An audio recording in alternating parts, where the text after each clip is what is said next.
The guy in red asks Happiness to think about the fact that no one knows about this hidden dungeon. After all, if you clean it up without making any unnecessary noise, then all the loot will be theirs.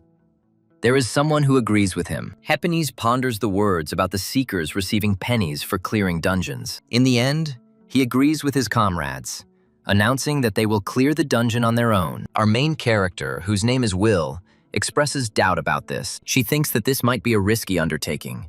But her interlocutor interrupts the girl. He asks her when they will have such a chance again. And this time, everyone agreed. The guy asks if she really enjoys making him look like an idiot. And the girl is at a loss under the pressure. Her interlocutor laughs off her concerns and reminds her of how many problems she has caused. He suggests that she leave the team if she can't handle it, despite the fact that the girl is strong. The guy asks if she really thinks she will be accepted somewhere without his help. And, having received what he wanted to hear, he calls the girl's choice wise, and she mentally agrees. And Happiness asks if Will knows that he does this out of love. The brunette agrees, and she thanks the guy for being the only one capable of loving such a worthless thing. The guy is satisfied and tells the girl to go first, because she is a tanker. Will utters something unintelligible, but thinks that he doesn't want to disappoint Happiness anymore. With each new step, the bad feeling inside the tanker girl grows. When she stops, her knees start to tremble with fear, and her hair stands on end. The premonition did not deceive, as Will thought. They found themselves face to face with insects. But that's not even what's scary. This guy refuses to believe that there are so many of them. The insects, beginning to click their mandibles in a frightening manner, produce a piercing ultrasound. Leaning forward sharply, keeping pace with his opponents, the boy orders his comrade to deal with them. One of the girls shouts a curse at either him or the person attacking her. Happiness reminds Will that the bugs are their concern, telling him to focus on holding the front. Agreeing, the girl activates the shield, thinking that she must hold out. On the other side of the scale, Will puts the thought that they might lose. Some attacks manage to get through, and the girl screams in fear. She immediately pulls herself together, mentally ordering herself not to be afraid, because they have almost broken through. Before dying, the insect makes a long, creaking sound that does not bode well. The girl's face becomes even more doomed as the number of opponents increases. They ask Happiness what they should do, but he himself has no idea how to proceed in such a situation. Meanwhile, Will gasps from another cut, and inconsolable thoughts creep into his head. She doesn't understand how much longer she has to wait, and the pain only makes this picture worse. It's unbearable to hold on. Will asks Happiness to heal her, admitting that he can no longer hold back the onslaught. But turning towards the guy, she notices a very interesting picture. The girl cannot believe that her comrades are running away, leaving her in the thick of the battle. She calls for Happiness, and he, calling Will an idiot, reminds her of the order to hold the front. The girl no longer sees the point in holding back these creatures. Their numbers are not decreasing. Therefore, throwing down the shield, she hurries to the team with the last of her strength, asking them to wait for her too. The girl is amazed that Happiness is not going to save his partner. He doesn't care, and he slams the door right in her face, and Will crashes into a solid barrier, desperately drumming on it. The girl begs Happiness and the others to let her in. The voice trails off as the words about her boyfriend not caring about her reach her ears, and the enemies don't hesitate, getting ever closer with their rattling squeal. Will pulls himself together, realizing that now is not the time to despair. Looking around to check possible escape routes, the girl gathers her strength. She takes off and rushes forward, thinking that she must survive. The naive girl believes that as long as she is alive, Happiness will return and pull her out of here. Lost in her thoughts, Will belatedly stops, not noticing the obvious. Something huge and incomprehensible makes the girl switch, thinking in a different direction. Looking at the clot of energy, Will tries to understand what it is. She has never seen anything like it. Mesmerized, she moves closer as the ball also moves towards her. There is a ring on the snag finger, and the girl takes it off and begins to examine it. The guess that this is the hidden treasure comes to Will's mind. Putting the accessory on her finger, the girl slowly twists it several times. A system window appears in front of her, and everything soon becomes clear to the girl. She learns that the ring of the parasite affects the wearer's rank, life, and heals him. Reading the words that the host will not die until the incubation is complete, Will becomes disappointed. She screams desperately, not understanding what good the ring would do then. And behind us, a familiar, piercing squeal is heard. getting closer and closer. A horde of screeching insects descends on Will at once, knocking the girl off her feet. Falling into their power, the only thing the girl thinks about is asking for help, at least from someone. At some point, she doesn't even have the strength to whisper, just to think. With the last of his strength, Will tries to move his lips to utter a request to stop, but these prayers do not touch the soulless beetles, and the woman's hand goes limp and lifeless. And at that very moment, the ring is activated, wrapping the wearer's fingers in magical light. Words come into Will's head that the host will not die until the incubation is complete. Belatedly screaming, the girl falls silent and sits up, trying to bring her breathing back to normal. Looking at his hand, Will speculates that she has somehow been resurrected. Trying to understand how this happened, a more pressing thought suddenly comes to mind. The insatiable insects still stand in front of her, drooling with hunger. Remembering the torment she experienced, the girl runs away, screaming loudly, but in vain. A moment later, they catch up with her, knocking a stifled cry from her throat. The torment is repeated. The screams, which were previously loud, become quieter with each passing second. But the ring bearer cannot die until the incubation is complete. So he is resurrected again, and she is also overtaken by the ill-fated creature again, causing a cry full of pain and horror. The beetle grabs the girl by the leg, causing her to reflexively ask him not to do it. Will cries out to Happiness, frantically begging him to come back and save his girl. And the next tormentor is already behind you, blowing his foul breath onto your skin. Will, not finding anything better, begins to beg him, imploring him not to kill. But all this is in vain. The creatures do not know pity. They are driven only by animal instincts. Will is already losing count not only of the system windows with their damned notifications, but also of time. At first, she tries to understand this, but then she corrects herself, because she now only desires death. She doesn't want to believe that she is destined to live forever as food for these monsters. Wandering aimlessly around the area, the girl stumbles upon a sword, seemingly her own. It turns out he was lying nearby. Will remembers that Happiness gave it to him for his birthday. The girl's look changes dramatically when she, calling the guy a bastard, remembers that she didn't mean to. Will had no intention of going to that godforsaken place, but Happiness forced her. Reaching for the sword, the girl desperately hammers into her head the thought that she will kill him. Swinging her sword back, she kills the monster with one blow, and the system sends a notification about it. Dropping to one knee in sheer exhaustion, Will tries to piece it all together, but it is not possible to reflect for long, since the sounds of insects are heard nearby. The girl begins to swing her sword without sparing herself, at the same time increasing her characteristics. Defeating the last monsters increases Will's accuracy by several points. As the wounds from the battle heal, the girl begins to laugh hoarsely. Now, experiencing it firsthand, she begins to understand the usefulness of the artifact. Realizing his own superiority, Will begins to laugh madly. Inviting the next monster to dance, the girl promises to leave no one alive. In her mind, she also turns to Happiness, vowing to definitely get out of this place. Tormented by the desire to carry out her revenge as quickly as possible, the girl breathes rapidly. The next enemy dies, cutting off his rasping scream, followed by another. As Will cuts insects into pieces, he experiences an unforgettable and intoxicating thrill. And this turns out to be dangerous for her, because the girl loses her vigilance for a moment. Gasping in surprise, groans of pain escape Will's lips as the wound is further irritated. But the ring flashes its bright light, executing the ability. The girl, turning sharply and cursing, cuts off the head of the previously unnoticed enemy. As soon as part of the insect touches the ground, Will kicks it furiously. The movement causes pain to the girl.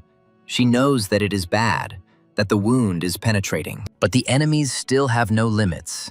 They once again surround the swordswoman in a tight ring, but she is filled with a mad excitement again, and the girl invites the bugs to attack her. There seem to be more of them, but something is wrong. Will asks the insects about it. She grins, calling them names and asking what happened to them. And then, as if succumbing to provocation, the beetles rush into battle, emitting piercing sounds. Will becomes funny again. She does not restrain herself in this desire. The level increase makes the tanker feel amazing. She is jubilant, and he understands that with each new death, he wants to kill more and more. Along with this comes an increase in stats, and Will is already exceeding his capabilities. Diving down on her opponents, the girl screams, telling them to die. When it lands on the ground, It not only kills those closest to it, but also damages those further away. Thus, the girl manages to clear the Eternal Sanctuary alone, and the reward is calculated. Will spent 434 hours in the dungeon, and the system sends a notification informing the owner that rank A has been reached. Looking at the opening door, the girl cannot believe that it is all over. She grins, thinking that she has spent too much time in this place. A faint chomping and whistling sound can be heard among the fallen insects. Not all of them were dead. Will is merciless because no one ever spared her, despite the girl's desperate pleas. She revels in the fact that she can now go out and eat the bastards who abandoned her alive. Some time ago, Hapens was shouted at and asked how he could close the door in front of a girl. She is shocked that this guy pushed Will around and then left him to die. Hepenese reminds them that they all escaped, and that otherwise they would be dead. A third person intervenes in the conversation, agreeing with the leader and saying that it's every man for himself. Rizulia also makes a contribution, reminding her interlocutor that she is also a C rank. The girl, hearing such speeches, says that if this is the case, she is already fed up with such a group. She promises to tell everyone, as soon as she gets out, about what they were all up to here. The second believes that death in the dungeons has absolutely no meaning. Happiness stretches his lips into an unpleasant grin and sneers contemptuously. Turning to Eve, the guy pushes off from the wall, moving right in her direction. He asks her what if they leave her this time. The girl can't believe her ears, and Hepens adds fuel to the fire by reminding her of her rank and the dungeon rank, which is higher. Eve begins to speak but stops short.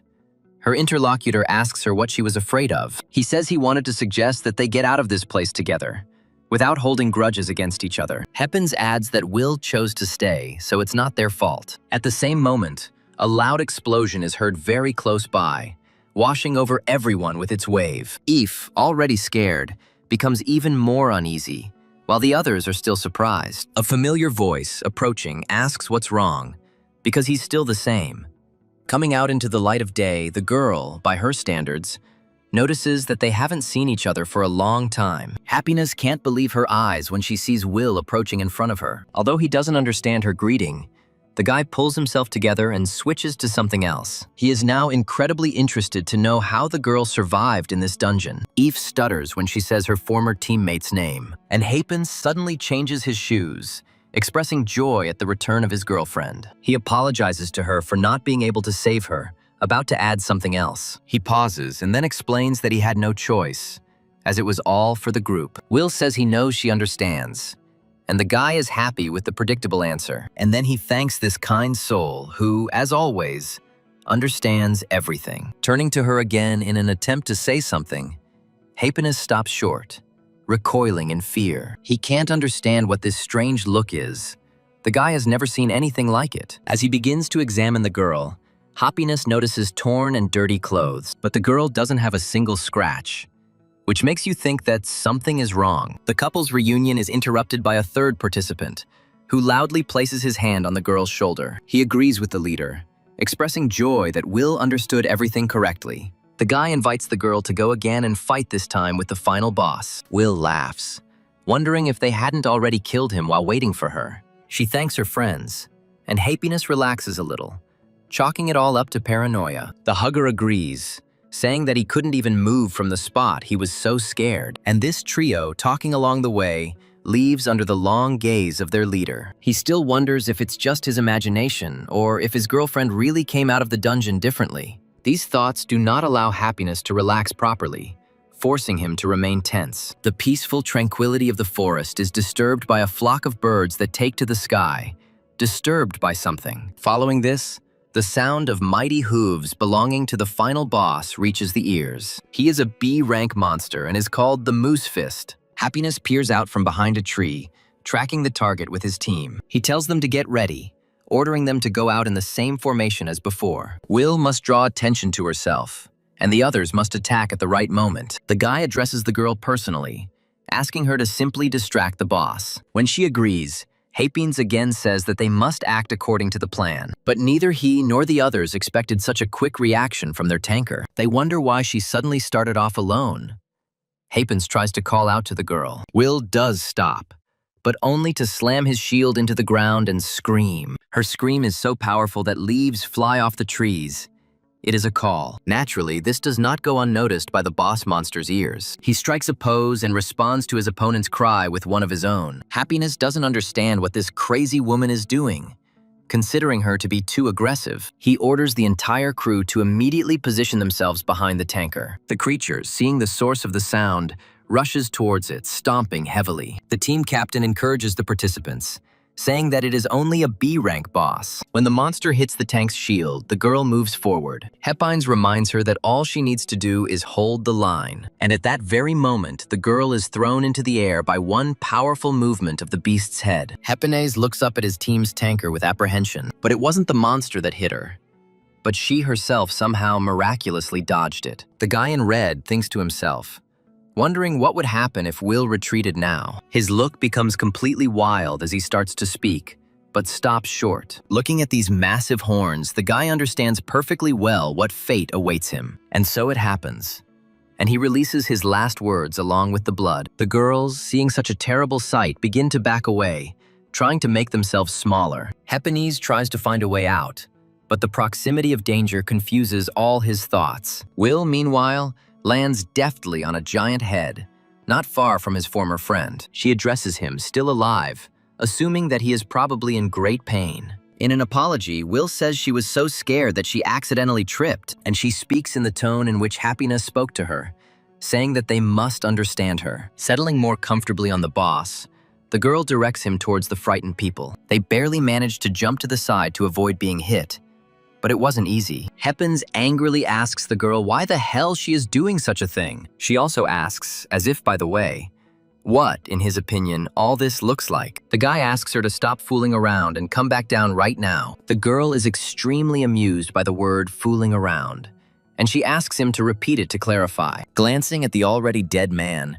she asks if Happiness really thinks this is a joke, and then gradually, the harsh truth begins to dawn on everyone present. Taking the silence in his own way, Will forces the animal to turn around. She invites her former companions to see who can last the longest. By grabbing the fur differently, Will makes the monster rear up. The next moment, giant hooves sink into the ground, causing the little people to scream. Sitting among the potholes during a break, they try to bring their ragged breathing back to normal. Rejulia turns a hunted look to the leader, asking what they should do now. He says that she will take the blow, and he will heal her from behind. The girl is confused, because she has never tanked bosses before. The guy breaks down, saying that otherwise they will all die. Nothing else matters. Hepines reminds us that he is the leader of this group, and that we must obey him. The guy asks the girl to focus on defense, promising to support her. He expresses confidence that they will definitely be able to get out of this place. Asking if they are finished, Will suggests that they start over. Hepines is not as talkative as before, but he still allows himself a witty remark. Inwardly, he wonders how a C-rank person can control Boss B, and the monster with the girl sitting on it is getting closer and closer, making my knees shake. When he gets close enough, the guy gives the order to set up a block. Fearing to the point of blackness before her eyes, the girl helps herself to hold on with a warlike cry. By some miracle, she manages to successfully put up and hold the shield, and there are joyful cries from behind. Hepines expresses joy about this, but Eve is in no hurry to be hopeful. And this is reasonable, because the redhead's success does not last long. It breaks her. Looking at the mutilated body, Happiness's breathing becomes ragged and quickens. He can't believe that the second member of his team has already died. Will is impressed and asks what's wrong with this monster. Why is it so strong? The thing is that for some reason, a creature of rank A somehow moved to rank B. While thinking, the girl comes up with the idea that the ring is the cause of everything. But for now, she doesn't care much about that.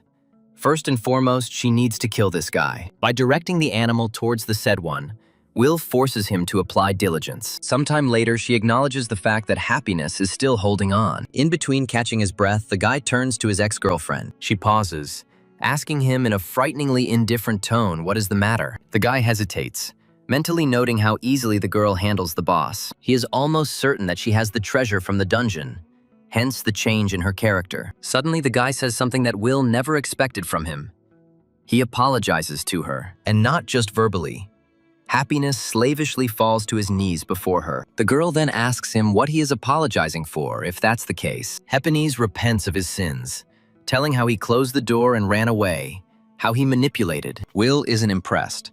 So the guy says it's because it wasn't like that. The girl says that he likes to complicate things by asking if he knows the reason for his anger. When asked, she begins to say that it is only because of one thing. Feeling hope for salvation in these words, Hepin asks to tell him what it is, and Will speaks, considering the boy's mere existence a serious problem. Calling him a bastard at the end, the girl gives a mental order to the creature. It turns out that just one blow is enough to accomplish the intended goal. Throwing her head back, the girl begins to laugh madly, reveling in satisfaction. But suddenly she falls silent, her gaze instantly finding the last survivor. Dismounting from the moose, the girl acknowledges the fact that it is still here, and the frightened woman, seeing her interlocutor approaching, begins to stutter, trying to speak. Will thinks about sparing her, and the girl's voice immediately cuts through. The brunette's memory flashes back to how this girl argued with happiness. An idea appears in the girl's head about how all this can be turned to her advantage, and she agrees,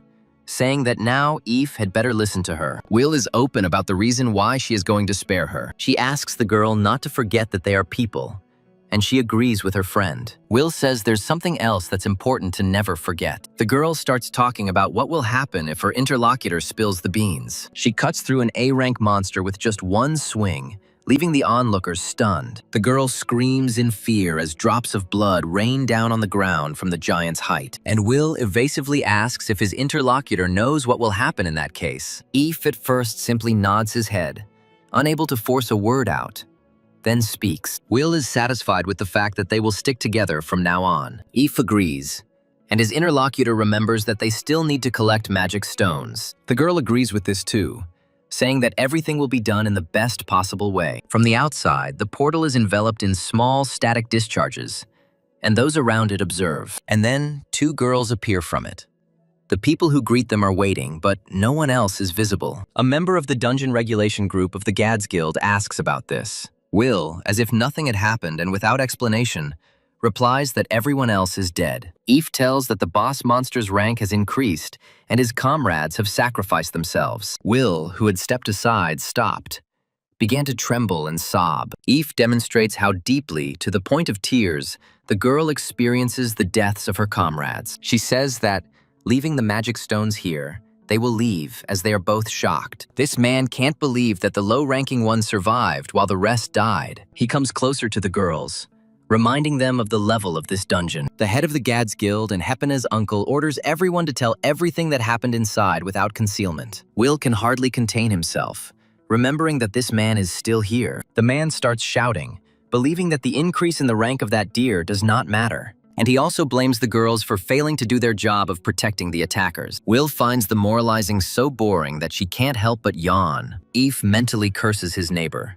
because they could be sent to prison if they find out the details. The man is angry that Happiness died, not knowing how to explain everything to his father. The guild is also in financial trouble, which doesn't add any joy to this incident. Will, his eyes fixed on his boss's expensive watch, can't help but let out a smirk. She notes that the man buys himself the best of everything, complaining about the lack of money. The girl also talks about a suit from a famous brand and a car worth millions. He pays the minimum wage for them to risk their lives, while he lives in luxury. There are disgruntled conversations behind him, and the man catches several glances at himself. But he is also stunned that this girl suddenly decided to behave differently, to speak out. After all, usually she was quieter than water, lower than grass, silently and constantly remaining in the shadow of Happiness. And he angrily says that the girls will have to take responsibility for what happened. The man orders him to find a dungeon for tomorrow, and Eve tries to appeal to him for justice. They shut her up, saying that they should actually be grateful to him for such generosity. White Puff thinks that without his nephew, it will be extremely difficult to find new people. The man says out loud that Will should have died instead of the guy. Despite the fact that the girls are C rank, the guild leader considers inaction unacceptable. He manages to notice and turn around at the last moment, but does not have time to do anything. Swinging his arms with all his heart, Will breaks sharply and carries out his little revenge. The man gasps, choking. The cigarette falls from his mouth, tears welling up in his eyes. The men are not only stunned by the attack on their boss, they are almost physically sympathetic. Eve, however, cannot help but let out a stunned cry, amazed at the madness of this woman. She just laughs, happy that she hit the bullseye. White Puff groans in pain. Giggling with satisfaction, the girl advises her interlocutor not to be so dramatic. She asks why he doesn't go into the dungeon himself to look for the money. The man asks what has come over her. Assuming that this is the girl's true face, she starts laughing, saying that this man even uses the same phrases. Will says this family trait irritates her to death. She admits that she almost kicked the bucket instead of his precious nephew. Asking what she was carrying, White Puff gradually began to guess for himself, saying that he and Hapines broke up. Will asks not to mention this guy anymore. Bringing the conversation to a close, she says that she is also leaving the guild, and the man panics. The girl notes that she should have thought about this earlier and treated her better. She offers her interlocutor another blow, but he refuses, breaking into a squeal. Something comes to the girl's mind and she starts rummaging through her pockets. She says that even though it's not much, the man needs this money more. It's a sign of condolence. Will suggests that White Puff take good care of the boy's final farewell. Yawning, she says that she is very tired. And Eve, following the elder, joins in with words of gratitude. She asks Will if the head will be okay because he is not getting up, she is sure. Looking at the borrowed t-shirt, the girl asks her interlocutor if she likes rock music. The answer is no.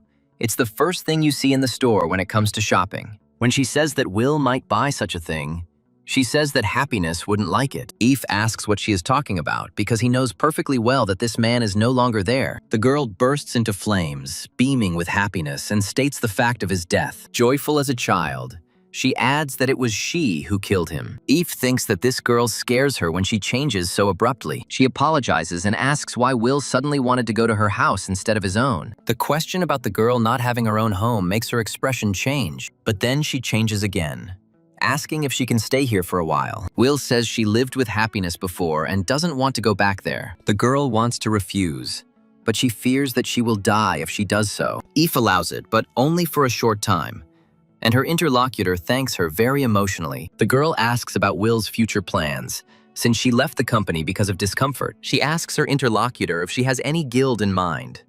The answer is negative. Eve asks about living expenses, and is told about millions in the piggy bank. The interlocutor is surprised by the amount, recalling Happiness's words about taking on the expenses himself. Will says the guy paid a deposit, but they split the rest equally. Eve understands that here too, this braggart was embellishing, trying to make himself look better. The girl wonders why Will doesn't have any plan. It's annoying, so she asks her interlocutor what she is going to do next.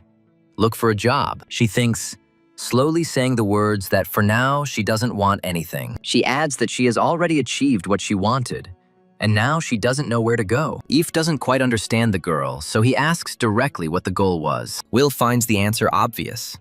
She wanted to find her comrades and deal with them. Eve, trying to put on a smile, thanks her interlocutor for not killing her. She starts laughing, saying that she finds this kind of reaction amusing. Will's stomach rumbles pitifully, and the girl stops laughing, freezing. Eve asks his interlocutor if she is hungry, and she obediently confirms these words. Then Eve asks what the girl would like to eat, offering options along the way. The interlocutor says that she doesn't know, because Happiness forbade her to eat at such a time. Hearing the words that the guy didn't want the girl to get fat, Eve is taken aback. By calling him a crazy bastard, she becomes convinced that he deserved to die. Will asks why Eve is so angry, and she replies that it couldn't be any other way. Flattered by this, the girl admits that for the first time in her life, someone was angry on her behalf. Eve believes that anyone who heard something like that would say the guy was crazy. The girl continues to be angry with Happiness, and her interlocutor asks her to eat quickly. While Eve is peacefully snoring,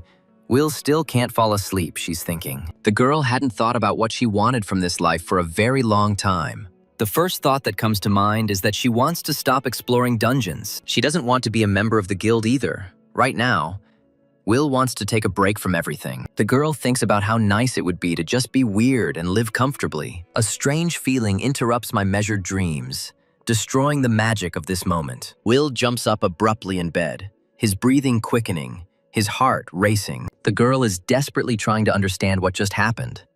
The sensations are unpleasant, and all because she begins to feel as if there is something in her stomach. Carefully dangling her legs over the side of the bed, the girl thinks hard about this. Assuming that it is all because of the ring, she comes to the conclusion that it can be removed. The system notifies the girl that the parasite ring cannot be removed. Will thinks about this too, suggesting that this object cannot grow onto her. Therefore, She is not going to give up trying to remove it, putting in more effort. A strong pain in the girl's stomach pierces her body and she screams involuntarily. Will assumes that this is her way of warning her not to take off the ring. The girl begins to study the system window. The words about incubation make her think, trying to imagine what exactly should hatch. The imagination paints terrible pictures. The girl swallows nervously, allowing her brain to cool down a little from the intense thought. But nasty thoughts still creep into her head.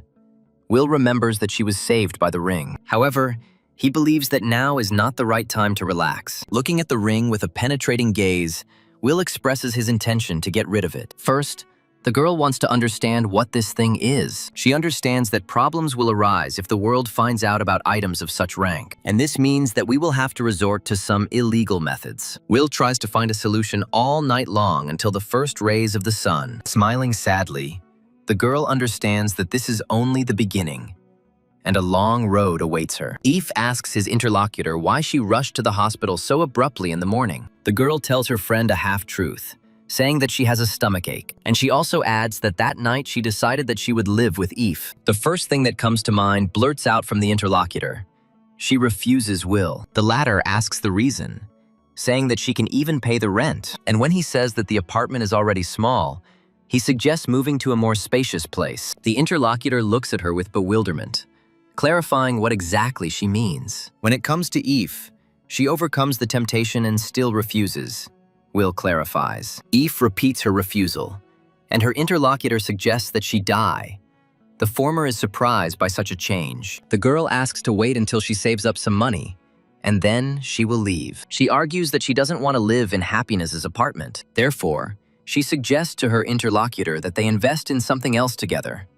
But she refuses. Eve asks how Will plans to earn money if she just left the guild yesterday. The talk of a part-time job doesn't impress her interlocutor, so the girl talks about underground fighting. Eve can't believe his ears, asking why his friend would go to such a place. She says that she will also help her earn some money if Eve bets on her. Underground fighting here does not mean that you will have to fight in the slums. Here they are, another name for illegal fights for money. The winners take all the money that was bet on them by the spectators. Eve asks if hiding his rank would be a crime, since he is no longer an S. Will doesn't see a problem with this, since her research credentials include S, and since the fights are illegal, the girl believes that a little lie won't hurt anyone. Eve considers this logical, but as he begins to speak, he pauses, thinking hard about what will happen next. After a short silence, the girl gives in, agreeing with her neighbor. She asks if winning is guaranteed if they increase their odds. The interlocutor allows herself to smile, saying that now they speak the same language. One asks the other if this is an arena for underground fighting. The answer is yes. Will says her little brother told her about it. Eve can't believe what she heard. The latter begins to worry, fearing that they might have made a mistake. But her friend can no longer be stopped. She confidently moves forward, going inside. When the girl turns to her granny, she tears her tired, elderly gaze away from her knitting needles. Will, confident in herself, tells her silent interlocutor that she is looking for something. The elderly lady returns to her task, asking what exactly it is. When Will shows his ID, the old woman runs her eyes over him. In addition to the name, it also indicates the girl's gender, date of birth, rank, and class. The woman says she's seen brats like that before and advises them not to be brazen and to join the guild. To this, Will, with feigned enthusiasm, announces that she has left her guild. Granny suggests joining another.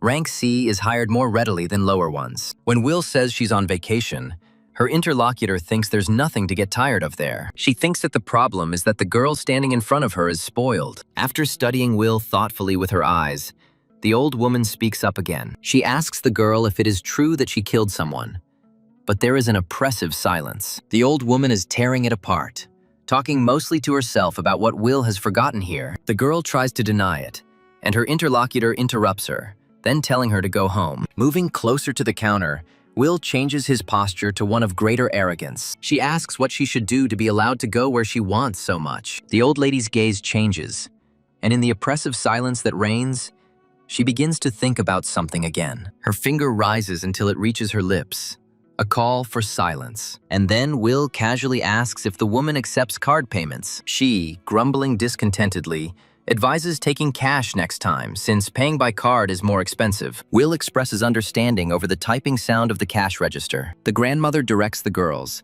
showing them the way straight down the corridor. When Will pulls back the curtain, Eve asks the question that has been bothering her. She asks if the entry fee was too expensive. Her interlocutor doesn't care, because she is sure that they will win more. The audience is so jubilant and cheering their favorites that it's hard to shout them down. It turns out that you can only bet with cash, which is frustrating. Will turns to his friend, but she is not there. And the girl is surprised. As she begins to wander her gaze around the area, the tanker finds her neighbor. She thinks about Eve has changed, and money becomes another issue. When the girl returns, she tenses up under the weight of her friend's gaze. She looks at her like she feels betrayed, but she doesn't say anything about it. Eve can't resist asking what that look was, and if she did something wrong. Will recalls that she forked out thousands at the grocery store while her interlocutor remains silent. Eve says that not everyone can afford such a sum. The brunette reminds him about the deposit on the apartment. The short-haired woman says that this is not her apartment, but the landlord's, and half of it belongs to the bank.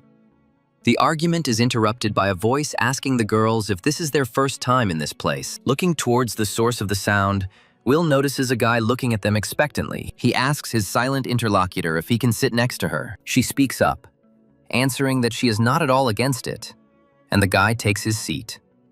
He turns to the girl again, asking her who she is betting on. And then the redhead involuntarily helps his interlocutor, calling one team the Desert Team. The second opposing team is called Team Ocean. Will honestly answers that he is not going to bet, but to fight, and asks his interlocutor about the same. He, saying that he usually bets on indisputably strong people, gives an example.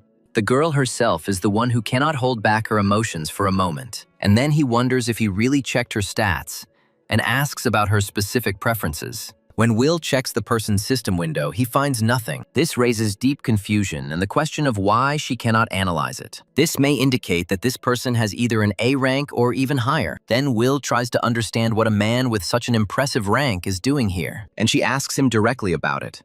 And the guy says that they only let people up to C rank in here. Rijik continues, saying that they check the seeker's tickets in advance, and then he asks if Will managed to sneak in here without being checked. The girl suggests not to poke your nose into other people's business and just continue enjoying the match. Eve intervenes in the conversation, saying that they both have the relevant certificates. He, exhaling heavily, pretends to agree, but in fact does not believe the deceiver. Eve continues to get heated up, suggesting that the drunkard not pick fights with everyone he meets. Hearing this guy addressed as uncle, Will is surprised, and his interlocutor explains. The thing is that for Eve, he looks like a man whose nose is even red from drinking. Will talks about what she sees, and an argument arises between the girls on this basis. The brunette tries to defend the position that this man's head is full of hair. Rijik starts laughing to the point of tears. He tries to speak but can't stop, and then it dawns on Will that this man is also using a hidden artifact, and he needs this in order to keep his identity anonymous. Meanwhile, the bell announces the start of the upcoming match, and the commentator opens it. First of all, as is customary, he announces which champions will fight. And when the man officially announces the start of the match, Eve rejoices at the realization of this fact. Their neighbor is still chuckling, and the girl asks him to shut up, because there is a stake at stake. Will, however, argues that the majority of seekers are of low rank. That's why they can't even tell who really is who. One of the fighters in the arena has an E rank, and his opponent is one level higher. Eve asks her friend for her opinion on the winner, and she believes that rank is decisive. The girl becomes even more confident because she bet on a participant with a D rank. The redhead intervenes in the conversation, asking if she is sure of her opinion and whether she will change her mind. And when one hits the other, the girl asks this guy to mind his own business. It seems as if he has the initiative. But the next moment, the situation changes. Seeing that the favorite was knocked over, the girl screamed in frustration and asked him to get up. Her neighbor is amused by this, laughing and calling what is happening a complete mess. And at that moment, one of the opponents, without thinking twice, sinks his teeth into the flesh of the other. Rijik is amazed that this man even sharpened his teeth for such a thing. Eve is indignant at the unflattering words, and the guy asks him to stop denying the obvious. Will enthusiastically replies that this E-ranker fights very dirty. Eve can't believe that her friend is also on the opposite side. She tenses up. When the victory of the Desert Team champion is announced, The red-haired man concludes that he is disabled. Eve barely audibly utters the phrase that her money was crying, and then he cries even louder, regretting the 20,000 he wasted. The guy recalls what he said before, satisfied that he was right. The other girl giggles frivolously. For her, what is happening is great fun. Eve asks her how she can laugh, since the D ranker should have won. The girl asks her friend demandingly what about her money. Will's voice changes abruptly when she asks what the little one is doing. It suddenly dawns on her and she hurries to apologize to her friend. The girl changes the subject, asking when Will enter the ring, ready to place a bet. As she leaves, she says that she is not going to go out, as if she had changed her mind. Eve shouts after her, reminding her that Will promised to help her earn money. She no longer hears her, heading towards the guy and calling out to him, forcing him to turn around. He asks if she really decided not to participate, if her sleeping conscience has finally awakened. Will says that since she didn't earn any money because of him, he now owes her. The guy advises her not to waste her rank in this place, but it is better to join a guild. Will replies that it's just fun, asking what he's doing there. She clarifies, adjusting the question to why this guy is using illegal artifacts. He responds in the manner of his interlocutor, advising her to leave him alone as a gesture of politeness. The girl answers negatively, saying that she needs access to supply channels. She explains, asking where he got it, his artifact, his treasure. The guy asks her why, saying that he is not going to help criminals. Exhaling heavily but forcing her voice to sound condescending, the girl speaks of cruelty. Both of their attention is distracted by a sharp sound, suspiciously reminiscent of a door being knocked down. It turns out to be a raid on illegal fights, and law enforcement officers rush to arrest everyone. Sighing heavily, the guy suggests that the girl run away, otherwise problems might arise. She silences him not only by grabbing him, but also by saying that she has nowhere to go. Rijik asks Will what she does, and she offers him a choice. The first option is to take her there, and the second is to be arrested together. The guy asks the woman who is clinging tightly to him to let go, but she, laughing, categorically refuses. Will tells the officer who noticed them to arrest the guy, who thanks him. A few minutes before, nothing foreshadows irreversible consequences, after which the space around is scorched by the consequences of the greedy tongues of the explosion that occurred. Our heroes escape from the depths of the building engulfed in flames silently, and for a while they move forward in absolute silence. But not for long. Will breaks it, asking if it is legal to destroy buildings, and the redhead asks to hurry. He asks what her goal is. Does she really want to become a real criminal? Will denies this, saying that he wants to evaluate his find. Perhaps he will be able to acquire some value. She is interested in the guy's rank, and when he offers to check, she answers honestly. He suggests simply raising his rank if it upsets her so much. Will mutters resentfully that it's not as simple as his interlocutor says. Breathing heavily from exhaustion, the girl leans against the tree trunk to exhale. She concludes that this guy is too fast for an A rank. Looking at his broad back, Will guesses that he might be an S rank. The girl asks where they are going, and the guy immediately replies that they are already there. The girl looks around in bewilderment, and her gaze takes on a puzzled expression. Unable to bear it any longer, she asks her interlocutor what is in this place. The guy places his hand on the rough surface and begins to move it. It looks as if he is looking for something, and after a while, his hand stops, having found what he needs. The redhead asks not to call him by name when they enter, but the girl doesn't know him. Introducing himself, Trudome assumes that she is the only researcher who does not know him. The girl agrees to the proposal to stop going through formalities. Will asks Trudome how old he is, and he replies that he is 26. The girl confirms that they are the same age and expresses joy at meeting each other. Once inside, she says she can't believe she found something like this right in the mountain. Trudome says that all this was dug up, and the girl asks who made these tunnels. Upon hearing that the researchers did this, Will expresses surprise at the fact. The interviewee says that researchers who have become criminals usually come to such places, or vice versa.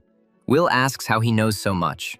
The guy was here often, but earlier, the girl asks about what he is doing now, making an assumption. It's about owning a guild, but Trudome only joined the existing one. Will becomes curious about which one, but the guy replies that it's a secret. The old woman finds it strange that she can't see anything at all when touched. She asks the girl where she got this artifact and how long ago she received it. Will responds, adding that it is a non-removable item, but he would like to get rid of it. The woman, puzzled, says that there must still be a way to do it. Will says that this is exactly why she came here, and they tell her that this is the first time they have encountered something like this. The girl thinks that even in this place, no one knows about this ring. The woman asks permission to try to take it off.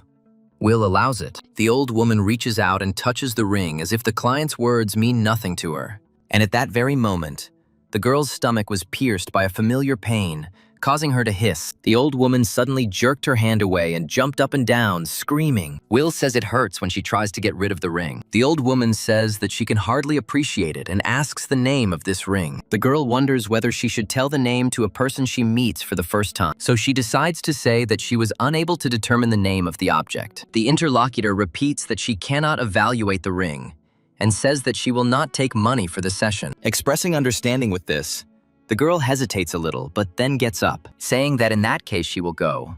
Will is about to leave, but he freezes, catching some kind of glint to his right, and turns his eyes there. She is drawn to the shadow earrings, which allow her to hide the characteristics of their wearer. This intrigues Will. Even though the earrings don't work on those taller, the girl smiles, already anticipating how even S-ranked ones won't be able to see their rank, and she immediately turns to the seller to ask him about the price of the accessory. Having named a rather hefty price, the grandmother believes that someone like Will has no need for them, but the girl is absolutely sure that she wants them, asking if she can pay by card. Hearing this, the saleswoman looks at Will as if she had said something stupid. Trudome, having heard this, takes the earrings, saying that he will pay for the purchase himself. Putting on her new outfit, the girl shows it off for a while, and then turns to the guy. She asks him if he sees her characteristics.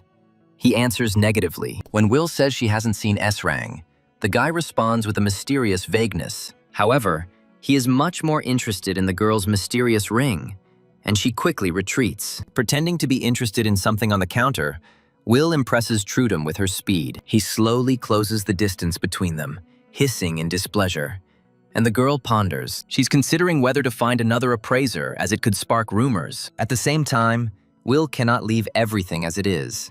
She is trying to find another way out. Suddenly, an idea comes into the girl's head about something she had successfully managed to forget. If she gets back to the hidden dungeon, perhaps the dilemma can be resolved. 11 of these have been found worldwide, and one of them is in her country. Even after clearing, they do not disappear, but reboot, which means only one thing. Will is determined to explore as many dungeons as possible, but she remembers that you can't join a dungeon without a guild, and she doesn't want to join the old one. Looking at this girl, the guy thinks, remembering how he bargained for something for her. He tried to cut the price in half, but the saleswoman was not too keen. Calling her greedy, the guy reminded the old woman that she couldn't even do the assessment. She seemed to casually remember that a new dungeon had recently appeared. Hearing this, Trudome even stopped for a moment, ceasing to count the money. Pretending that this was the way it should be, the guy turned around and spoke to his interlocutor again. Holding out more than he wanted, he remembered that she had just returned from clearing the dungeon. Sitting now with the girl,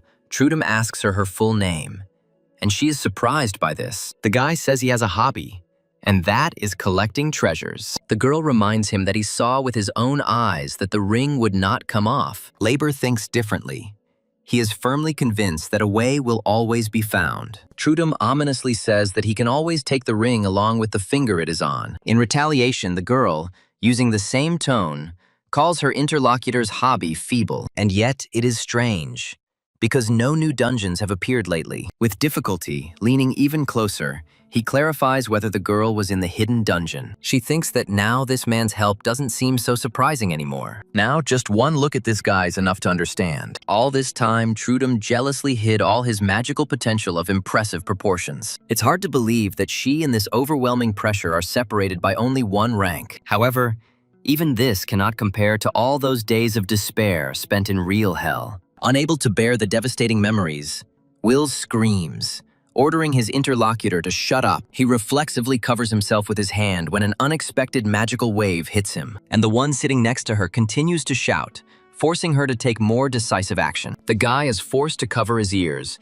thinking that this girl has gone crazy. He had never seen anyone desperate enough to use the skill outside the dungeon. If there is a difference in rank between researchers, they automatically obey the strongest one. However, for some reason, this girl does not have such an instinct. It looks like it was torn out by the roots, Although there is another version. The guy suggests that in addition to being an innate ability, this may be acquired. Besides the crackling of broken wood and other components of destruction, breathing can be heard. Even though it wasn't easy for her, Will smugly puts the bastard in his place. Trudome apologizes to her, justifying himself by saying that his joke went too far. Pursuing a selfish goal, the guy says that there is only one way to find out about the ring. He invites the girl to go in search of the hidden dungeon together. Hearing the words that this guy will help her, Will does not trust him. In response to her interlocutor's words, the girl quietly replies that she is not hungry. Will says she has pork buttocks, reminding Eve that she likes them. The girl says that she took alcohol too,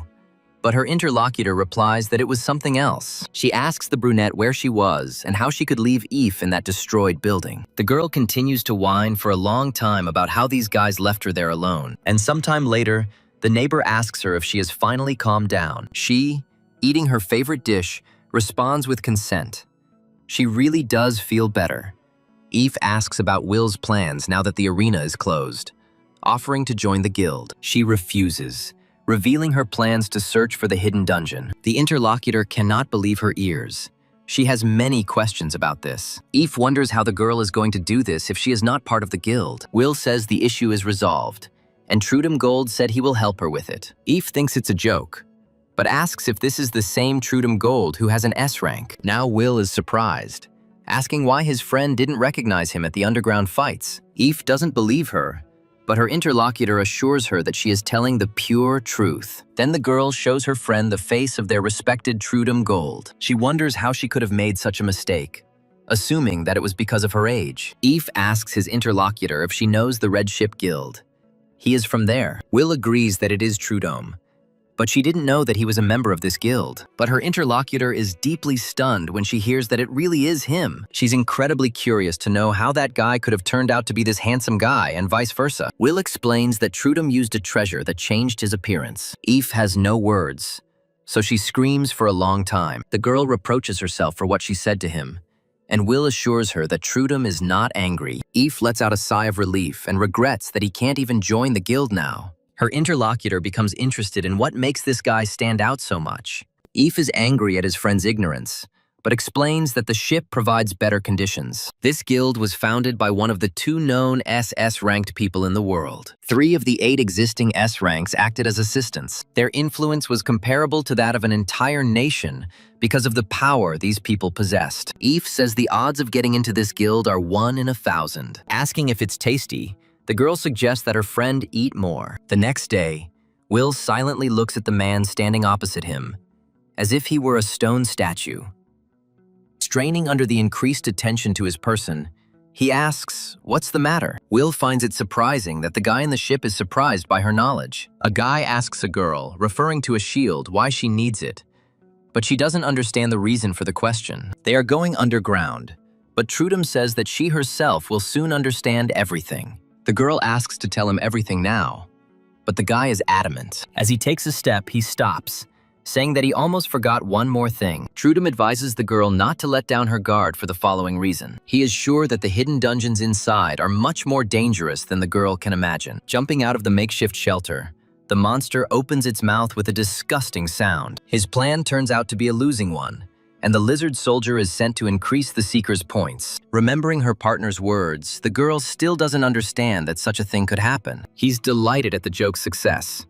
Most dungeons are like that, but Will doesn't share the delight. When asked about the location of the hidden dungeons, Trudum says that they were found in the regular ones. He adds that Will's shield irritates him and asks her to put it away in her inventory. Hearing reproachful words about her being arrogant with the A rank, the girl shuts up her interlocutor. Trudeau is surprised that the boss appeared before they even found the dungeon. He asks his partner what she thinks would be the best thing for them to do: to keep looking.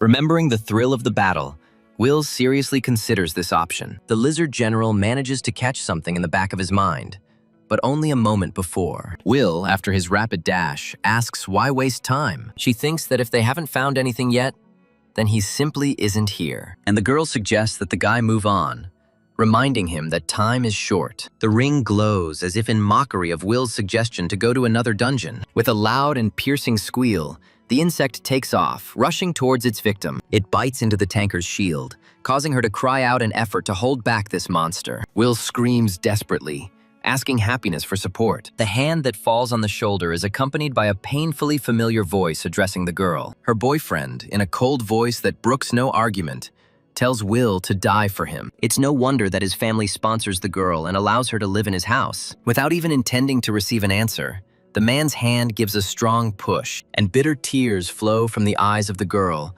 who did not expect such a terrible betrayal. And this man's voice continues to say that Will must earn the right to life. Jumping up abruptly from the bed, the girl suppresses the scream that had already begun.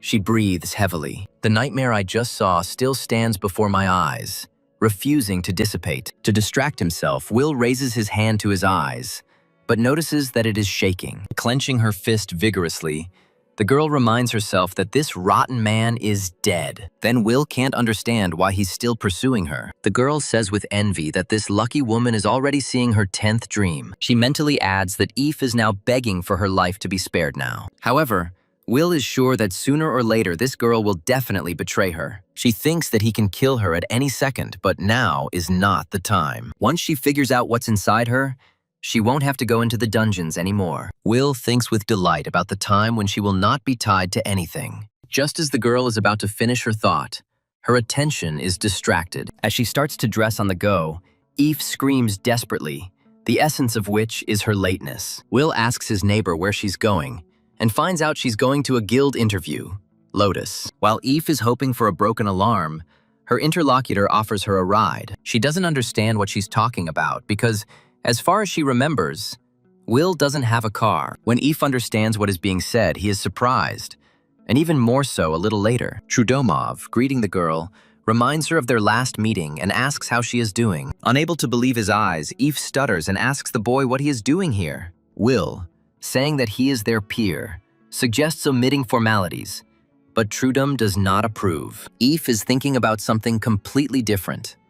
Remembering what she said before, the girl is worried. She's afraid that Mr. Trudom Gold will kill her for her unacceptable rudeness. Therefore, the girl asks her not to kill, feeling an all-encompassing weakness. Will is amazed by this reaction, wondering if she really passed out. Trudom, on the contrary, is amused by this, and says that he finds this girl interesting. A few minutes later, the car is already cutting through the noisy city. When asked where to take her, Eve asks to stop at a certain traffic light. He asks her which guild the girl is going to interview for. When Eve answers, Will suddenly remembers the once very loud rumors. Trudom confirms that the leader of this guild has not returned from the hidden dungeon. The girl wonders why the redhead doesn't go into the dungeons with them. The interlocutor admits that he doesn't like them and says that they have a bad relationship. Will counters by reminding her how the guy wanted to cut off her fingers, and he talks about their collaboration. Eve mentally asks the couple to have a fight after she leaves the car. Later, these men meet them, confirming the fact that they are already here. He asks about the situation in the dungeon, and is allowed to go there straight away. Will inquires about the bodybuilders, to which he receives the answer that they are in charge of this place. The guy calls her a fool for her naivety, and she threatens to file a complaint against her interlocutor. Trudom says that this won't work. The girl suggests that he go to the dungeon with the head of the Lotus. The guy doesn't like this prerogative. He openly says that it's too much. Then Will suggests going in, because the sooner they find the dungeon, the better. At this moment, the girl looks so beautiful that the guy is stunned, and not alone. So Trudom snaps at them, telling them to just stay outside. He makes a dissatisfied clicking sound as he tries to regain his composure. And when this works out, he agrees to go with the girl again. And Will can't understand why this guy hasn't come in yet. It's more profitable for her to finish quickly. She's distracted from her thoughts by a familiar feeling, as if the ring is starting to pulsate again. But it quickly subsides, and she brings her hand to her eyes, trying to understand what it was. The object doesn't give off anything. It feels like a completely ordinary accessory again. The girl allows herself to admit the thought that it was just her imagination. Trude asks her why she's stuck, and Will switches gears, accusing the guy of being slow. He apologizes, but these words are full of sarcasm, and in fact, Trudom does not repent. Turning away, he thinks that Will is acting like a spoiled girl. She also thinks that first of all, she needs to collect as much information as possible about the ring. A month passes, and in the distance, the sound of flapping wings is heard.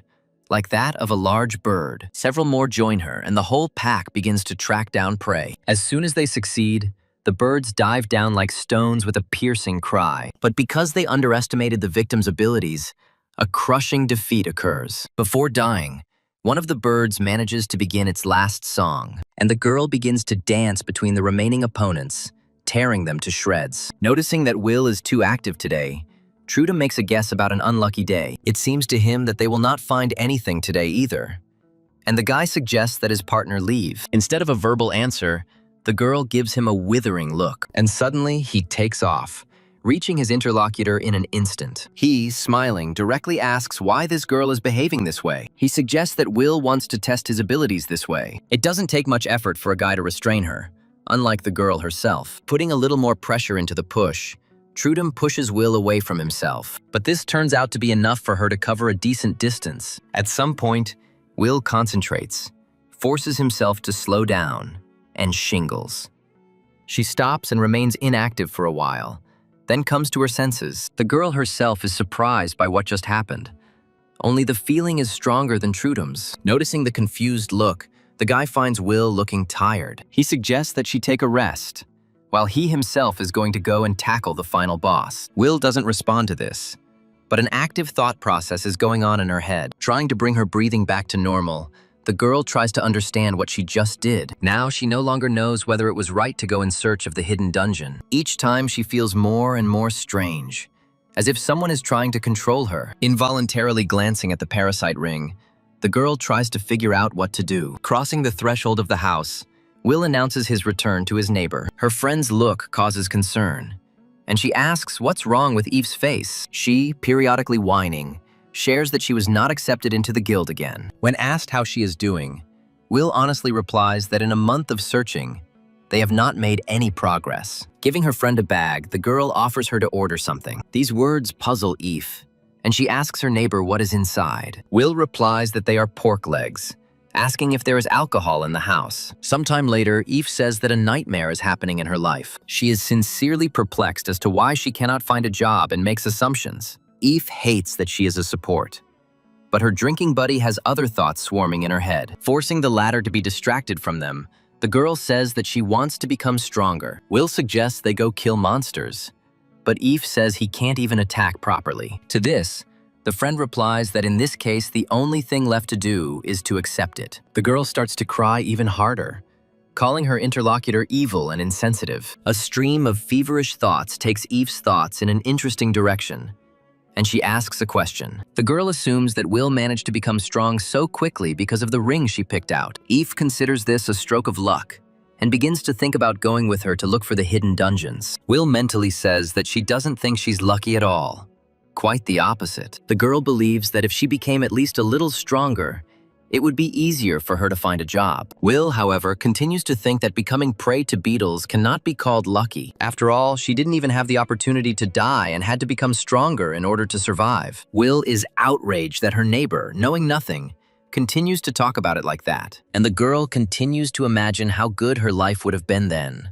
And what would have happened then? Will breaks down and asks if Eve really thinks it was luck. The girl says that her friend has completely lost her conscience to talk such nonsense. The interlocutor asks her not to jump to conclusions, and she smiles sparingly in response. When she says that this is not what she meant, Will asks a clarifying question. Eve apologizes again, citing her stupid words as having drunk too much. Remembering this picture, she wonders what she did. After all, on that day, she herself managed to miraculously survive in that ill-fated place. Eve feels uneasy at the very thought that Will decide to finish her off. Apologizing for the third time, the girl asks her neighbor to pretend she didn't say anything. Eve's voice trembled as she said that she was truly sorry, and she truly regretted what she had said thoughtlessly. The brunette's searching gaze speaks of a thorough analysis of her interlocutor. Finally, exhaling heavily, she comes to the conclusion that she could not have known this. She's always been curious, but Will asks her never to say anything like that again. When Eve agrees, the two continue their meal in silence for a while. Carefully considering the words he wants to say, Will finally speaks up. When she turns to her neighbor, she, surprised, allows her friend to continue. Will asks if the girl knows that she almost died in that dungeon after finding the ring. Eve turns out to be surprisingly smart, clarifying that her interlocutor survived thanks to the ring. Will repeats what he said earlier about not having any amazing ability. She says there is only one way to increase your stats. Just kill a lot. Having heard the words about the number of opponents required, the girl asks again, as if enchanted, but then he corrects himself, saying that he thinks there is no point to it. Will clarifies. Eve asks how the tanker managed to deal with so many beetles on its own. She recalls that the girl came out almost immediately after the door closed. A guess comes to the girl's mind, but she decides to clarify it rather than speculate. Eve asks his interlocutor about what exactly happened to her in that dungeon. She honestly answers that she died in that place, and not just once, but over and over again. The girl suggests that the number of her deaths could reach tens of thousands, and every time she came back to life, even if her arms or head were torn off. Reflecting, Will admits that in those moments she incredibly wanted to die. Eve says she doesn't understand what they're talking about, but asks to repeat what she just learned. The interlocutor agrees, saying that she did indeed die, but she also killed just as many. That's how she managed to level up, even though everything seemed incredibly wrong and distorted. Will didn't want to become stronger and take the treasures for herself. She didn't want to experience pain. She adds that when she came out, not even a minute had passed outside. Everyone was standing in their places. On this note, the girl ends her story about how she managed to become stronger. Eve considers this impossible, remembering that there was no one else in the dungeon except her. Recent events and her own cruel words involuntarily flash through the girl's mind. Nervously biting her lips, she mentally admits to herself that it didn't dawn on her right away. Eve says out loud that if what her interlocutor said is true, then she did not understand anything. Will replies that it is not necessary. She just needs to know that it happened. The girl asks why she spared her, and her interlocutor is involuntarily surprised. Eve now regrets letting that asshole close the door even more. Will continues to be surprised by the emotional reaction to what happiness has put her through. But suddenly, her lips involuntarily stretch into a silly smile, and the girl bursts into laughter. And then he bursts into loud and sincere laughter, causing a reaction in Eve. She says that she spared her not because she deserved it, but because she wanted to. She starts to say something else, but her interlocutor interrupts the brunette. The girl can't contain her emotions when she apologizes yet again. The woman sitting opposite is speechless, but she quickly pulls herself together. She asks, feigning bewilderment, if Eve is seriously crying after this. She is embarrassed, responding with an emotional denial, but the eyes cannot be deceived. He thinks about the question and answers in agreement, saying that they apologize to him. Will is surprised by the answer, so the girl asks who this person was. The guy says there were many like that, and then asks if she really didn't have one. The girl replies that this only happened once, and that was in childhood. Trude is amazed by such a life. Will agrees, and in general, she thought that all she would do was apologize to everyone. Images of memories from that fateful day involuntarily flash before my eyes, and Eve fearfully asked Hephanes not to close the door in front of his girlfriend. And then, despite the rude things Will said, she apologized with tears in her eyes. The girl didn't think that she would ask her for forgiveness. She considered it unnecessary, and yet, Will feels like it's like someone seeing the real her for the first time. The words that she had never felt anything like this stun the involuntary listener. He asks if she is talking about Eve, and the girl agrees, but the interlocutor hides his emotions. The guy notes his partner's good mood, because she wasn't even upset by a mundane failure. He is considering taking Eve along with him to better control Will, but suddenly he notices something he didn't immediately notice. A displeased voice is heard from ahead. In a parental tone, this girl asks where the guy has been all this time. He's already starting to think about what his sister will do to him if she finds out. He tries hard to turn everything into a joke, but she ignores his brother, saying that she was at the guild. The guy counters his shirking by saying he's decided to return to the black market after a break, and supposedly to find something interesting there. The girl joins in the conversation. She asks if her brother accidentally went to look for the hidden dungeons in her absence. He pretends that she irritates him, repeating that this did not happen. Hearing a word bordering on swearing, the girl teaches Trudome a lesson for educational purposes. He jumps up and denies that this word is a swear word, and is directed at his sister in general. The same one, excited by the upcoming foolishness, gives it a start, and she rushes towards the impudent man, ordering him to watch his language in her presence. She says that the head of the guild told her that Trudome had not been there for a long time. The girl promises not to hit him if he tells the truth, But the guy continues to refuse. The blonde stands her ground, asking what he had been doing all this time. Mentally apologizing to Will, the guy says out loud that he was dating a girl. The blonde stops abruptly, stunned by the words, and asks them again in disbelief. She wonders how her brother managed to meet some girl in the first place. He feigns indignation, asking how anyone could say such a thing to his brother. She apologizes, admitting that she still simply cannot believe what happened. She asks where they met, and Trudum carefully replies that he went to the fights, and it was there that he met this girl. He asks his sister if she understands this. After all, as soon as he saw Will, he immediately realized that this was his man. The guy mentally feels sick of himself, but he can't do anything about it. The secret is more important. He continues to make things up, saying that after they talked, they started dating. The blonde begins to suspect something is wrong, wondering if her brother has made the girl up. But still, she is more inclined to believe that this is true. And then something else becomes important. He calms his sister down with difficulty, saying that she is not dangerous, just a C rank, not a member of the guild. The guy says that now is the best time to meet, which is why they became so close so quickly. He mentally apologizes to Will once again, saying that he absolutely needs to survive. The blonde gets angry, asking where he has time for girls when he has to work. The guy, getting irritated and flaring up, says that he knows about it perfectly well. The interlocutor asks him to be careful, because the head of the guild is actively looking for him. The guy expresses understanding and thinks about what he should do now. He also thinks that the blonde is teasing him like this because there are few hunters these days. The group leader orders them to remain in position, saying that he will do so when he gives the signal. And it is interrupted by surprise when the rising wind blows from two sides at once. The thing is that these two are not going to submit to the usual way of life. Crushing the monsters, Trudum declares that today he will be the one who wins.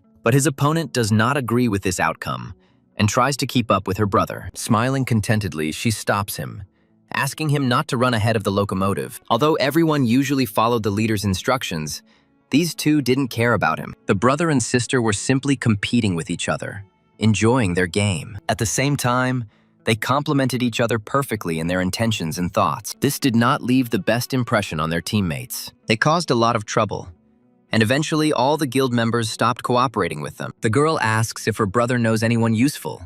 Participants are needed for the new season. He asks with difficulty whether it's worth bothering so much, since he could take one of the new guys. The blonde asks if they can work together, and the guy finds the question reasonable. Sighing heavily, he promises to try to find someone suitable. The blonde finds an alternative by suggesting that her brother invite his girlfriend. He strains, trying to digest what he just heard, and at the same time, asking again. Trudum asks why her. His sister reminds him that she is a hunter without a guild. She thinks it's cute when there's a couple on a team, so you can go on dates in the dungeons. The blonde asks not to worry about her, because the most important thing for her is to kill as many monsters as possible. She says she'll be interested to see how many she can kill in that time. Trude, carefully calling his sister, asks her what's wrong with her eyes. When the blonde starts bombarding the guy with questions about Will, he thinks she's crazy. Looking at the windows of her house, the girl sighs heavily and then speaks. She never thought she would say this, but she doesn't want to go back. Yesterday was a terrible day. Will's story made the girl apologize, and yet now she can no longer look at her neighbor in the same way. Eve doesn't know what to do, but she knows that Will probably has nowhere to go right now. She feels she should take better care of her neighbor if she can repay him in this way. Will appears out of nowhere, causing his friend to scream in fright. Eve notices that her friend is early today, and she laughs and says that she was waiting for her. A brunette announces that she is going to move, which leaves one puzzled. Eve can't understand what's wrong with her, remembering that she had nowhere to go. Not long before, Will was reflecting on how she had failed to find what she wanted again today. She wants to find at least some information about the ring, because the girl feels stranger. Nothing happened to her body then, but no one can guarantee something similar in the future. Will is almost certain that this is all happening because of the parasite ring. It's one thing if it happens in a dungeon, and quite another if it happens outside. Eve guesses what it all turned out to be. Will doesn't want to put his friend at risk. She confirms these words and sums up by saying that this is precisely why she is moving. Eve asks if Will has found an apartment, and she replies that she hasn't found one yet. The girl asks if she prepared all of this, and her interlocutor confirms this. Will was worried that she wouldn't succeed due to a long lack of practice, but she was worried in vain. The girl says that she used to always cook for Hepines, and then begins to threaten the dead man. Eve starts coughing, and the woman sitting opposite her solicitously advises her to eat more slowly. The girl starts to tell her friend something, but hears a melody coming from her smartphone. Taking the phone in her hands, she intends to find out who sent her a message at this hour. And at that very moment, she runs out of words. The bar of emotions begins to rise. Eve lets out a delighted cry, causing her friend to ask what happened to her. The interviewee announces that she has passed the selection interview. Will echoes his neighbor's enthusiasm by asking where she applied, and, still not believing his luck, Eve replies that it was the Red Ship Guild. The girl prays to successfully pass the second interview, promising obedience. It will take place in 3 days and requires you to form teams with others who have come to the dungeon. Eve asks for more alcohol because she is happy and excited. Will supports her. Later, they drink, and this affair drags on for several more hours. Laughing happily, Eve admits that she is very happy, that this is what is good about life. Her neighbor laughs cheerfully, noticing that her friend is completely drunk. Will wishes his neighbor good night in response to her wish, and is pleased with the softness of the pillow. However, Eve changes abruptly. Her eyes refuse to close, and she turns to her friend. She is surprised by the sudden address to her person and opens her eyes. Eve asks her opinion, whether she thinks the girl will be able to cope. Will asks in a friendly manner whether his interlocutor is really fishing for compliments, but she denies it. Embarrassed, she lies back down, saying it was stupid to expect anything else from this tanker. However, she is not offended. On the contrary, she advises the girl to do the same as she always does. Will remembers that in her previous guild, they said that she was doing a great job. Besides, she believes that after the first interview, there is nothing to be afraid of. The girl thanks her, and the one who supported her snorts and bursts into good-natured laughter. She says she became convinced that Eve was fishing for compliments. The interlocutor wishes her neighbor good night once again, and mumbles something inaudibly under her breath. Later, Will wakes up to a lit-up phone screen.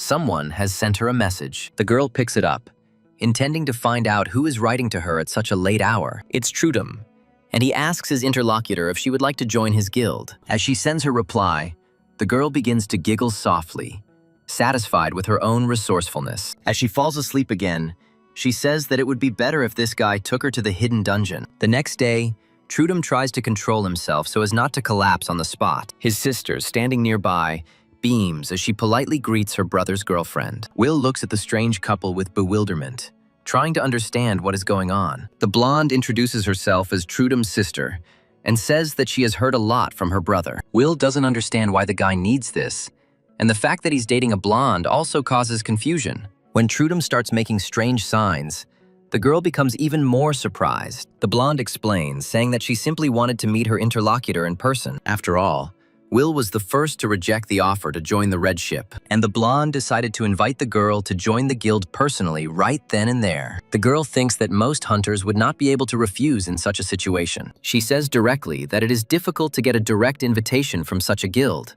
and she assures Will that all that is required of her is her presence, and that Trudum will be her protector.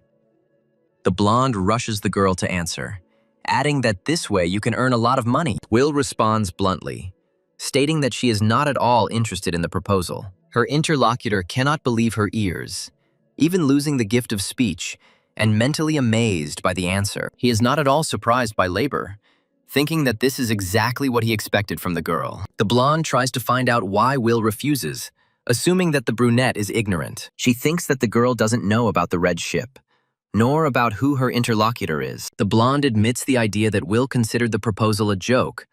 Otherwise, it would be strange. She also says that she heard about the ship and calls her interlocutor the sister of the wonderful duet. This completely confuses the blonde. She asks again why Will refuses. He asks his sister to stop, saying that he feels awkward, but it's hard for the girl to accept it. The guy suggests that Will may have his own reasons for wanting desperately to leave. While the blonde tries to figure out her interlocutor, Trudum mentally begs her to come to her senses. Trude Gold and Gloria Gold are not only brother and sister, but also S rank. The birth of representatives of such rank is considered practically impossible. This is precisely the reason why the media dubbed these two the wonderful duo. The brunette remembers that Eve told her this and ordered her to remember it. Now, Will is trying to understand why these two needed her. The blonde, falling exhausted, rhetorically asks where they will find a person for the team. Will sees no reason to be discouraged. asking if there are no volunteers in the red ship. Trudeau calmly replies that there is nothing serious here and tells his sister to get up. The blonde resorts to a radical measure, threatening Will with a ban on seeing his brother if he refuses. The boy's face falls. He turns to his sister in fear and asks what she is doing. Will is silent for a few moments, then expresses understanding of the situation. She turns to the guy and he starts mumbling excuses, trying to prevent a disaster. Using her sweetest smile, Will tells Trudum that she doesn't like him. The situation is interesting, because it's strange to be rejected even without admitting your own feelings. The guy starts to get irritated, trying to justify himself. He says that he was misunderstood. Will lets loose with laughter, and Gloria joins in with much more gusto. But suddenly the girl falls silent, because she had a very strange feeling. She tries to understand what it is and where it came from, while her relatives continue to sort things out. Glancing towards the girl, Trudum carefully asks her what she is looking at. Will, in turn, asks the guy if he felt anything unusual. He asks a clarifying question with difficulty, since he really didn't notice the anomaly, and the girl shudders. Fearing that she won't make it in time, she cries out invitingly, asking her brother and sister to turn around. Will's sixth sense tells him that he needs to get out of this place as soon as possible. He asks the girl how she understood this, and her interlocutor suggests saving herself first. And yet, during breaks, she replies that she doesn't know how she managed it, although something else is important. Meanwhile, the crack grows and the glow from it becomes even brighter. Together with it, a powerful flow is formed, the pressure from which breaks the window. But that's not all. The buildings begin to collapse behind the fugitives trying to escape. Will notices that it is absorbing everything around it, and Trudum is happy about his successful rescue. The girl doesn't listen to him anymore, because an interesting idea comes to her mind. The anomaly miraculously resembles a portal that is an entrance to a dungeon. Sometime later, the police cordon off the area to protect the unwary from danger. It's difficult to notice that something similar happens every time a dungeon appears. Will is more interested in the question of when they will be able to get inside. The guy is surprised. The girl thinks they can enter even without a guild, but Trudum says that doesn't work that way. They hear Gloria being told that she won't be able to go inside until the examination is complete. The boy turns to the officer, whose name is Bjornor Pine, with a degree of surprise. The person responsible for the affairs of the city's hunters greets her interlocutor respectfully. The guy asks what his sister did this time, and she talks about wanting to enter the dungeon. He tries to ease the tension with a joke, but the officer is unusually serious. Gloria worries that the dungeon might close, but she is reminded of a certain protocol. The blonde doesn't see the problem, believing that her team can be formed in a second. Red Ship A-rank healer, Thrift Savern, apologizes for being late. Gloria asks her why she is alone and where the tanker is.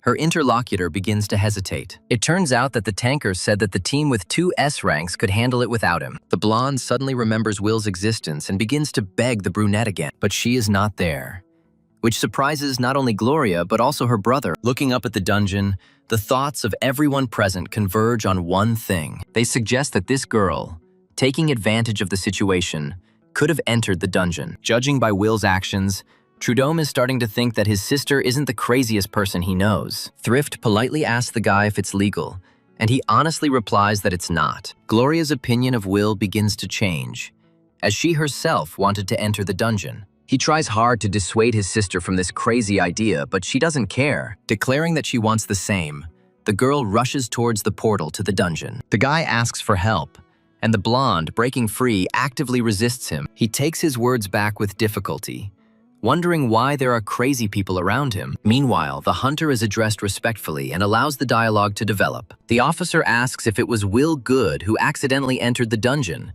and the guy confirms this. The girl ignores the question of why she is asking, expressing only agreement. Trudum asks again why his interlocutor specified Will's name, and she answers vaguely. The guy starts thinking about it, imagining what kind of problems this could lead to. Even if they are granted entry permission, they will not be allowed to enter together. After all, if Will, with the declared C rank, showed A rank skills, she would be sent to prison. Thinking about this, Trudum begins to seriously worry, considering this to be a real problem. The employee handling this issue reports that the analysis of the dungeon is complete. The blonde is filled with new strength, hoping that now she can enter. Her plans are dashed by the fact that this dungeon is currently ranked B, and according to measurements of the magical power emanating from the dungeon, It will soon close. Thrift voices everyone else's guess, saying that the number of monsters has increased. Gloria is amazed at the delay, recalling what happened 8 years ago. He tries to interrupt his sister, but she asks him not to do this if she is not going to help. The guy means something else. He says that Will is now in danger. Therefore, when starting off, the hunter declares that he will go first. The girl is taken aback by her brother's zeal and, at a loss, asks him to wait. But the trace of him is already gone, because it is not a stranger who is in danger. Having wandered for some time, the girl, exhaling heavily, admits her irritation. It seems to her that there is no one in the dungeon, but she hoped to find at least something in the huge space. But suddenly her pupils dilate as her gaze catches sight of something unusual. Ahead, through the leaves and branches, parts of some stone structure can be seen. Coming closer, the girl realizes that the structure is larger than she imagined. Besides, even though the ruins look old, she always enjoys looking at them. Will wonders where the people who built this disappeared to, but no one will ever know. She wonders how she managed to sense the appearance of the dungeon. Turning around, the girl greets the guest, for whom she has been waiting for quite some time. Slowly, as if she still had plenty of time, Will comes face to face with the monster. Calling him a freak of nature, she asks if his wings are heavy. The eye suddenly takes off from its place, beginning to dive downwards, like a bird of prey. Stopping abruptly at a sufficient distance, the creature makes a nimble attack. Will manages to dodge it in 2 counts, but the ground where she stood is covered with craters. The girl has no trouble maneuvering between the shells and gets closer. Finding himself just where he needs to be, Will pushes off the ground, giving himself a boost of speed. Not expecting such agility, the eye opens in surprise and is taken aback for a moment. Extending his arm forward for better statics, Will asks if that's all. And finding herself just a few centimeters away, the girl suggests that this freak die. By striking the very pupil, Will sends the monster flying against its will. It is unclear from where, but a piercing and drawn-out screeching sound erupts from the enemy. Noting its volume, the girl asks how this creature can scream without trough. They land on the hard surface almost simultaneously, and Will breathes a sigh of relief. She is glad that blessed silence has finally arrived. But the monster doesn't want to die and doesn't stop trying to struggle. It continues to squeak. Will is amazed that he is still alive, admitting that he was stronger than expected. But the girl quickly comes to her senses because she is tired of everyone dying from one blow. She asks why there is no one else here and where all the other monsters went. And then a louder sound is heard from behind, even causing the girl to be surprised. Realizing that it was them, Will assumes that the piercing cry attracted his relatives. After the first, a second is heard. After the second, a third. And a whole army appears before the girl. Will fakes a smile, saying there are even more monsters than she expected. The wing beats become less frequent, but the monsters come from different directions. Will assumes that they are all going to attack her at the same time. And in confirmation of this, many feather-like projectiles are launched at her from different sides at once. The girl focuses and groups herself, her lips stretching into an anticipatory smile. It's a challenge, and she accepts it, taking the first step to the side and thus avoiding the blow. Will laughs, asking if that's all they can do, as their attacks keep missing. She mentally notes that after the first attack, her eyes need time to recharge. They also begin to make their drawn-out screeching sounds, but not for long. Thus, the first of the monsters breaks off and falls silent forever, departing to the next world. Following him, his fate is followed by the second and third, without having time to reload for the second attack. Will skillfully moves between enemies, no longer dodging but eliminating them, and soon at her feet are the bodies of monsters, drowned in their own pools of blood. The girl thinks about what happens when another attack ends, and, stretching sweetly and cracking his joints, he suggests starting all over again. The system informs her about an increase in one of the characteristics, causing slight surprise. And so, following the first one, several more notifications arrive, something that hasn't happened for a very long time. The girl instinctively turns around to take a look at the body of this type of monster. It's hard for her to believe what's happening. It feels more like a dream. But, pulling himself together and thinking, one guess comes to Will's head. The girl suggests that the rank of these creatures may be higher than those in the illegal dungeons. She is eagerly anticipating this and is going to check it out. as there are still plenty of them left for this. Thrift tries to figure out how she can hold off Trudum Gold's sister on her own. The girl asks if they accidentally gave her permission to enter, but the answer is still negative. Thrift looks at the blonde and asks her, puzzled, what happened. She finds it incredibly romantic that her brother went to save his girlfriend. Thrift figures out the blonde's plan and asks her not to look for a reason to enter the dungeon. Gloria doesn't ask, laughing and saying that it will be interesting, rushing towards the portal. The officer reminds them of his own words, and Thrift apologizes for the behavior of his guildmates. The blonde asks the girl, when asked by the boss, to say that her brother started first. Sharply raising her hand edgewise for the next blow, the girl lowers it just as quickly. The blow turns out to be just as powerful as the previous ones, and again increases her characteristics. Will is not going to stop there, reveling in his crazy passion. She mentally admits to herself that she hasn't felt something like this for a long time. Every time one of them falls to the ground, the girl's stats increase, and she feels herself filling with power.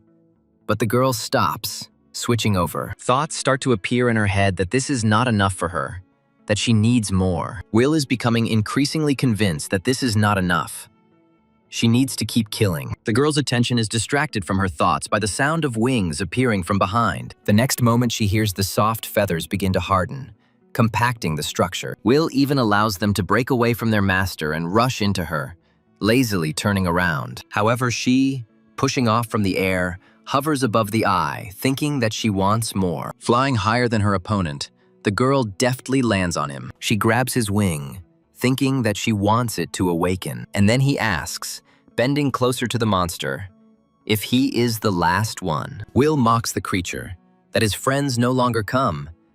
It's not enough for her. The eye's plaintive squeak turns into a shrill scream as the girl tears apart the wing, and Will likes it. She even says it out loud, allowing her victim to scream. And it's not just like that.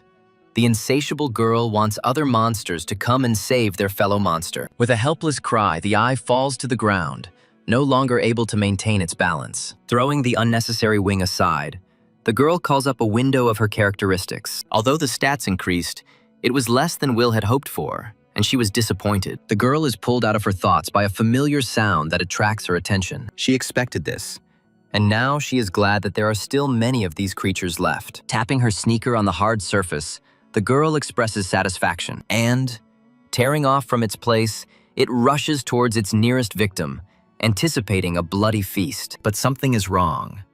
A different sound is heard behind the girl. Surprised, Will turns around to see what adjustments this battle will make, and she watches in surprise as stone projectiles fly past her. The girl stops, tracing the trajectory of their movement further, and he notes with horror that, flying towards the monsters, they hit them right on the head. The force is so great that even though it pierces through, the stone continues to fly. This fate befalls all other eyes literally in the next few moments. At first, the girl is so taken aback that she can't find the strength to do anything but watch. But then she quietly begins to deny, lamenting her lost prey. Turning sharply at the familiar gate, the girl blurts out a painfully familiar name. As he approaches, the guy notices the mess his partner has made in this place. She is angry that he interfered. Trudum is amazed by such a response to his help. The guy asks if she really wants to reveal her true rank to everyone so badly. She could go to jail because of this. The girl says she remembers this. When asked why she went there, Will says that she didn't know the rank of the dungeon. The guy sighs heavily, saying that it is easier to talk to a schoolgirl than to her. Trudum offers to let him sort everything out. The girl agrees, but asks why. It turns out that the officer can cause them problems. Will asks for advice. Trudum suggests acting like a C rank until they clear the dungeon. The girl doesn't like it. She says that her friend has an interview soon and she needs to support her. He offers the girl to dry herself off, she snaps, but accepts the help. The guy casually says that the officer asked about Will. The girl's reaction makes him wary. So Trudum asks for clarification. Will says it was self-defense, so there shouldn't be any problems. When asked for clarification, the girl says that she took revenge on her boyfriend who dumped her. He asks with difficulty who knows about this, and his interlocutor answers him honestly. He calls the girl a braggart, and she reminds the guy that she likes him. He finally admits that he said this so that his sister would not find out about his search for the hidden dungeons. And then a voice is heard from behind, the owner of which has heard everything about self-defense and the rest. Before Trudum can react, He is overtaken by his sister's righteous anger. Will manages to avoid its consequences by quickly jumping to the side. Gloria desperately restrains herself from using more force than necessary. Wheezing, the boy tries to look into his sister's eyes to read her emotions, but the girl avoids his gaze, asking Will if her brother's words are true, and he adds, trying to control his voice trembling with rage, would he care to explain? In front of the Lotus building, they tell everyone to get the cameras ready for recording, because the leader himself is on the horizon. Mr. Cloverwood is asked to comment on the clearing of the hidden dungeon. The man is asked to share his experience and list the treasures he managed to find. The reason for the appearance of the hidden dungeon is a big mystery to everyone, but there is one thing that can be said for sure. And right now, she can no longer delay. And the girl addresses the man through the crowd, her voice drowning out everyone else. The blonde asks if this man really killed everyone for some trinkets. A murmur passes through the crowd as the silence drags on longer than it should. And Clover, having come to some conclusion, responds with agreement, considering it obvious. Unable to control herself, the girl rushes off, not caring about the people she meets, calling her opponent a bastard. She suggests that he should die in that case. Clover remains inactive even when the fist is just millimeters from his face. The next moment, an explosion occurs, its powerful shockwave throwing back the witnesses. They come to their senses, realizing that the battle between the S-rank representatives could be fraught with danger. And Gloria, sitting on top of her opponent, trembles slightly with her whole body. The thing is that death in the dungeons reveals one simple truth. The girl asks her interlocutor why he did this. Her voice trembles as she asks if this is all because she left Lotus. By casting his vote, Clover says that her position is completely indifferent to him. Now Gloria asks again, turning to her interlocutor, rushing her. Why is she searching for the hidden dungeons with her brother? The girl reflects on Trudum's situation. She is surprised that there is such an impressive difference in strength at the same rank. And Gloria, as if for herself, states the fact that the brunette is a killer. Will, however, becomes aware of Trudum's tension in the presence of his sister, she says. Considering that it is unfair to call him a murderer, since the death of seekers in the dungeon is natural. At the same time, the girl wonders why death worries this blonde so much. She asks if there is no reason for someone to die in the dungeon, and she adds to herself, why worry so much? Gloria continues to hold on. Trubo wonders how Will is going to deal with his sister, S-Rang, and the one holding it asks whether the interlocutor will care in a particular case. For example, if this guy dies in the dungeon, Trudum understands that his sister is furious. Will grins flippantly, suggesting that the blonde try to kill him. The girl can't believe her ears. She can't even find words at first. Will becomes curious about how strong this girl really is. Suddenly, the blonde feels the ground beneath her begin to crumble and sink. And the very next moment, she realizes that there is no one left under her hands. And what's more, she herself fell into a trap.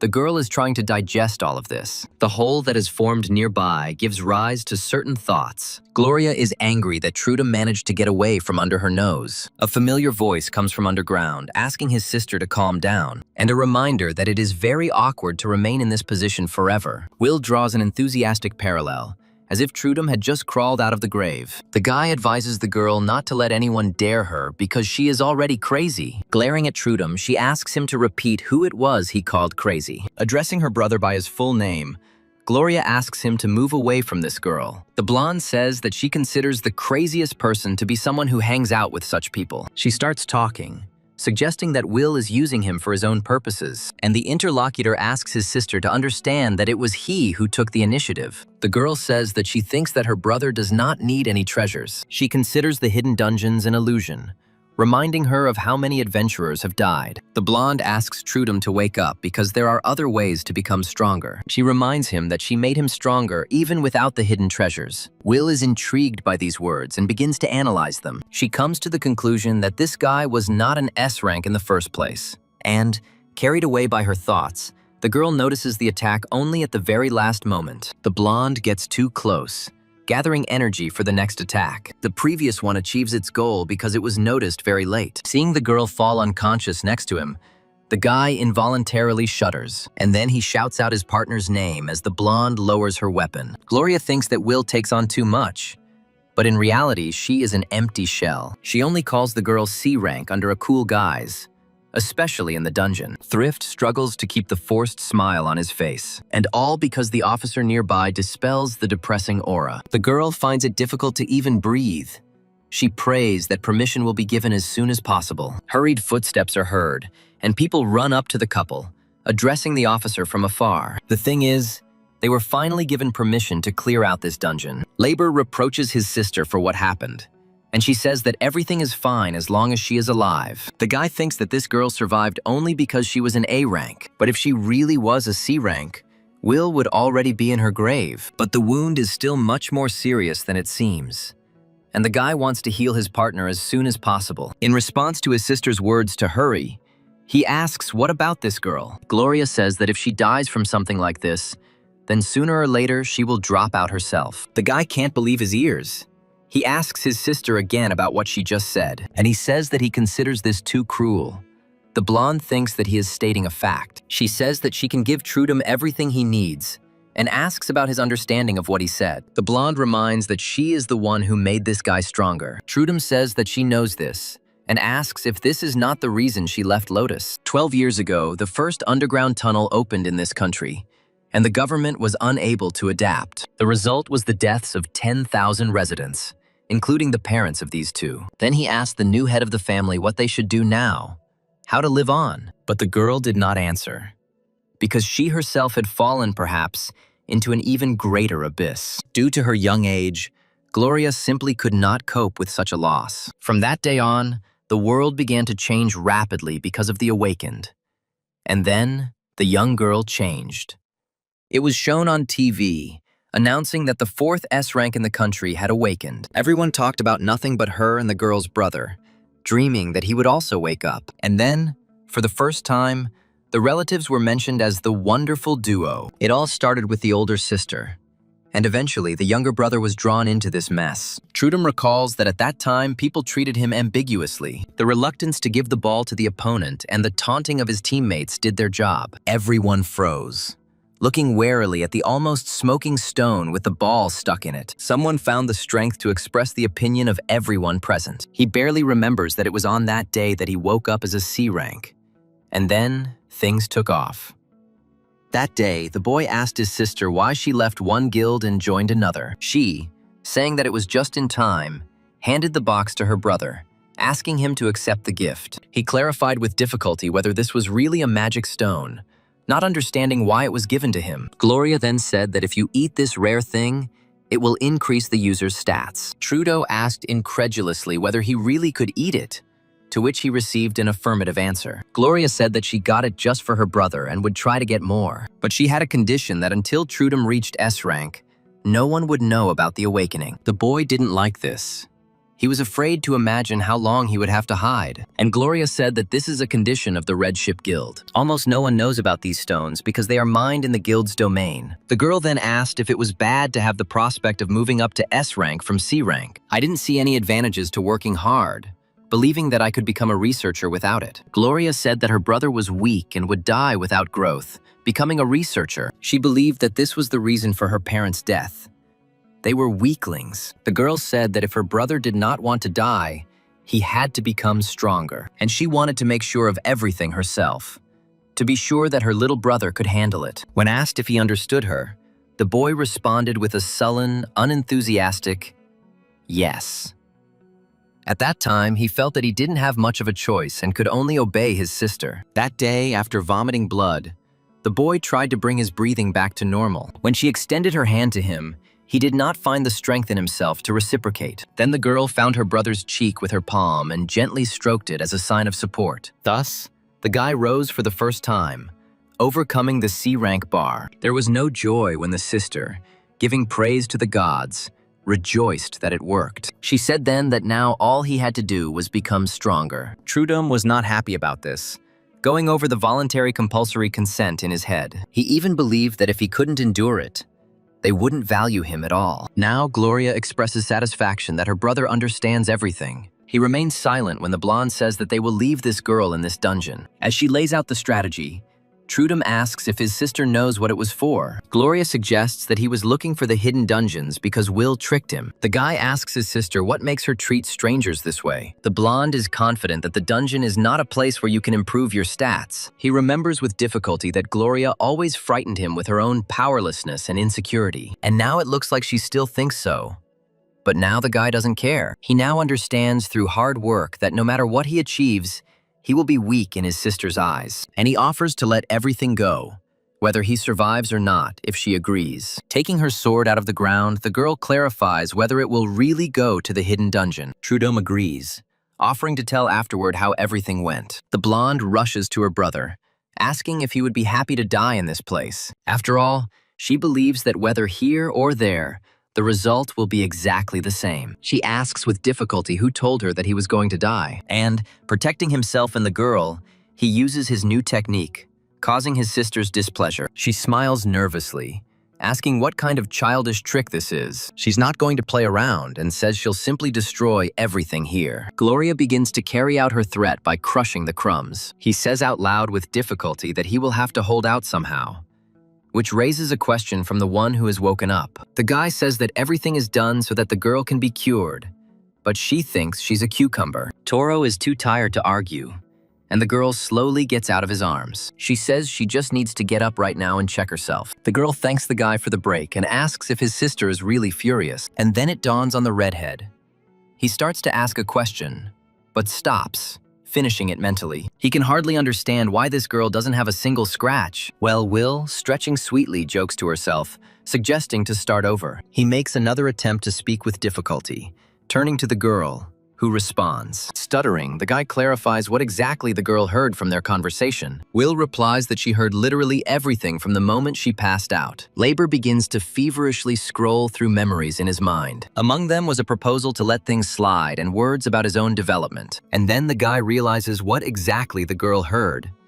And he starts stuttering, and she starts screaming, asking if she really did hear literally everything. Gloria is on her own wavelength, thinking that all her loved ones are dead because they lost. When she looked at her brother, she desperately tried to reach him in her mind. The blonde thought about how she was trying her best to prevent this fate from touching the last little person, and she sincerely cannot understand what he is unhappy about now, that he is putting himself in the noose. Gloria mentally turned to her younger brother, asking him to explain this childish rebellion to her, but she was even glad that she would be able to bury her youngest in this damn dungeon. Because the girl was dealing with the stones, clearing her way, she did not see the main thing. However, then she clearly heard her brother's cry of unknown origin. The blonde assumed that she had managed to seriously wound him, which was impossible to see because of the dust. Instinct kicks in, and the girl, breaking through the dust, asks what happened. However, as soon as she manages to do this, the blonde freezes,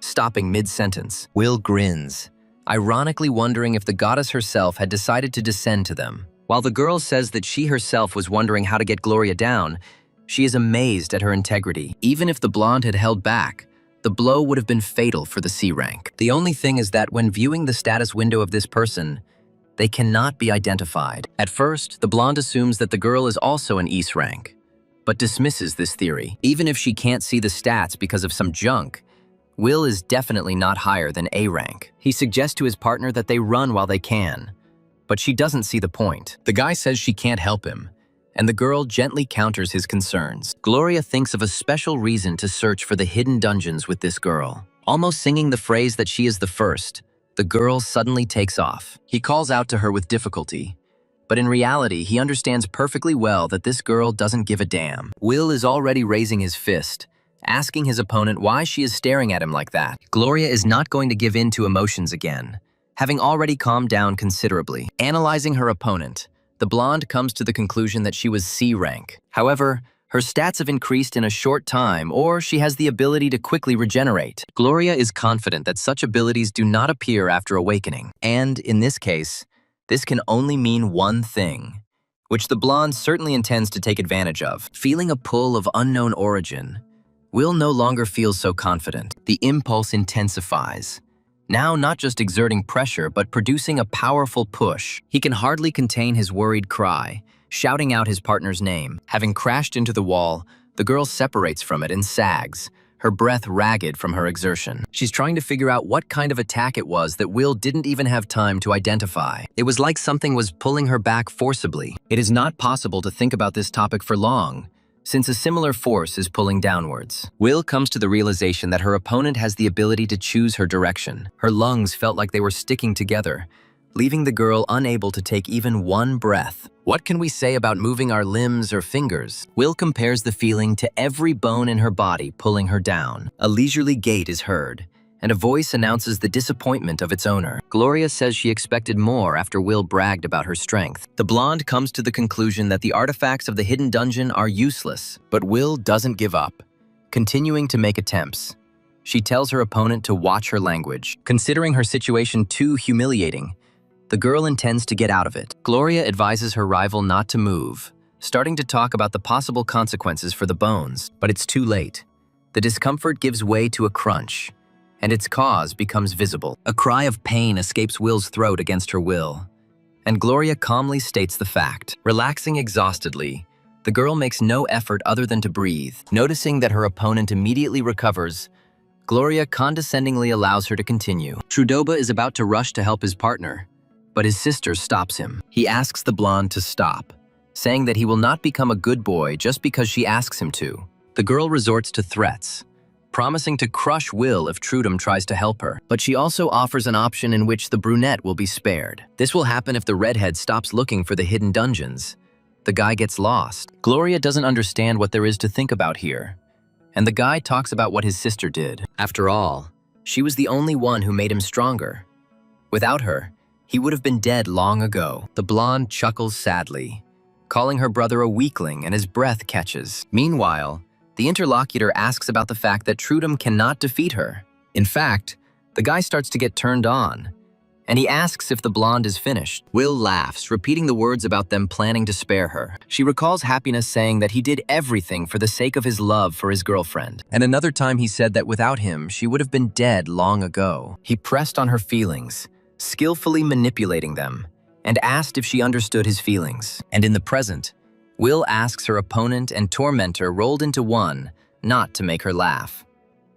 She asks if she seriously thinks that anyone will believe these lies. After all, these are also just words to manipulate people as you please. The girl advises her friend to do everything as he wants, because his goal is to gain power. And she admits that she helps him because they are, in fact, similar. And the girl invites Trudum to follow him, believing that she can show him the right path. They ask the officer where everyone is, saying that they need to find them immediately. Thrift says that the hunter Trudum Gold went to rescue the girl. Bianor confirms. The healer believes that this will be on everyone's lips for a long time since the guy is popular. The girl is distracted from the conversation by something she had lost sight of some time ago. She asks the officer if the sky has always been this color, but the interlocutor denies it. Thrift begins to panic, believing that the dungeon is beginning to split apart. Bianor is not sure, but she is leaning closer to this theory. The sorceress refuses to believe what is happening. They unanimously come to the conclusion that it is necessary to urgently clear the dungeon. Will, meanwhile, continues his strong-willed attempts to resist his strong opponent. Trubom asks her to stop, fearing that the girl might die in this confrontation. Gloria mentally tries to understand what Will is trying to do, because she should be immobilized. Suddenly, the slightly wary look changes, and a question arises in the blonde's head. Along with the destruction that has appeared before her, a piercing scream cuts through the space. The girl tries to understand how such a disgusting screech could have appeared. She thinks it sounds like the roar of a beast clawing at its throat. Unable to hold on any longer, Trudum voluntarily covers his ears, cursing through his teeth. Remembering what happened at the underground market, he realizes that Will has become stronger. And what's more, this girl was weaker even than when she first entered this dungeon. And while he is thinking about this, another sound wedges into the space. Gloria realizes that this huddled pack of monsters was summoned by Will with her scream. The blonde even feels sorry to deprive the girl of such an ability, but she needs her brother much more. She thinks that otherwise they would have become friends, and that there are too many of these creatures. The blonde believes that Will is going to attack her to escape from the invisible bonds. The girl determines the rank of the monsters and wonders whether she should look for the boss herself. She is finally convinced that Will is trying to stop her with these fools. Gloria admits that she enjoys it because she can have a blast. The monsters gather ever more tightly, carefully continuing to close the remaining distance. Noticing the glowing feathers, Gloria asks if these are all the weapons they have, and several eyes go into combat readiness mode, directing an attack at the enemy. They circle around Gloria, who rushes forward in anticipation of a good fight. Already prepared to enter into a deadly skirmish with the confidence of emerging victorious, The girl slows down, and then she slows down completely and stops when bewilderment appears on her face. Having taken a more stable position, a puzzled question flashed through Gloria's mind. Why don't these creatures notice her?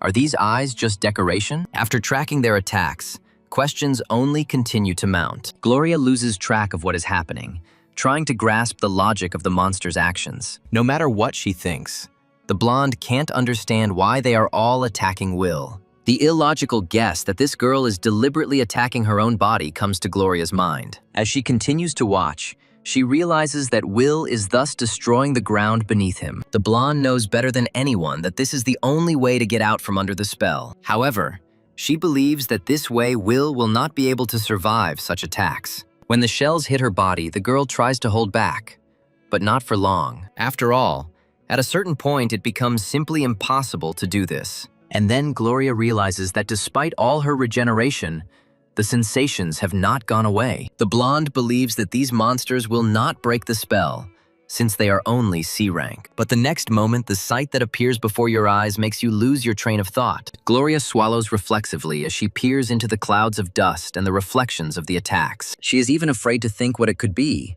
assuming that she is imagining things. And Will, who is under fire, mentally admits that she is in incredible pain. But she doesn't intend to give up. Realizing that this is not enough, the girl turns to herself, reminding herself that at this level, she is useless. And then Will gives a mental command to his eyes to attack her even harder. By locking eyes at the right moment, the girl confirms the purpose of control. The system informs that the confirmed target is granted a blessing. A plan is born in the girl's head. She forces herself to be strong and determined. The next moment, the prone one is attacked by a projectile more powerful than all the previous ones. Gloria watches all this and doesn't even know what to think now. Continuing her observation, the blonde realizes that the monster's attack power has become more powerful. When opening the status window for its user, the system displays the angel's A rank. Gloria can't believe her eyes, because just now the monster's rank was several times lower. As the dust slowly begins to clear, a familiar silhouette emerges through it. Will jumps up and attacks his opponent, speaking to her. The girl admits that she really thought she would die because of her. Realizing that this girl has raised her own rank, Gloria asks who she is. Will laughs unnaturally, saying that, unfortunately, he doesn't know that either, but she is absolutely sure that the blonde will die in this god-forsaken dungeon. Will asks if she thinks S-Rang's body can withstand those spears, and she laughs wildly at the moment when the shells mercilessly pierce both bodies. He watches what is happening with difficulty, trying to understand what is going on. The guy's gaze darts feverishly, switching from one object to another. Time seems to him sometimes too slow, sometimes too fast, as he digests what he has seen. And he comes to the conclusion that his invincible sister has been surpassed by Will Good. Even watching this with his own eyes, the guy cannot believe that what is happening is real. Gloria's thoughts are filled with similar things. She refuses what she is experiencing now, and analysis and irrefutable logic indicate that Will's own body was just a decoy. As Gloria flies back from the blow, she wonders if a human could use such a style. Weakened by the previous attack, the girl cannot find the strength to hold back a scream. There is no time to think, and opening her eyes, the blonde sees her rival's face in front of her. He lets out a discreet chuckle, after which the space is filled with uncontrollable laughter. Will, however, continues to land blow after blow, satisfied with her own advantage. Waiting for the right moment, the blonde mentally curses her rival, and then he makes just a few simple movements to achieve what he wants. The contented smile is erased by a reflexive cough, which gives rise to all the consequences. Now Gloria is the one laughing. Now her face is adorned with a triumphant smile. The girl mentally expresses joy that her opponent fell into her trap, and Will's face breaks into a mad smile as she inquires about the blonde's vitality. She can't believe her own eyes, and her opponent activates her piercing scream. The surviving one-eyed angels respond, rushing towards their newfound goal. Gloria reproaches herself for letting her guard down too soon. But something else is even more striking. My head is occupied with thoughts about how the brunette can still attack. Opponents with whom Gloria would normally have a lot of fun now only irritate her. And the now completely healed opponent asks if the blonde has time to miss her. Gloria no longer knows what to believe, because Will managed to recover from his fatal wound. Calling the approaching girl a monster, the blonde swings her sword, but her opponent dodges and strikes from behind. and Gloria barely manages to stay on her feet. In her mind, the blonde calls Will a cowardly bastard for such an act, and she, landing on the ground nearby, asks if her rival is still alive. The blonde can't understand what's wrong with this crazy woman. Why she's so wrong. Will nods to herself in satisfaction, saying that this is exactly what she expected from her class. After all, she didn't die despite so many successful attacks. Finally, Gloria speaks up, inviting her interlocutor to look at herself first. She asks her to die already, to which the brunette, feigning offense, chuckles. And then she admits that, in fact, she has already died an incredible number of times. Gloria is finally convinced that the will treasure grants immortality. The blonde talks about dungeons where they are, and the interlocutor asks about their location. Gloria says she wouldn't throw her life away even if she had something like that in her arsenal. When told that she is crazy, the brunette asks, "So what?" Gloria explains that this means it is dangerous for Will to be around her brother. The brunette says that her interlocutor has a sister complex, which is why Trudum doesn't date anyone. Gloria replies that she doesn't care, and the problem here is something completely different. In her mind, the blonde feels like she can't even raise her hand right now, and she says that the only thing that matters now is that Will might just die in this dungeon. When the ground beneath the girl's feet begins to crack,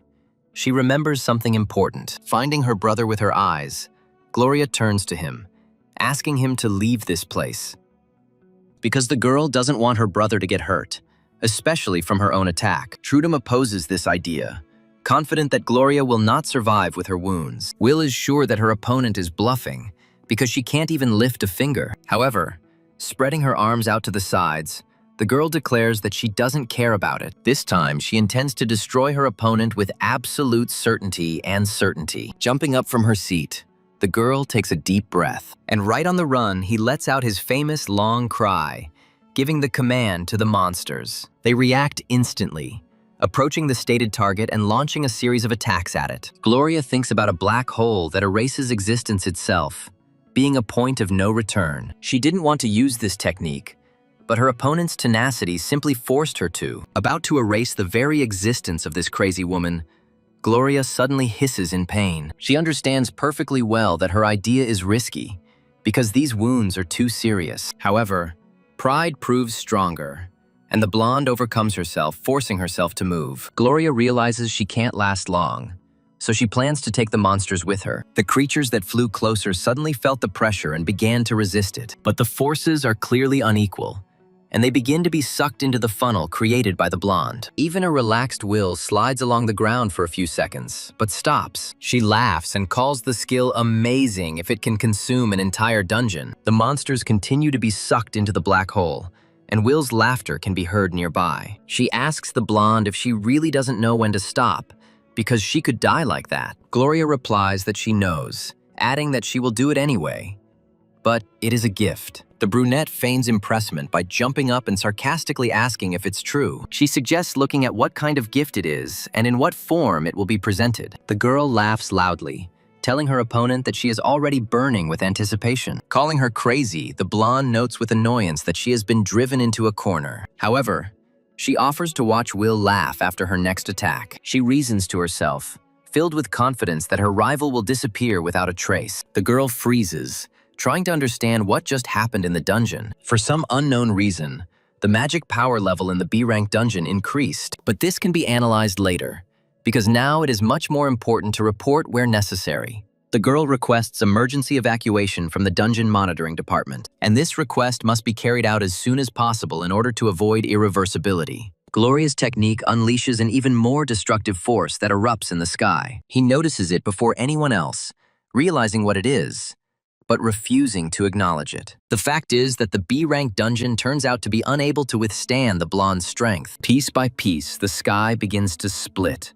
crashing its parts down to the earth. The girls sensed something strange already on the road leading to the hunters who had come before them. There was a lot of magical power inside, and the monsters were gathered in one place in the sky. Also, the B-rank dungeon monsters were supposed to be C-rank, except for their boss. But even the officer couldn't determine their rank, assuming that it was all because of the S-ranked ones in the dungeon. Just when she thought that there might be something wrong with this place, She saw a very strange picture. And now Bionor doesn't understand how a C-rank hunter can fight on equal terms with an S-rank. The girl cannot understand whether there was some mistake in distributing the ranks. The officer realizes she needs to arrest Will, but the dungeon may not be able to withstand the magical power. If this happens, the dungeon break will explode, resulting in the death of many. Bionor is determined to stop the battle even at the cost of his own life. Noticing movement from the side, the guy's gaze falls on the girl's outstretched hand. He reads her plan on her face as clearly as if she were an open book. Trudum asks her to stop, considering it too wrong to use such a method. And the officer, turning to him and the fighting girls, reprimands the trio. Due to the dangers of the dungeon being exposed to her magical powers, she takes drastic action. Bionor informs the trio that from now on, she will be demoting everyone to C rank. The action begins immediately, primarily affecting Trudome. Following the guy, Will feels immediate changes in his body, and the punishment ends with Gloria, who suffers the most. As she becomes no longer able to contain her sealing techniques, she pays the price. Following the opening of the first wound, similar things happen all over the girl's body. The blonde can't understand what's going on, so she asks the system, but she herself informs her user that a forced rank reduction has occurred. The girl begins to guess whose skill this is, but at the same time, she weakens. Will, floating nearby in the air, notices her opponent's black hole dissipating, and she, no longer able to cope with the open wounds, loses consciousness and falls. Before falling to the ground with a distinctive sound, light hair flutters into the air. Rank down is a special skill that only Bionor can use. The girl uses it when it is impossible to stop the fight by all other means. However, using this results in serious side effects. Bionor is pleased with the calmed magical power, but notes damage to some organs. The officer orders the healer to heal the huntress Gloria Gold as quickly as possible. The girl agrees and, carefully walking towards her goal, worries about her well-being. Finally, when she notices the blonde among all this destruction, she groans with concern. Seeing holes all over his body, Thrift realizes the injuries are very serious. An ordinary hunter would have died from this long ago. But Gloria endures everything with a C rank. Sobbing with an excess of empathy, the girl activates the power of her staff. She thinks that it will take some time for the organs to fully recover. However, first and foremost, it is necessary to provide first aid. In the process, Thrift is pleased that the girl's recovery is proceeding quickly. Noticing movement in front, the girl is momentarily distracted from her concentrated work. Looking at Will with a searching gaze, the healer remembers that it was she who fought Gloria. Moving his experienced gaze over her body, Thrift does not understand why she is not injured. The healer confirms that Gloria is injured and asks the culprit to move away. Will doesn't hear her potential interlocutor, being absorbed in her own thoughts. Looking at her rival, the brunette is convinced that she is still alive. Even the blonde's borderline state doesn't stop her from taking revenge. Thrift desperately cries out a plea not to do this, while at the same time fearing the huntress. Literally at that very moment, a familiar hand appears from under the ground, pulling Gloria along with it. A surprised interjection escapes the brunette's lips, but she doesn't get too active. Will looks more like a child who has seen something interesting when he asks where she went. Saying that she doesn't understand this, the girl begins to slowly turn around to look at her interlocutor, and he asks why he is saving her. Didn't he himself want to get rid of her? Sure enough, that man turns out to be Trudum Gold, standing dejectedly nearby. The guy turns to the healer, asking him to cure the huntress Gloria Gold, and she agrees. Will can't understand why he chose the other side and asks about it. The girl cannot understand yet because by getting rid of her, the guy could gain freedom. Trudum says it's not a matter of choice, because he has no intention of watching his family get killed. The guy says he can't do that, and his interlocutor asks what he's talking about. And why didn't you intervene earlier? And why did you suddenly change your mind? He parries with difficulty, asking what his interlocutor is talking about and whether she is tired of it yet. And the girl remembers her situation, which is similar to this one. Happiness was the same, and Will says they always say that, convincing everyone that it's all for the sake of others. But the most disgusting thing about all this, the girl believes, is that they are forcing her to believe this lie. She says she realized this when she died and then killed many times. Will realized that freedom could only be achieved by destroying someone. This was the reason why she wanted to share her knowledge with Trudome. The girl really wanted to share with the guy the freedom she felt then. She says that labor is under the control of her sister, and in order to free herself, She needs to break the connection. Will knows firsthand that it's hard at first, but then everything becomes easier. The girl says that now there is a chance to get rid of this burden, and she is confident that if she succeeded, Trudum Gold will also be able to free himself. Smiling with good intentions, the girl says that she can help him with this. The boy is silent for a while, and Will allows him to experience these painful thoughts. And yet Trudum, apologizing, replies that he cannot act in such a way. Will doesn't understand this, asking a typical question, and the guy explains. He states the fact that he was inactive the whole time, watching the girls fight. He did not undertake anything through labor, because helping his sister would mean agreeing with her. But when it dawned on him that she could die, the guy realized that he couldn't let that happen. Will can't believe her ears.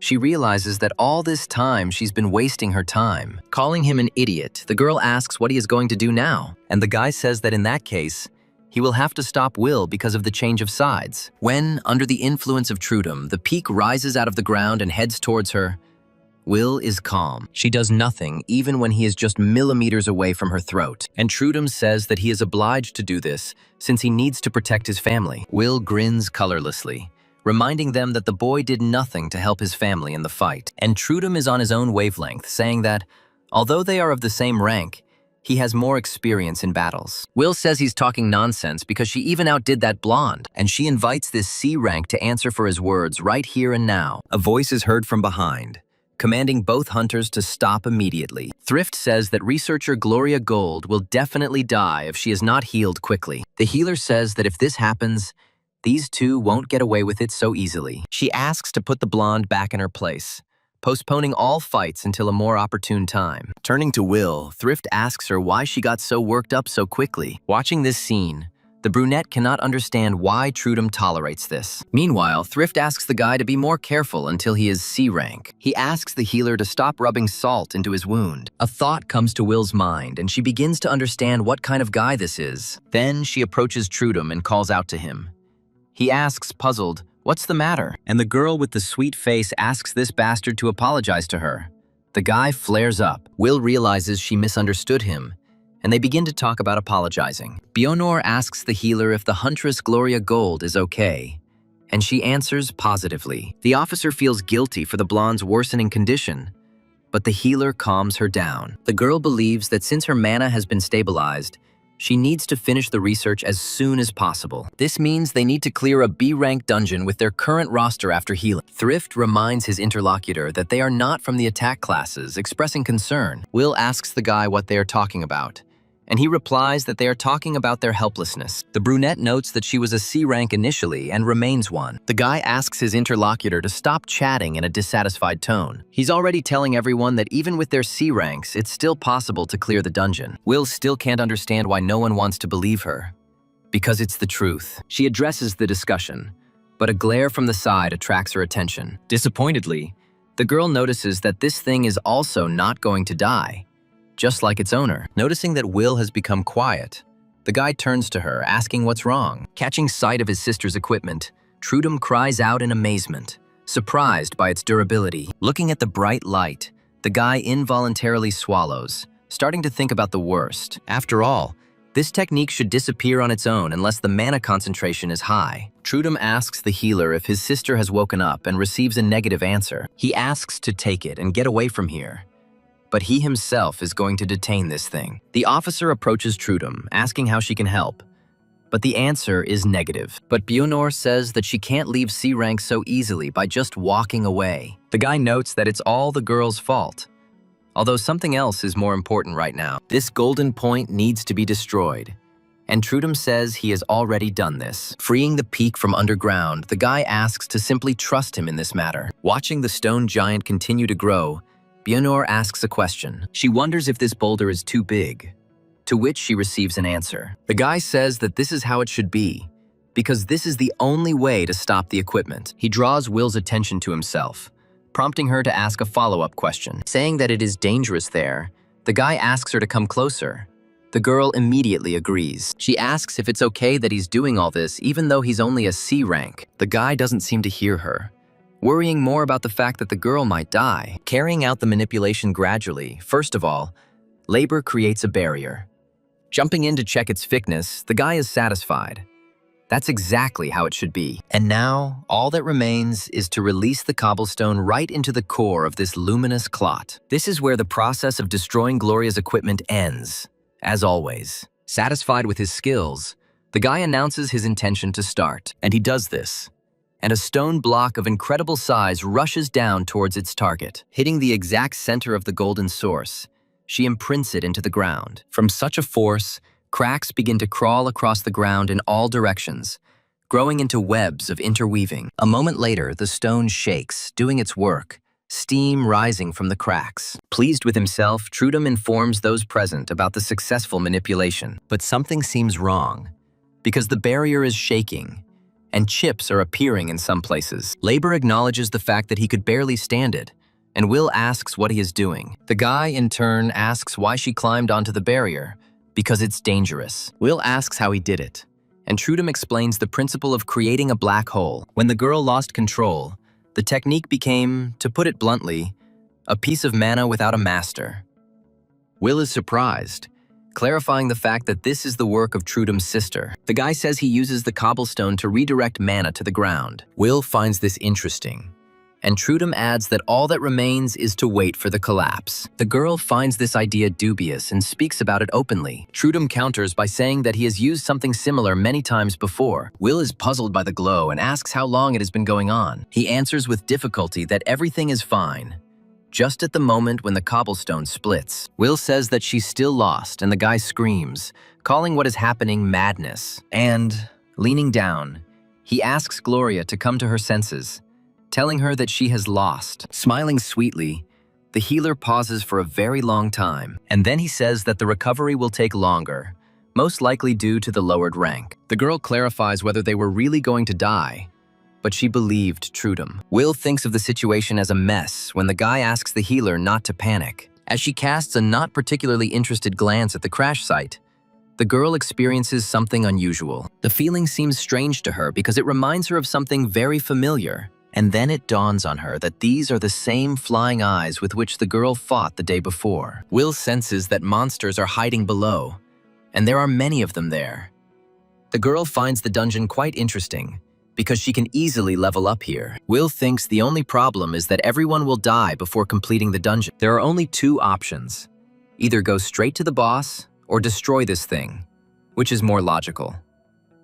After thinking for a moment, the girl suddenly smiles and turns to her interlocutor. When she turns to Trudum, he is surprised and asks what she needs. Will offers to thank her by calling the guy an unkissed C-rank small fry. The interlocutor explodes, asking why she even thought that this was so. Will argues that the boy can't even clean up after his sister. He stops short when he sees Will's actions and asks what she is doing. The girl, enjoying the solid ground for the last time, asks him what he thinks. And, jumping down, she answers her own question that she is going to clean up after his sister. Saying that she will clear the way, the girl recommends following her only after that. Looking at Gloria's technique, Will thinks that although it is small, it is frightening. The girl finds it incredible that such a concentration of mana would be concentrated just for the sake of killing her, just so that the older sister could protect her little brother. A scene in which Trudum spoke about protecting his family involuntarily comes to mind. Will mentally addresses him, telling him that she has no one to protect, and no reason to. And another memory flashes before my eyes, where my brother says that he is leaving because he finds the very fact that they are a family disgusting. Remembering how she called Jasper, Will thinks about how she was abandoned by everyone she loved, and yet, despite the harsh truth, she is going to do it now. Despite the fact that she understands that there is not much sense in her actions, Will remembers how he made her feel like she was wrong, and the girl is going to end it with her own body, to make sure. A detached laugh escapes her lips, and Will admits that it hurts like hell. Eventually it breaks down into atoms, leaving behind only the ring. However, it does not allow Will to die even in this case, beginning to create the girl's flesh. And so, cell by cell, it eventually appears in its original form. Will had foreseen this, so she continues her movement towards the source again. And just like the first time, the accumulation of concentrated mana begins to split it. And this happens again and again. And the system never tires of repeating the ill-fated words. After all, the carrier of the parasite ring cannot die before the end of the incubation period. Kneeling down to get a better look below, The officer calls out to researcher Trudum. The girl asks worriedly why this huntress is still alive. Bionor asks more of a rhetorical question about whether Will is really human. And the guy, without answering, falls into his own thoughts, plunging deep within himself. At some point, everything stops. The golden glow fades away completely. Realizing that her torment was over, the girl slowly turned around, and then she screams joyfully, glad that she was able to destroy this thing after all. Will bursts into laughter, allowing the officer to praise her luck. With difficulty, Bionor asks the girl to give the thing. Otherwise, her appearance distracts the guy too much. Calling him a kissless little thing, Will is amazed at the quality of the clothes he has on him. The guy is overcome with rage, and the girl laughs, amused by such a humorous reaction. Without wasting any time, Will suggests moving forward, much to the officer's confusion. And while Bionor clarifies what will happen next, the girl moves on to decisive action. And in the process, it reminds them that they still need to clear this dungeon. Trudum enters the conversation, asking if she really means clearing the dungeon. After all, it looks like something else, at least not in the usual sense of the word. The impact is so strong that everyone falls down, ending up underground. They check on each other's condition, and then Trudum provides some light. The guy freezes in a stupor, not expecting something like this. But Will is amused by what is happening. Looking around, they notice how the monsters' mouths begin to drool onto their prey, and then the first of them lets out a deep, drawn-out growl, starting to slowly approach. He can't understand why there are so many monsters. This never happened in normal dungeons. The thought flashes through the minds of each of the hunters that they are surrounded, that the situation is dangerous. Under the gaze of the predators, Thrift not only trembles, she begins to squeak in fear. And then he suddenly remembers one important moment, sharply turning to the side. The girl wonders why Gloria uses the monster's paw as a pillow. The girl apologizes and says that she should have taken better care of the seeker. Meanwhile, breaking free from the crowd of its brethren, the first monster decides to take action. He throws his hand forward with difficulty to protect the healer, who is unable to fight. The boulder successfully pierces the monster, causing Thrift to recoil just in case. Trude asks why she jumped here, and she replies that she followed the unconscious Gloria. The guy leaves this unanswered, swinging at the approaching monsters. So far, dealing with them has proven easy, and Trudum is taking advantage of this moment. So, around a group of people, there is a protection of stakes with monsters impaled on them, but there are still too many of them.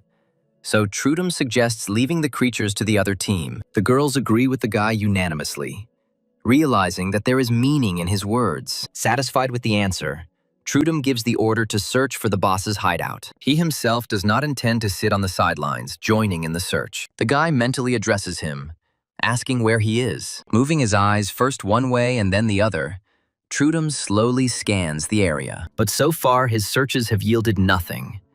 The guy discovers either small ones or emptiness. But suddenly, he manages to grab hold of the thread that leads Trudum to his cherished goal. So the guy finds the boss's hideout, successfully determining the direction and approximate distance to him. Will asks her to ignore the boss, promising to eliminate everyone. Her interlocutor thinks she's crazy, but in the end, he gives in, asking the girl if she can see the temple standing nearby. Will shifts his gaze until he lands on the required structure, confirming. Then Trudum announces his intention to break through the line of monsters, clearing the way. The girl must close the line and protect the others as they move towards the exit. The guy is sure that it will take about 2 minutes and asks to stay behind until he returns. Will clarifies that he wants to take down the boss first, and his interlocutor responds by arguing his strategy. Answering that she doesn't want to, the girl gives in to the impulse, causing displeasure to the self-proclaimed leader. Unable to find adequate words, the guy calls her crazy, and she runs away laughing, asking if he seriously thinks that she will obey. Of course not, she answers herself, saying that there is so much prey around. Will continues, saying that he is not going to let her go for any amount of money, and she intends to continue doing this until there is no one left alive. Laughing loudly, the girl moves across the battlefield,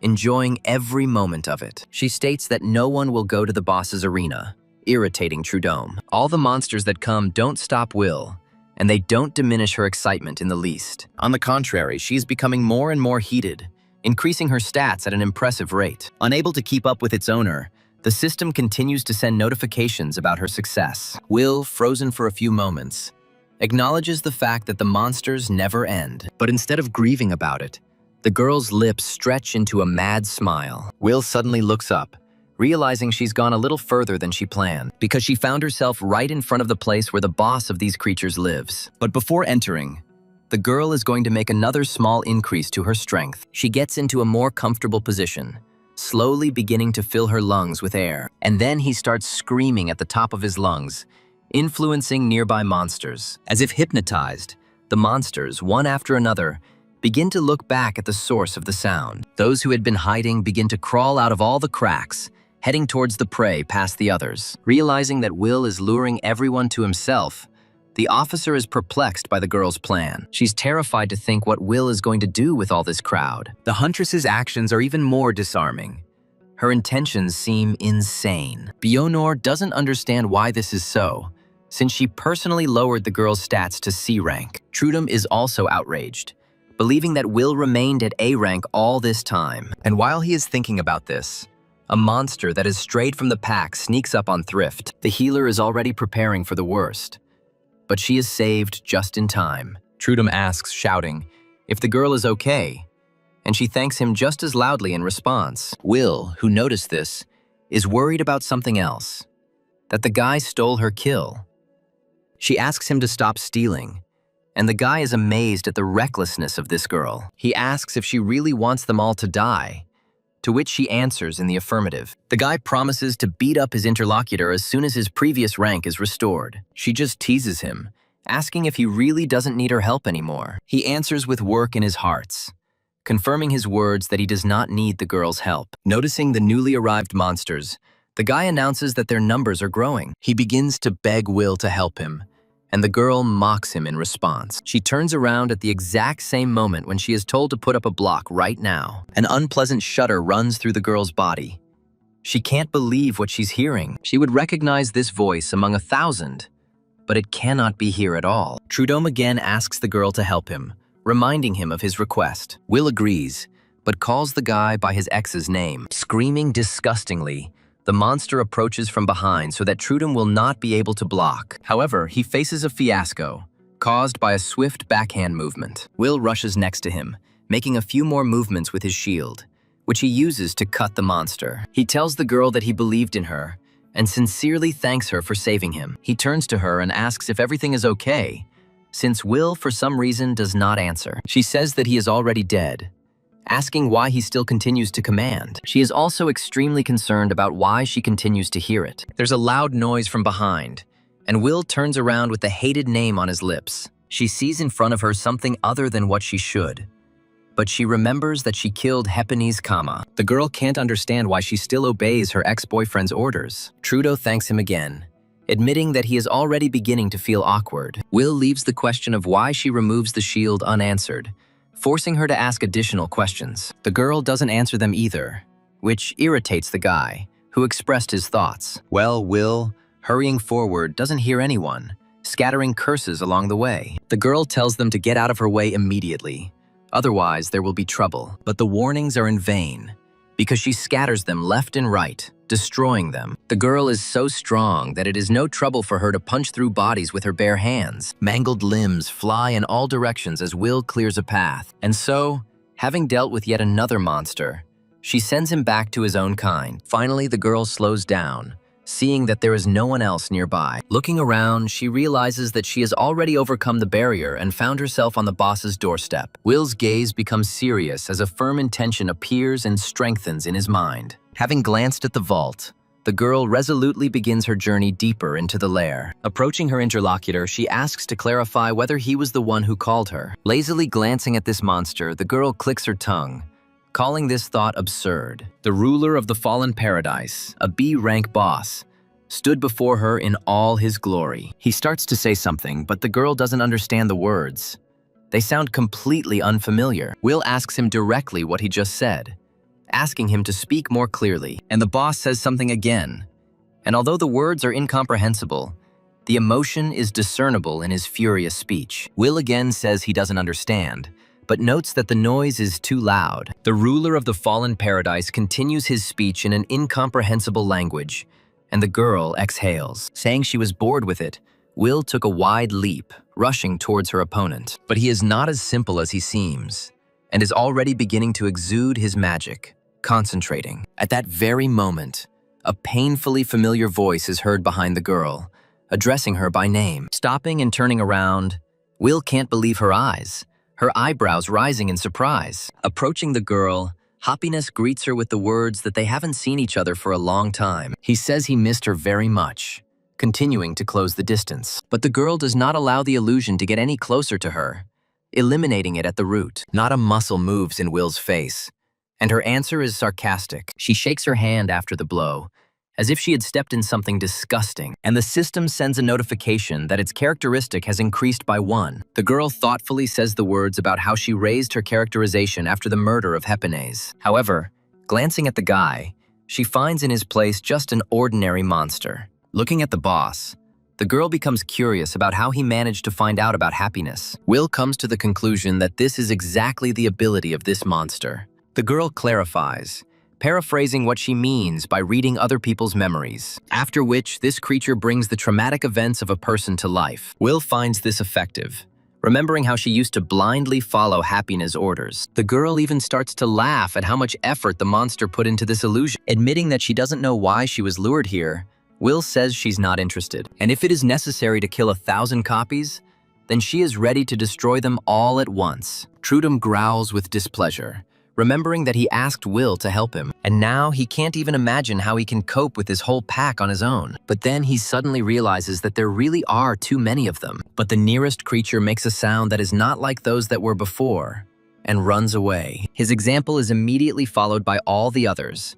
and the whole crowd heads towards the boss's lair. Trudum, who had prepared himself for the blow, remains frozen in the corresponding pose, perplexed. The next moment, the guy tries to understand why they all ran away to the temple, and in the temple, the girl fights her worst nightmare in reality. One of the Happines asks her to join the guild, saying why Jasper left, but Will tries not to listen to the words that she is the cause of everything. And Happines continues his sophisticated manipulations, even with his head separated from the body. He says that he is saying all this only because he is worried about her, about their love. He asks her to try together, asking if he has offended her in any way. The guy continues to put pressure on the girl, moving towards a negative attitude towards the parents. He reminds her about her brother's tuition, which must be paid regularly and on time. The voices merge into one when Happiness says that he loves his girlfriend. Agreeing to leave, Will replies that she doesn't love him. The system reports a rank increase, and the girl immediately says that she adores Happiness. Will falls silent,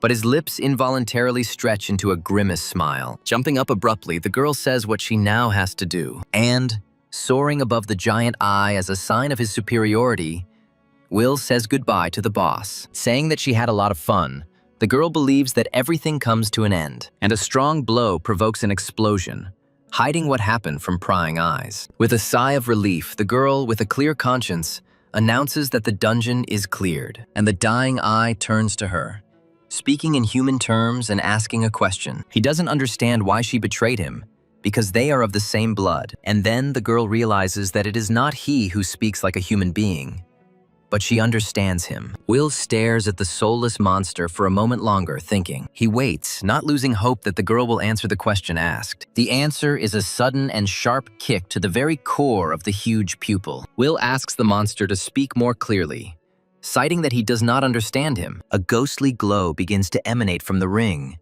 and it seems to become lighter. Lowering her gaze to the object, the girl begins to study it with interest. And suddenly the ring loosens to such an extent that it slips off her finger on its own. With a corresponding sound, it hits the floor and rolls for some time. Will can't believe his eyes, wondering why the ring fell off her finger. The girl looks at the object lying nearby with disbelief, actively thinking about something. And then she cries out joyfully, coming to the conclusion that her torment has come to an end. Will concludes that it was enough for her to obtain an S rank to remove this ring. The girl says that if she had known this, she would not have bothered with the hidden dungeons. Will can't get enough of his happiness, constantly repeating joyful words, admiring her past scourge.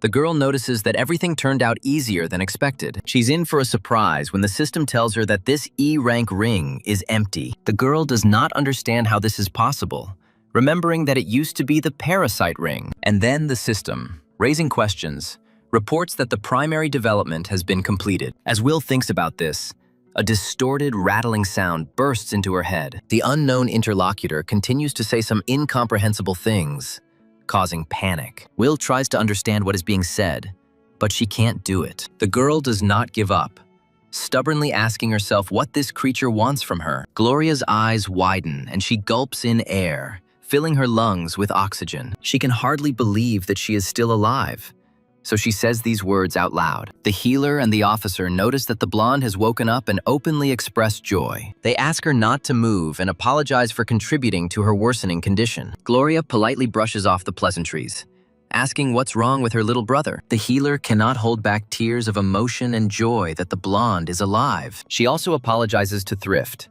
noting that, unfortunately, she showed her worst side. The girl is already sobbing loudly, asking Gloria not to put herself in danger anymore. And while they are making out, Trudome finally suggests that they rent a room for themselves. Gloria feels uneasy because while she was unconscious, Will was still steering everything until now. The girl considers this shameful, because she could never even think about something like this. She thinks that the situation seems strange to her, thoughts that lead to the Lich's skills. The blonde recalls Thrift's words about the girl leaving shortly after providing assistance. She is unnerved by the fact that Will's power is so great despite visiting many dungeons. Gloria asks her brother to take her to the boss arena. The guy is surprised by his sister's zeal for battle. The blonde says that it's not about that, but about finding a way out after clearing the dungeon. She offers to meet with Will. Thrift asks him to promise to avoid fighting. Gloria says she'll have to tell this girl something.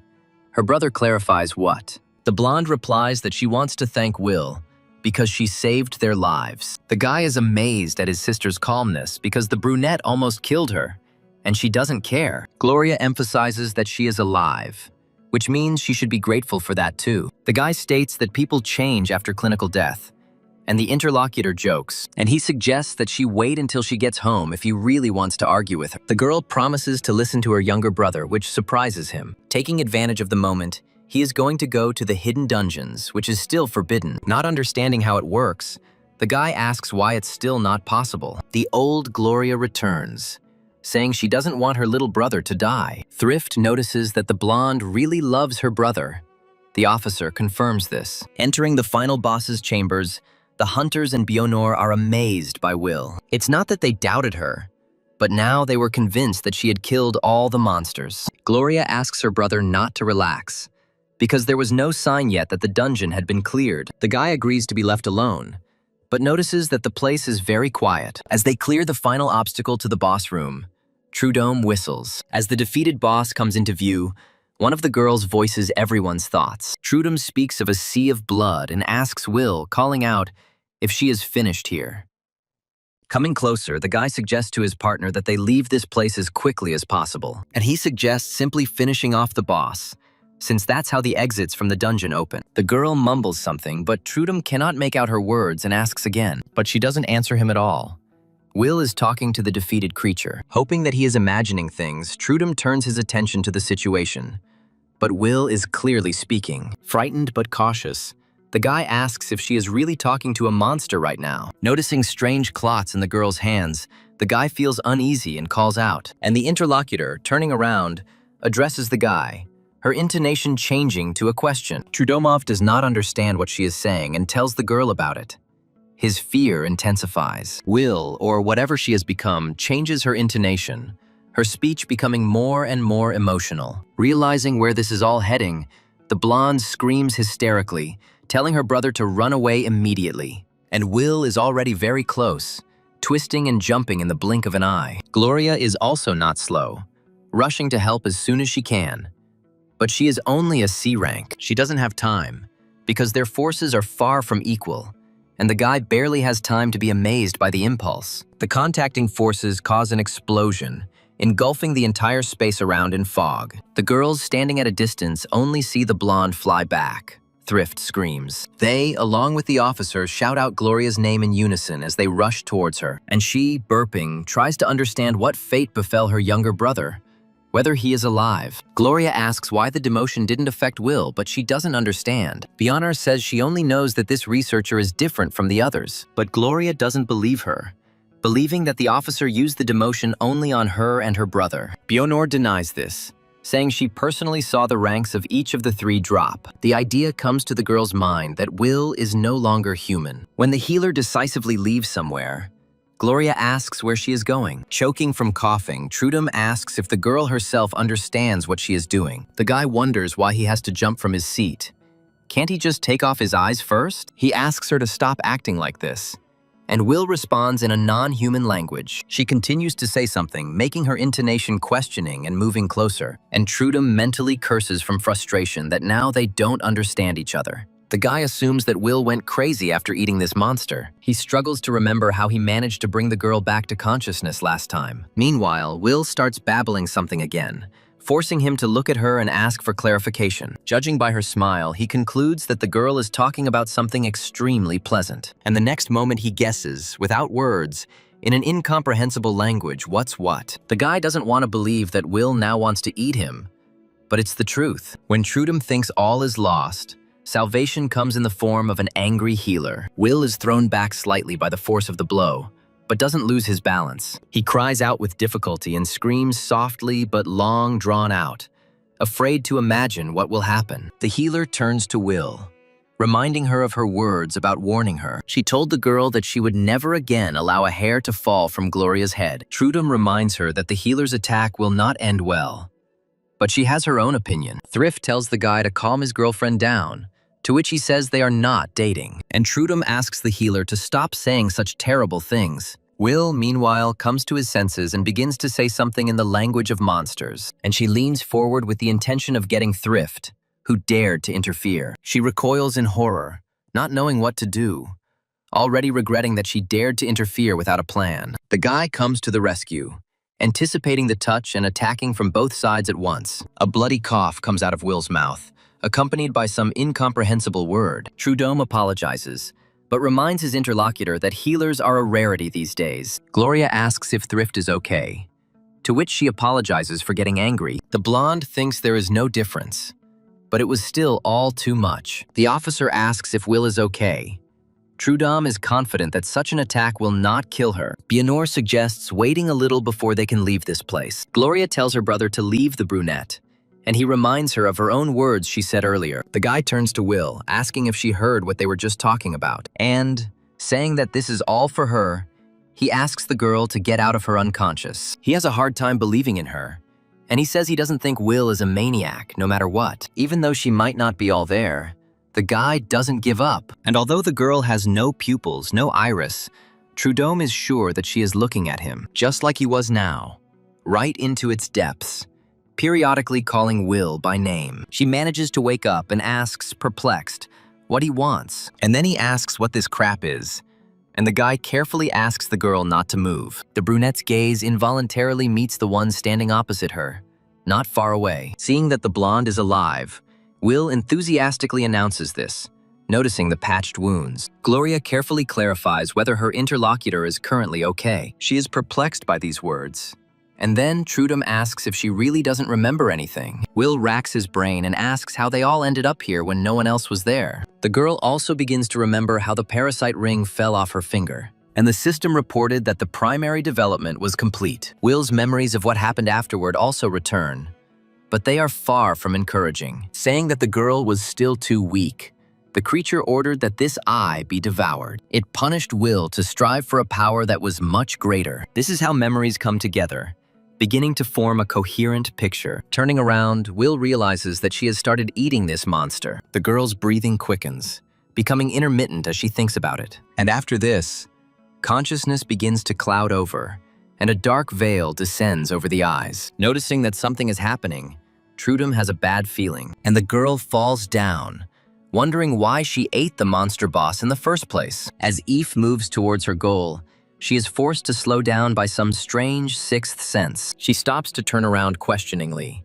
looking around carefully. The girl says out loud that she thought she heard some kind of sound. However, attempts to spot something or someone on the horizon are not unsuccessful. They call out to her, asking what the girl is doing there, to which she says that everything is fine. As Eve continues on her way, She tries to understand why she is worried about Will at this moment. Meanwhile, the worried Trude tries to bring the girl to her senses, but in vain. She doesn't react to him even when the guy's voice turns into a scream. Users receive a notification from the system about the clearing of the Fallen Paradise dungeon. The members of the other guilds are also happy that everything is over and they are alive. One of the guys didn't expect anything less from the Red Ship Guild, who completed the task in 7 hours. The second one is about to go inside now, but he is reminded that he cannot yet. The guy doesn't see anything wrong with the fact that the previous group is still in the dungeon, and those who notice the researchers first notify everyone else of their exit. When the 5 emerge from the portal, those nearby say they are okay. Red Ship-obsessed fans are praising the returning explorers. Gloria notices that Thrift is still embarrassed, and she says that it's hard to get used to something like that. The blonde switches to her brother, reminding him of Will's actions, and he parries. He is about to add something else, but remembers one very important thing. The guy thinks that Bjornor has already realized that Vid's rank is not equal to C. He entertains the idea of saying they don't know anything and walking away. And the bespectacled man expresses joy, saying that they were scared during the dungeon class upgrade. When asked to tell what exactly happened inside, Trudum begins to hesitate. Bjornor, who intervened, apologizes, but all the information will be revealed later, in the report. The interlocutor agrees with this, reproaching himself for not having thought of this immediately. When Bjornor approaches Trudum, he asks why she did it. The girl ignores the question and says that she needs to go, asking him to take care of the others. Finally, the officer says that he will write in the report about the brother and sister clearing the dungeon. She believes that researcher Will Good should rest after the changes she has experienced. Trudum doesn't quite understand his interlocutor, assuming that she was already familiar with the brunette. She answers negatively, asking him to look after Will and protect her as best he can. The people around her are mumbling something, but the girl is not very interested in their ordinary conversations. Snippets and mutterings reach her, but she is too deep in her own thoughts. Bringing the now empty parasite ring closer to his eyes, Will thinks hard. The incoherent muttering, meanwhile, grows into a voice that gradually increases in volume. They suggest sending a group into the dungeon to retrieve resources for sale. This is necessary in order to send out trade offers to other guilds. Feeling someone's gaze on him, the guy turns to Will, noticing that the girl has woken up. She asks what they are discussing, and the guy honestly answers what the topic of conversation is. Will starts talking about how she cleared the dungeon alone, but the ending is cut off. Trudum asks to contact them as soon as the resource assessment is completed, and the interlocutor agrees. The guy asks Will why she decided that all these resources belong to her. The girl calls him a bore, and Trudum asks if she can imagine the difficulties of ransom. Will gloomily remarks that this guy talks too much and boringly. The girl asks whether the Gads Guild will take part in the auction. Trudum clarifies. Will explains that she used to be a member, but perhaps the guild is more insignificant than it seemed. Trudum asks if his interlocutor knows Bjornor, and she replies in the negative, asking why. The guy shares that the officer will not mention the brunette's behavior in his report. It is thanks to her that Will not be sent to jail, although he could have. Will counters this. Trudum is not surprised by such an answer, not doubting that the girl would have done just that. He thinks that Will needs to rest a little longer, but he himself is going to finish his business. As he leaves, the guy thinks that the brunette is now behaving normally, but the problem is, he can't be sure she won't go crazy again. And when the guy thinks that the ship better keep an eye on her, he is called out. When he turns around, he sees the girl shuffling her feet, clearly collecting her thoughts, and he asks if he thinks she's strange because he saw what she was like. Thinking back, Will says that other people look at her as if she were some kind of monster, and the ring eventually emptied, transferring what was inside to her body. And before that, the subject was of the highest class known to the girl, and while this thing controls the girl's body, she can't do anything about it. Will admits that she was scared, afraid that she would disappear completely. She asks what will happen if she actually turns into some kind of monster. The guy returns to the girl, sitting down opposite her and asking him to listen carefully. Addressing Will by name, he confidently says that this will never happen. Trudoy is sure of this because he himself will never allow this to happen. While the girl is trying to cope with this strange feeling, he continues asking a question. He assumes that Will come to his senses if it is cut off, and believes that he can prevent this from happening. The girl thinks that the guy will have problems someday because of his soft-heartedness. He replies that this will never happen, and asks her not to cry when she gets beaten up. Not noticing what was coming, Will notices that his interlocutor is again pretending to be tough, and Gloria menacingly asks how much longer her brother is going to hang out here. Will calmly asks if Trudum has any idea what's inside her. Hearing these words, Gloria freezes,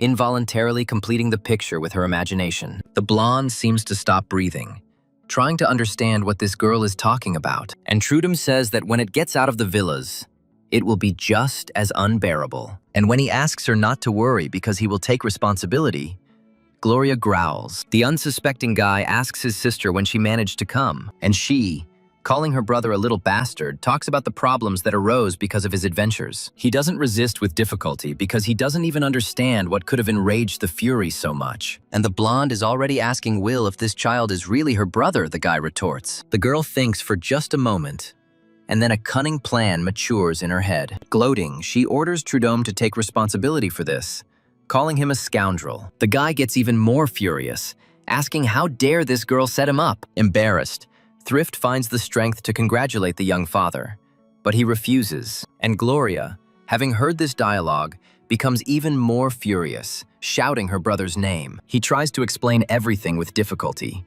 saying that the girls misunderstood him. The blonde is still unhappy, although her anger has already subsided. Trudeau remains sullenly silent, having come to the conclusion several times that it is better not to contradict his sister. Well, Will, who is preparing food, periodically turns puzzled glances at her relatives. Finally, she asks what the gloomy mood is that hangs in the room between them, and they all say in one voice that it's all because of her. The girl asks what she did. Gloria doesn't understand what Will is doing in their house, and they tell her that her own house was destroyed. This happened after the portal to the hidden dungeon opened. Gloria says it's not her problem, and Will wishes the girl bon appetit. The blonde is irritated by everything connected with the girl, starting with the food she prepares. Trudum says that he personally intends to eat it. Gloria does not share his enthusiasm. Without listening to his sister, the guy puts the first portion in his mouth and freezes, amazed. He admits that he didn't know that something like this could be prepared in their kitchen. The guy asks if Will cooked it herself, and the blonde misunderstands her brother. The girl asks who this brat thinks he is, and the interlocutor retorts. Then, Will mercifully allows him not to eat what she cooked. Gloria looks from one to the other with distrust, torn between principle and curiosity. And yet, the latter wins out, forcing the blonde to cautiously try a piece of the dish. And at that very moment, it was as if an electric shock struck her, and completely unexpected thoughts were born in her head. While washing the dishes after a heavy dinner, the brunette is respectfully called out. Gloria asks if the girl would like to stay and live with them, and Will responds with a modest consent. Sighing in irritation, Trudum asks if his sister has changed her mind too quickly. Returning to them, he wonders what these two are doing here. He reminds the girls that not long ago they fought each other to the death. Gloria suggests talking to Will frankly about what happened in the dungeon and the child, and Trudum clarifies that there is something EX rank inside the girl. Gloria can't believe her ears, because she has never heard of such a class. The blonde, turning to Will, notes that she turned out to be even more dangerous than she thought. She suggests killing her, and her interlocutor, laughing, says that this is not feasible yet. He asks with difficulty whether a person who hugs and praises food can speak like that. Gloria remembers Will eating the boss and saying something strange, but she doesn't remember. The only thing she remembers is that she only partially understood her boss's words. The children are amazed, asking what the monster could have talked to the Seeker about. The girl admits that at first he got angry and said something incomprehensible, and then, hearing the words about reaching the S-class, Trudum feels deep surprise. Recalling, Will says that at first the boss talked about how similar they were, then about betrayal, how she remembers now that huge eye, crying and asking about what had been done. Will wonders whether he should tell his listeners what happened next, and in the end, she answers that she was unable to make out the last words of this creature. Looking at the faces of her brother and sister, the girl asks inquiringly what is wrong with them, and they begin to talk about the pressing issues, about what might happen to the world after the discovery. Will suggests going back to try to make out all the boss's words. Trudum denies, and then he asks if the girl wants to go back to the dungeon again. The answer is yes. When asked whether there are other dungeons nearby, Trudum answers positively, but with a caveat. A shrill scream cuts through the air, turning into an angry hiss, after which, sweeping away everything in its path, the snake's tail quickly slithers across the ground. The D-rank Holy Serpent, which is a guardian, rushes to attack its prey. She also dodges, ducking out of the way of the attack and jumping back, increasing the distance between them. The leader calls out to the buffer, ordering Eve to cast support spells. The girl begins to do this already at the stage of accepting the order, creating the Iron Will. Meanwhile, the monster, screaming piercingly, attacks again, but this time with its tail. Covering himself with a shield, the blonde notes that his defense has increased by 12%. The serpent attacks again while Eve continues to cast support. So, while the leader holds back the monster, the girl strengthens the rest of the allies, and the archer's attack power increases by 15% at the moment of drawing. By sending a second arrow after the first, the girl wounds the enemy in several places at once. Meanwhile, Eve asks researcher Hannah Gold to prepare by canceling the Iron Will. At the same time, the girl cancels ally strength in favor of another buff. When a comrade gets ahead, Eve uses Awakening on him, and the swordsman, swinging his sword just a couple of times, sends his enemy to the next world. After all, Eve manages to deliberately increase the power of his attack by 18%. When the system reports that the cleanup is complete, the girl allows herself to breathe a sigh of relief. The team leader praises his teammates for excellent work, and they reciprocate. The monster begins to disintegrate, and the system notifies that the training in the virtual dungeon has been completed. Today's training is over, which means it's time to rest a bit. Despite his success, Eve becomes lost in thought. Lost in uneasy thoughts. The blonde man asks why the girl is so sad and guesses the reason for her concern. Eve is happy she made it to the second test, but she's worried that's all there is to it. The girl apologizes to Vorkson Sweet, assuming that she has burdened him with problems. The guy asks her not to worry about it, confident that the results will be good. The girl begins to understand the meaning of what was said only after Vorkson leaves, and she thinks deeply about this scene. But she is distracted from her thoughts. From somewhere to the side, a muffled noise is heard, forcing the girl to look away. When she does this, she is surprised by the sight of a familiar person actively waving his arms. Eve is almost as surprised by her friend as she is by her unusual appearance, and the girl is trying to understand where Will kept such clothes. Did she really buy new ones? The surprise increases even more when Eve notices Trudum Gold next to his friend. And then Gloria completes the picture, causing confusion with her conversations with Will. Eve can't help but let out a delighted squeal when he realizes who the blonde is. She, noticing a piercing and adoring gaze on herself, turns hers in surprise. Eve feels like she's actually in the ship. She never thought she'd see the duet in person. And when the blonde waves her hand to the candidate in a friendly manner, he completely holds his breath. And then Eve becomes firmly convinced that she will pass the next test. But another thought arises in her head, and the girl again turns her gaze to the trio, and Eve tries to find an answer to the question of why her neighbor might be with the wonderful duo. The first version that comes to mind is that the brunette was invited to the red ship. Imagination comes up with ideas contrary to common sense, looking for a catch in the words spoken then. And then Eve understands why the girl is wearing these clothes. She stayed at the house of these two. Also, against her will, evil words pop into her head about how she is no longer needed. And Will, looking at his friend, wonders why she has such an expression on her face. Walking down the corridor, the girl thinks that she understands perfectly well that she shouldn't think that way. Eve feels like only good things are happening to the brunette after that dungeon. Thinking about herself, the girl believes that she continues to stand still, without developing.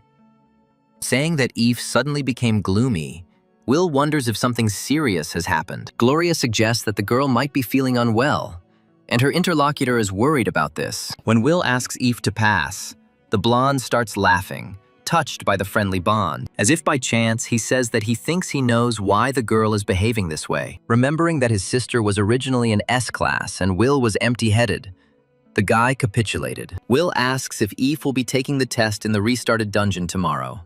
Trudum confirms. When the brunette wants to go there too, the guy points out that she is not even a member of the red ship. The girl replies to this that it's all because she doesn't want to join guilds anymore. She admits that she wanted to go there with a friend, asking how dangerous it was. Gloria says there is nothing to worry about, as members of the red ship always enter the dungeon. Since Will has met her friend, the blonde suggests going and examining the girl. Asking her brother to go ahead, Gloria says there is something else she wants to say. The girl adds that at the same time she wants to analyze her interlocutor's ring. Participants are informed that instructions on how to take this test will now be provided, and they say that the test will take place in the same dungeon as before. The testing must be completed within no more than 5 days, which are allocated for cleanup. If time runs out, ship members will go after the contenders, after which they will be disqualified. Participants are also warned to focus on survival in an emergency. Workson suggests using this place as a base and going in search of monsters. Thinking back on the allotted time limit,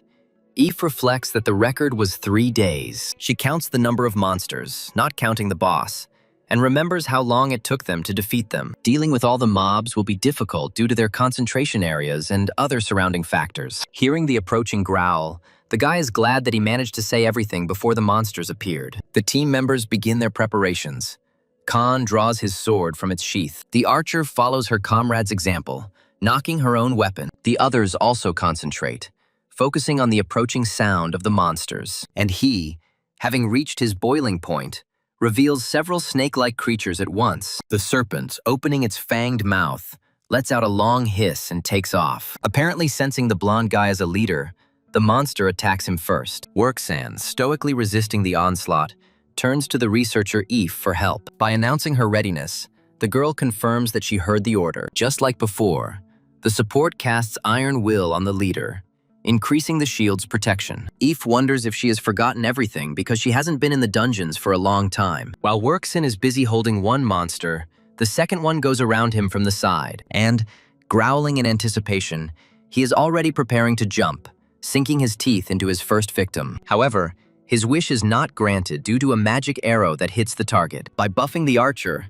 Eve suggests Sweetring attack the monster again. A second attempt is not required, and the girl fires several arrows at the enemy at once. Eve's ally buff increases the archer's attack power by 10%. But this is not enough, and the serpent deflects the arrows with his strong tail. Sweetring can't believe it, and Eve thinks they need to aim better to break through the shroud. She advises the archer to aim for the body rather than the tail in order to slow down the monster. Sweetring reacts aggressively, reminding her interlocutor of her role on the team, considering command inappropriate. She blames Eve for the fact that the support did everything wrong, which is why it was not possible to break through the tail. The girl says that the archer is no better than her, and yet she gives it her all. And Khan turns to them both, asking if they couldn't find a better time to squabble. The guy tells the archer to help the tank by not allowing the monsters to get close to him, and she agrees.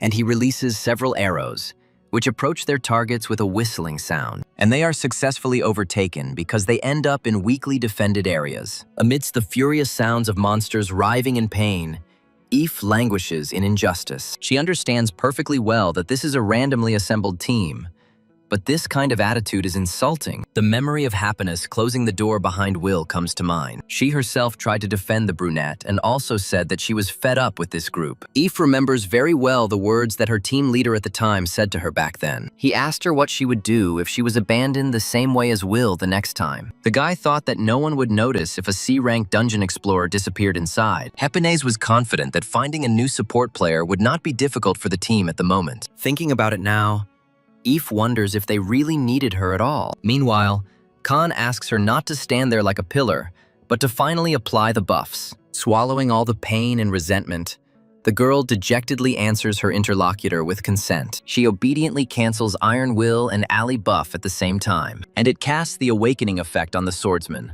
who immediately takes off. The snakes continue to roar, unable to get rid of the arrows sticking out of their heads. And at this time, Eve is thinking that she must get to the red ship by any means necessary. Watching Han's movements, she thinks that her life will definitely get better then. And the swordsman, thanks to the enhancement, skillfully maneuvers between the tails of the creatures, dodging each attack. Eve continues her thoughts, mentally telling Will that she wants to be like her. The girl recalls the words of the brunette, who spoke about how she could level up. Will then shared with her friend that you need to kill a lot, without thinking about the quantity. Eve, for the umpteenth time after that conversation, wonders why she became a support. After all, she can't increase her stats on her own.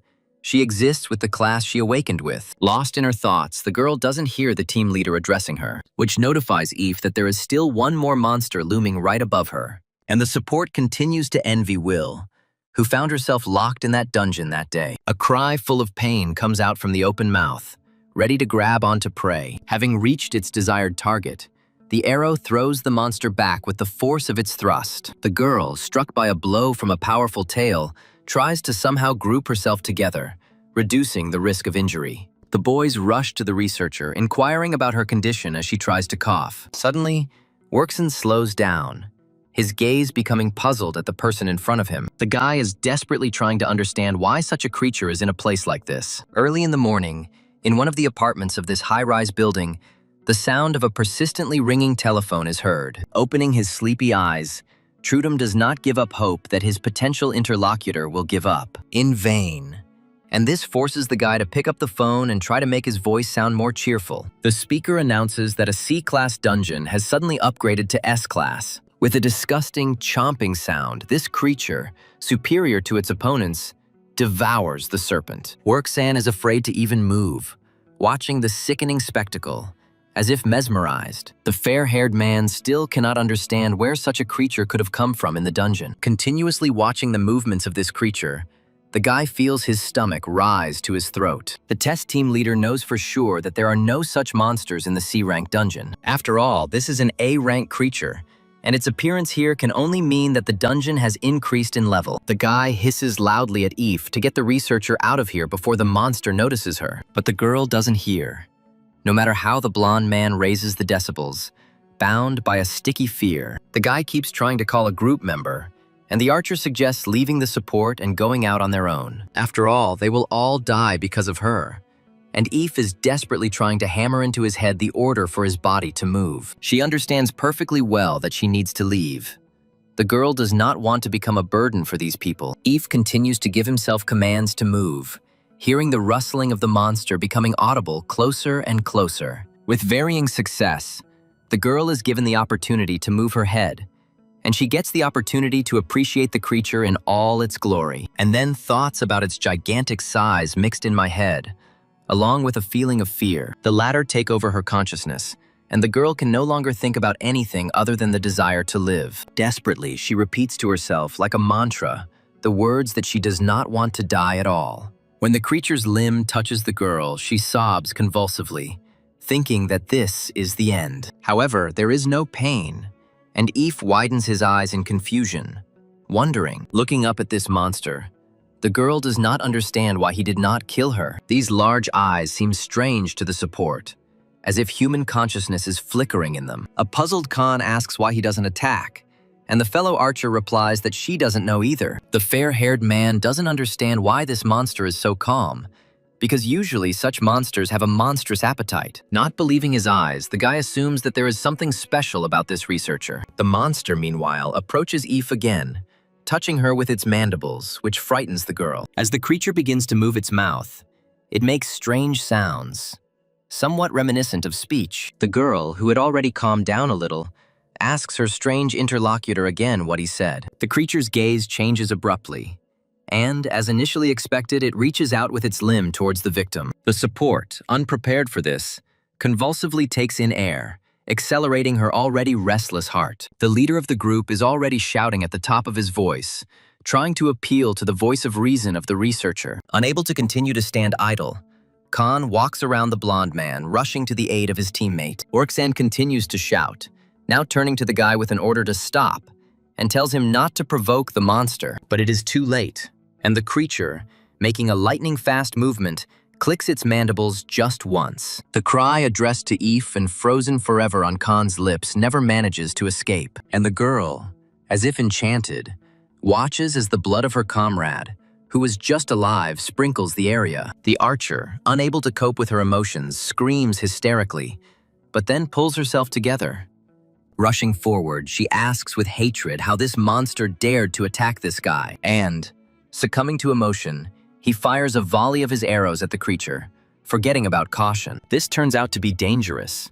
Blinded by rage, Sweetring does not have time to react in time to the monster's movements. And the very next moment, the girl flies forward, hearing crackling and splashing sounds behind her. Seeing that the archer can still be saved, The leader rushes towards her, shouting her name along the way. And then a team member, who had remained anonymous until now, steps forward. Its magical light blinds the monster, causing it to make grinding sounds. Somehow, this girl manages to make the monster flee, and his inhuman language can still be heard for some time, interspersed with the rustling of the trees. The team leader continues to sit in front of the archer even when he becomes completely silent. Well, the girl apologizes, justifying herself by saying that the spell took longer because she was not used to it. The healer says that, besides healing, this is the only spell, protective light magic. But it's not offensive magic, and his girlfriend can only use it once a day. Expressing joy that the plan worked, the healer suggests leaving before the monster returns. Eve finds the strength to ask the archer, who has regained consciousness, if she is okay. She snaps back, asking if that's really what it looks like.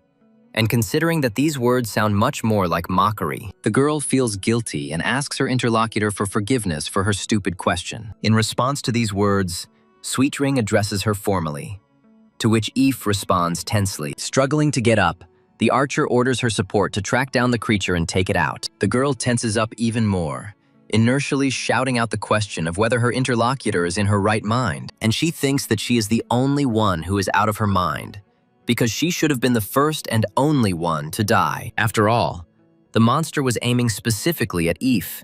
And now, because of her cowardice and negligence, the team's main damage dealer died. With all the hatred she can muster, the archer says that it is all on her interlocutor's conscience. Somewhere in another universe, a girl chuckles thoughtfully, looking at what she holds between her fingers. Will is concerned about whether she should use the drug or whether it is better to abstain. The person in charge of the first group exploring the ship's dungeons says they found nothing. The brother and sister ask their interlocutor to check again, and she reports that numerous tests have been carried out. And he adds that this ring has no characteristics.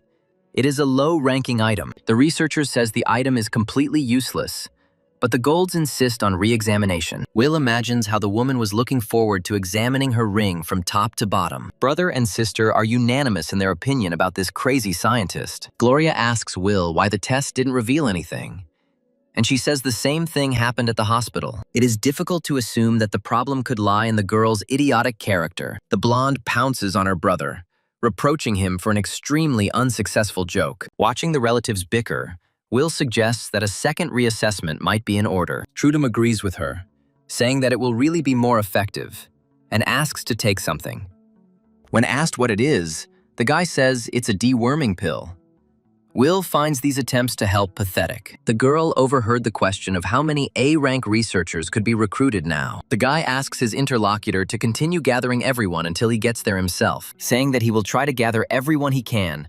Trudum stops short when he notices the girl. She looks at the guy who addressed her with bewilderment, trying to figure out what he was thinking about. Hearing the sound of approaching footsteps, the man turns to look at the newcomer, and, throwing the ash off his cigarette, he tells his interlocutor, who is Trude, that he is late. When introducing himself, A-rank damage dealer Pacified suggests that researcher Gold has become quite relaxed. Soder also introduces himself, revealing himself to also be an A-rank damage dealer, but one who uses weapons. Will follows suit, giving her fake rank and saying she's here with Trudome. The guys are unanimously confused, not understanding what a C-rank girl is doing here. Pacified calls the D-class shield trash, and Will takes offense, saying that her late ex gave it to her. When she talks about reliability, she almost blurts out that she is immortal. But with labor, she gets there in time, and he asks the girl to filter her words. The man considers this researcher to be out of her mind. Rijik says that he is ready to vouch for her skills, but not for her character. The interlocutor chuckles thoughtfully and long drawn out. Soder expresses uncertainty about whether they need a C-rank person on the team. Trude stands up for the girl, admitting that he is now also a C-class, like his sister. This is news to the woman she is talking to, and she asks how something like this could have happened. Trudum says that unlike Will, he himself will be of little use. And besides, the girl's friend is inside. Pacified, calculating the team's strength, wonders if they will be able to clear the dungeon with such a composition. Trudome replies that there is currently a shortage of A-ranks, as they are busy with other matters. He advises that as soon as they enter the dungeon, they should try to kill the boss to open the exit. First of all, we need to concentrate on the rescue operation and deal with the rest gradually.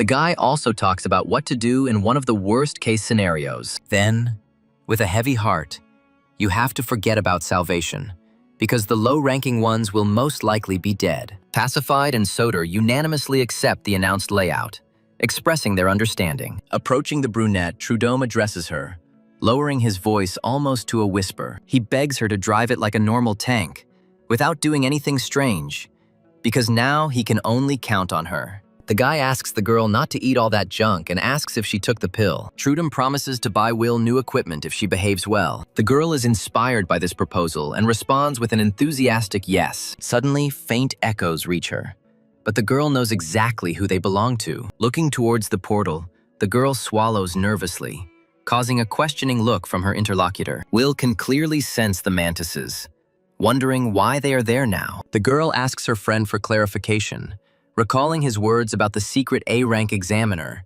and he confirms them. And then Will says that she has changed her mind, announcing her desire to enter the dungeon immediately. The guy is amazed by such a sharp change in the girl's mood and is unable to get used to her. And those who noticed Will's actions ask anyone to stop her, drawing everyone's attention to the tanker. But the brunette doesn't care anymore, because having seen her goal, she relentlessly moves towards it. Soder was the fastest of all, reacting to the request for help instantly. Catching up with the fugitive, she asks if she really doesn't know the rules of conduct in the dungeons. Addressing the C-rank tanker, the blonde says that the safety of the team comes first. But then something incredible happens.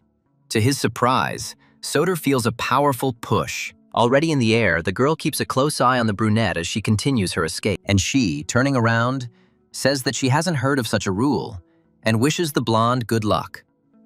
The girl hit herself hard and gasped, beginning to suspect that the tanker's rank was not C at all. It's hard to admit that Will is technically a C rank, but she's actually an S-class tank.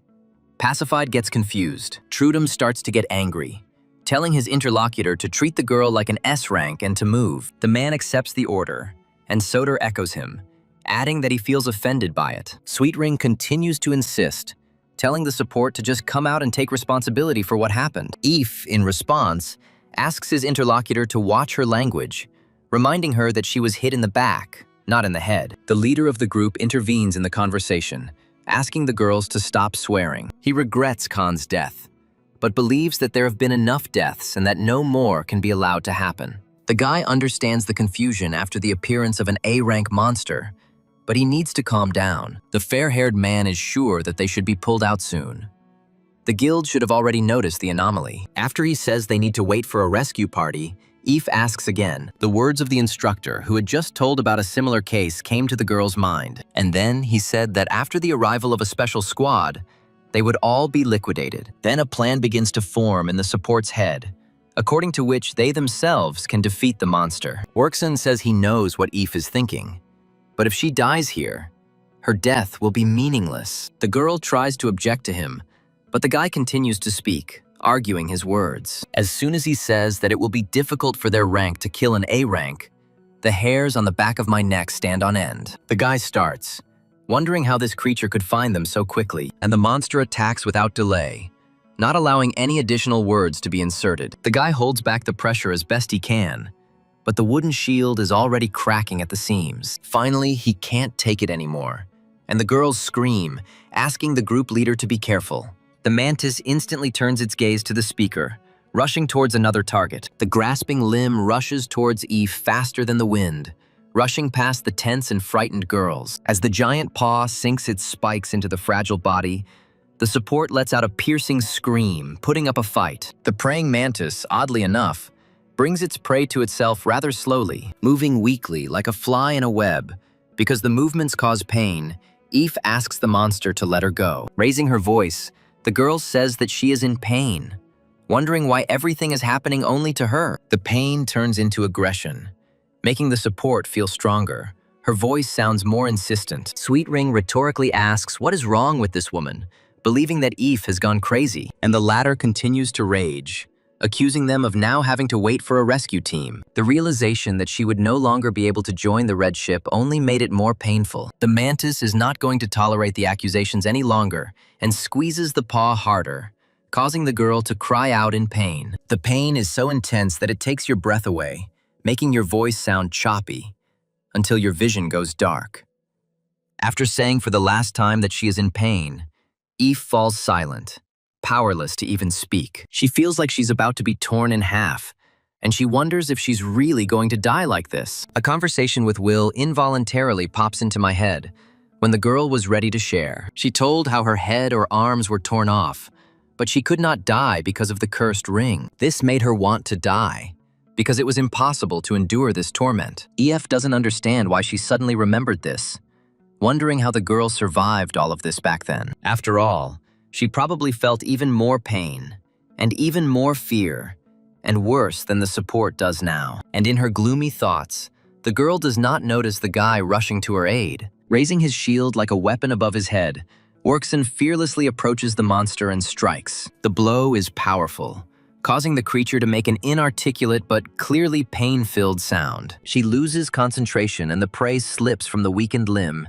hitting the ground and screaming. The blonde man puzzles the researcher with his apology for being late. He says that normally, according to the rules, he shouldn't do this, but he can't let the talents go to waste. And under the piercing heather of the praying mantis, the girl learns that Workson is a member of the Red Ship Guild. The monster's scream suddenly dies down, and he turns his head to the side, listening in surprise. Moving its head from side to side, the creature freezes, as if it has found what it needs. The guy rhetorically asks what he's staring at, and the girl understands what he's talking about. Will appears from the thicket, gesturing vigorously and rejoicing that they have been found. Workson asks if Eve knows her, not recognizing her, to which she replies that the brunette is her friend. Tears well up in the support's eyes when she realizes that Will is here to save her. And the brunette, looking at the praying mantis, says that this is what will give her a brand new shield. Eve cries out in shock, clarifying that Will did not come to save her at all, and it occurs to Workson that the girl is talking about his A-rank shield. Some time ago, Will leaned forward to reach her opponent faster. They were perfectly visible to her, unlike herself,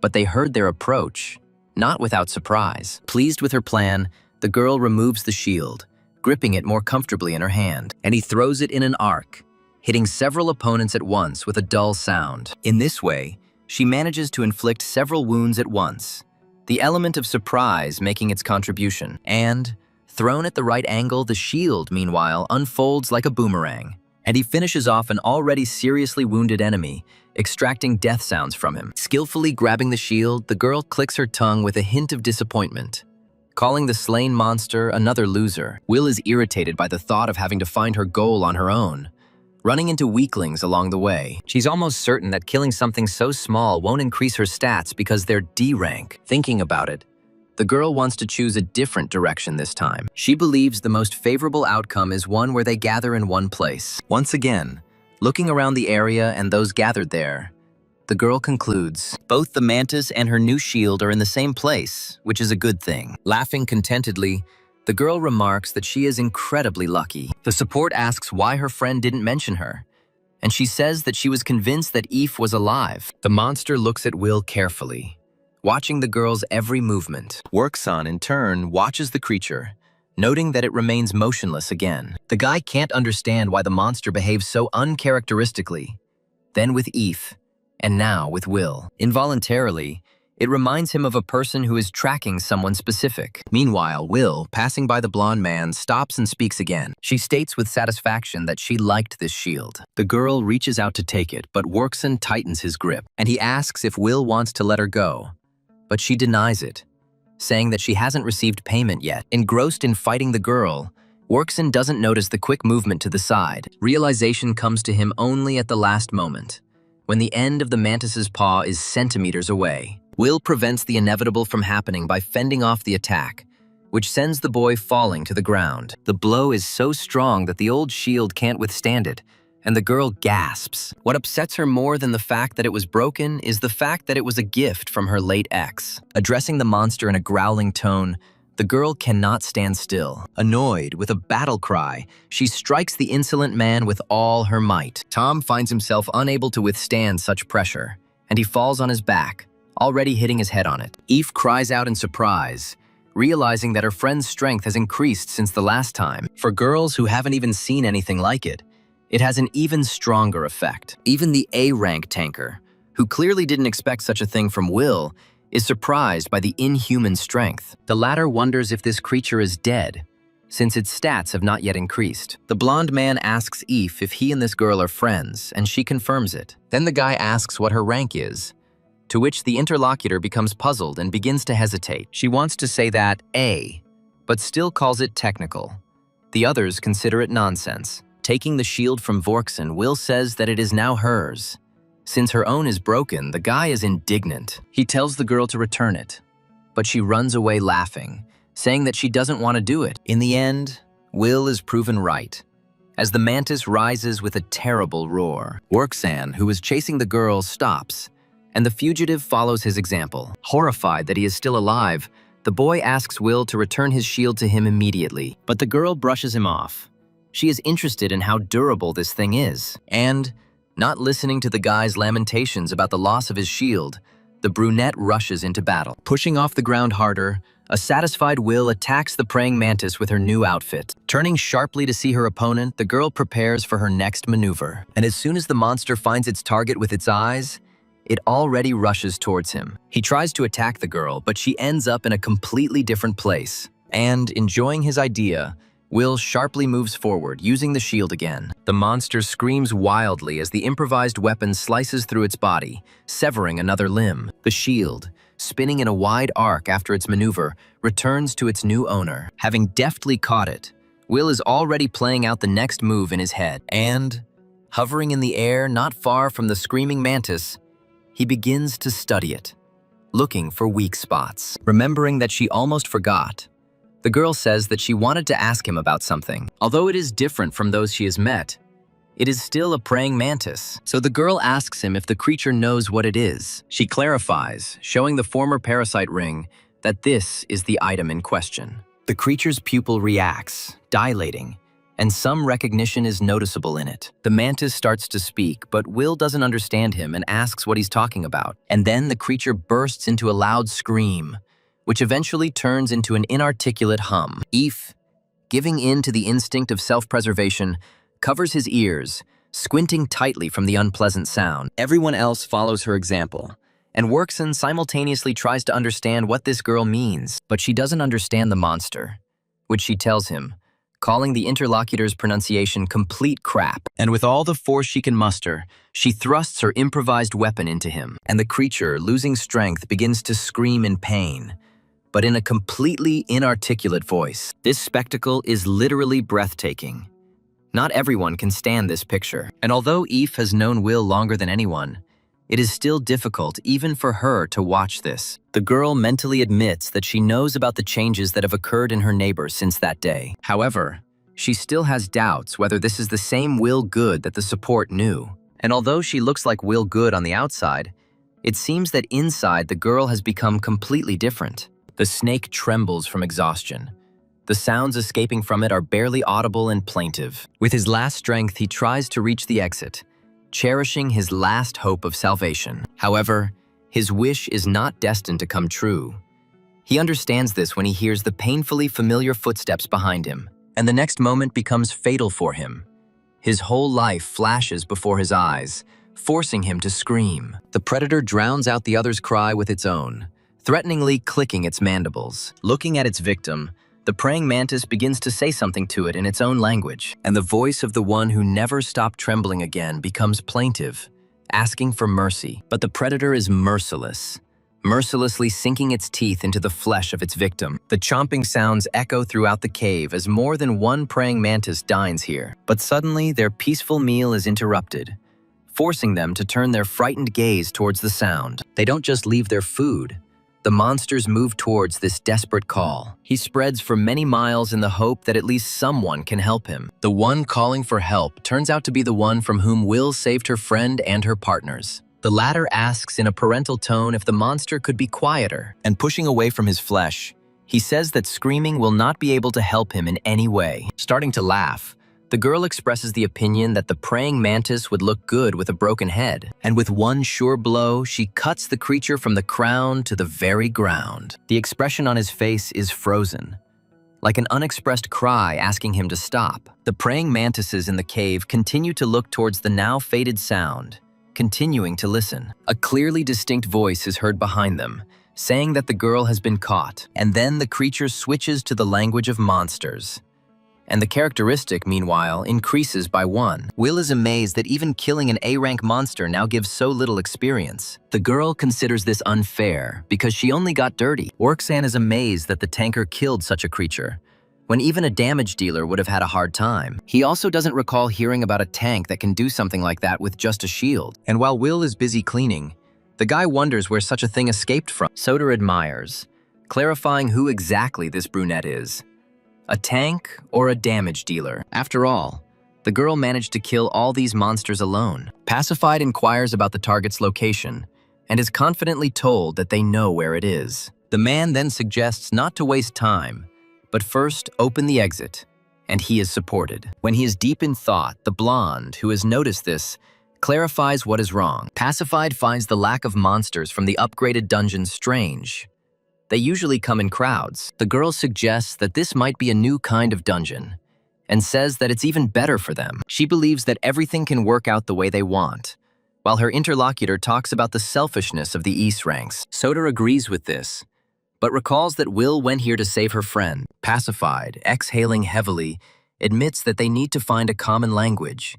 There is no other way. Yawning sweetly, Will considers whether to go look for another praying mantis. The guy gets scared, asking if the girl came to get them out of here, and, receiving a strange answer, he asks why he needed to come here at all. He is also stressed out by the fact that his shield was taken away, and Sweetring is trying to understand what is happening. When Will says she came here instead of Trudum, Workson is surprised that they know each other, and then it dawns on the guy. And an interesting episode comes back to his memory. Judging by what happened last time with Trudome, his friend's teamwork is probably also terrible. The fair-haired man wonders why the guild always sends people like this to help. Will is about to leave, offering this guy to continue whining alone. But he refuses. He asks the girl not to leave, because then their lives will be in more serious danger. When told that Will's friend is also here, the brunette says that it's not her problem. She asks him to let her go, but the guy refuses, asking him to help them first if the girl is going to leave. At about the same time, a voice comes from the side asking the researcher what he is doing. Pacified informs his colleague that they have come for them, and Soder calls him pathetic. Noticing that the rescue team is here, Will asks if she can go. The guys clarify the direction, reminding her that the brunette came to save her friend. Pacified says that she needs to be taken out of the dungeon. The man asks his interlocutor not to say that she came here only because of someone else's shield, and he remembers how Workson boasted about his latest brand new shield. Asking if the shield is really cute, Will says that it is now her new weapon. This becomes the last straw, and after a few seconds of hesitation, the man takes off. Calling Will obscene names, he rushes into battle, and Workson warns that she is very strong. Pacified doesn't care and tries to stop the brunette from laughing and walking away. And the smile disappears from Eve's face, because harmful thoughts involuntarily arise in his head. Later, Pacified reveals that they plan to clear out the monsters and the C-rank monster to open the exit. When asked if there are any questions, Will clarifies that they will only be released after the boss is gone. Sweetring is now concerned about the outcome of the test, so she asks if this outcome means the test has failed. The man says he is not a judge, and his colleague admits that this is also the first time he has been in such a situation. The archer quietly laments her fate, as she had a chance to get into the red ship. Ef also thinks that she also doesn't want to leave the guild as soon as she's on the threshold. Turning to Vorkson, the girl asks if it is possible to continue the test. He says that in order for the exam to be counted, you need to kill all the monsters inside the dungeon and the final boss. But the dungeon has changed ranks, and the girl does not lose hope, suggesting to avoid dangers by killing normal mobs. The guy reminds you that you shouldn't throw your life away, but rather that you need to live until the next chance. And he also asks how the girl is going to clear the dungeon without a tank and a damage dealer. Eve thinks that at times like these, she wants to take matters into her own hands and clear the dungeon alone. Just as sadness appears on the support's face again, Will finds his friend with his gaze. She immediately turns to her, and the researcher responds to the call. Will suggests to his friend that they leave because, as this guy said, there will still be a chance. Eve is surprised by this because her interlocutor knows about her situation, knows that she even fails interviews. Emotions take over, and the girl accuses Will of being here only for fun. And because of her, The dungeon rank has increased. The brunette doesn't take offense, continuing to encourage her friend and asking her not to be so serious. Eve shouts down the speaker, declaring that she will never get another chance. The support asks why they are trying to persuade her to leave when she says that this is her last chance. Will asks the girl not to get upset, saying that she said that because it was difficult for her due to a serious injury. The brunette continues, saying that her interlocutor should value her life because she only has one. Workson intervenes in the conversation, nodding along and suggesting they calm down and then go in search of a way out. Eve says that Will is offering her the opportunity to leave so easily because she is strong. She herself is weak. Every chance is important, and asks the brunette to remember the attitude of those around you when you are weak. Eve asks why Will came here if she says such things, suggesting to ignore her. The girl believes that she shouldn't have gone there that day because she wouldn't be standing here now. Understanding what the support was getting at, Will said her name in a cold tone. The girl realizes that she said something stupid, but it's too late. Workson suggests that they quarrel outside and does not have time to finish his next words. 4. Tearing herself away from the spot, the brunette stretches out her hand to Eve to grab her even faster, almost touching the girl with her fingers.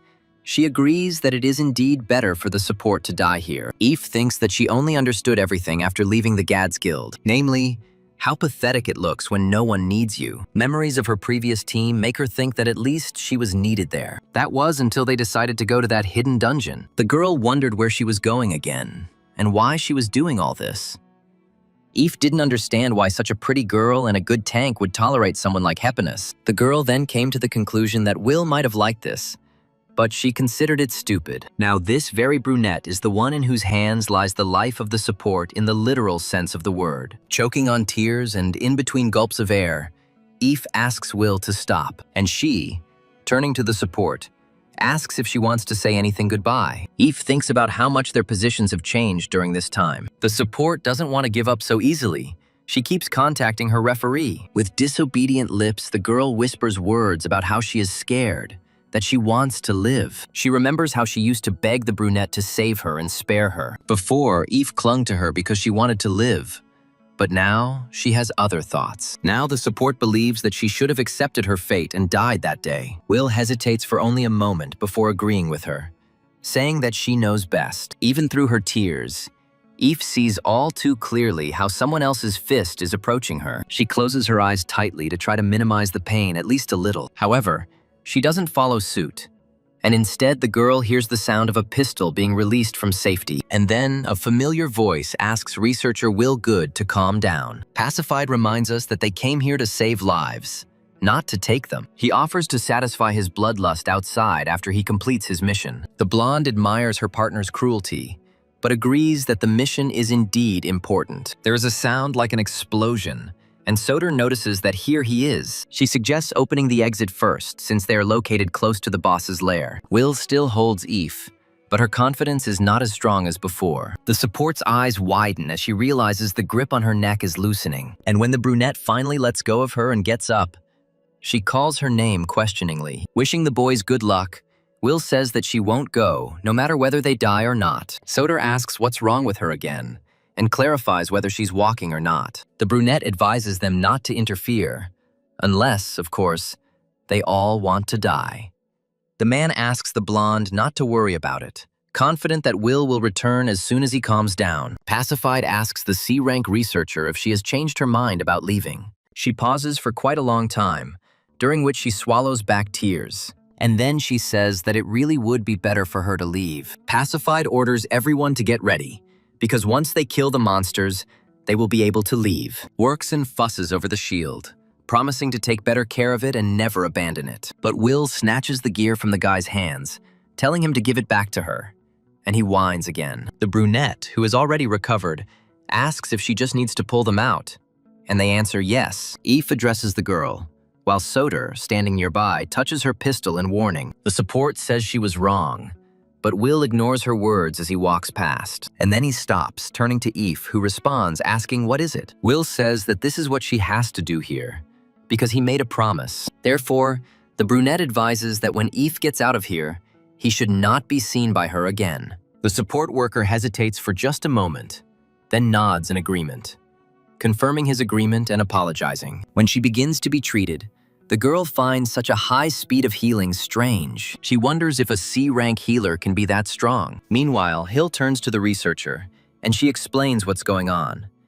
The girl asks what happened, believing that it did not look like an ordinary fight between two friends. Eve says that it's all because she's a loser and blames others for it, and also apologizes for making the situation difficult. The interlocutor assumes that others share the support position, but she herself does not understand anything else, namely, why Eve does not believe her friend's words and also does not believe in her own strength. But it's all good because everyone here has been through it, even her, and the healer advises the girl to believe in herself at least a little more. Orksan asks if they are finished with the treatment and suggests that the girls follow the squad. The guy is surprised at how quickly the healer completed her duty, and she thanks her interlocutor. Since this is boss territory, it should be over quickly, even if there are more mobs than expected. To prevent others wandering around from interfering, several researchers cover the rear. Soder is flattered to be attacked by two monsters at once. The girl says she is at a loss as to who to target first. She ends up choosing the closest one and knocking it back,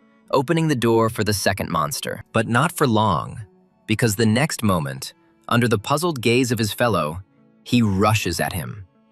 Biting into soft flesh, the serpent evokes a brutal cry of pain from the wounded. The blonde praises the monster, finding that he fights well. Having finished its work, the creature makes a long sound, and Soder asks if he expects praise. Agreeing to these conditions, the girl jumps towards her newfound pet, and, cutting off his head with one precise movement, he calls him a good boy. Returning to pacify, the girl asks if he is finished.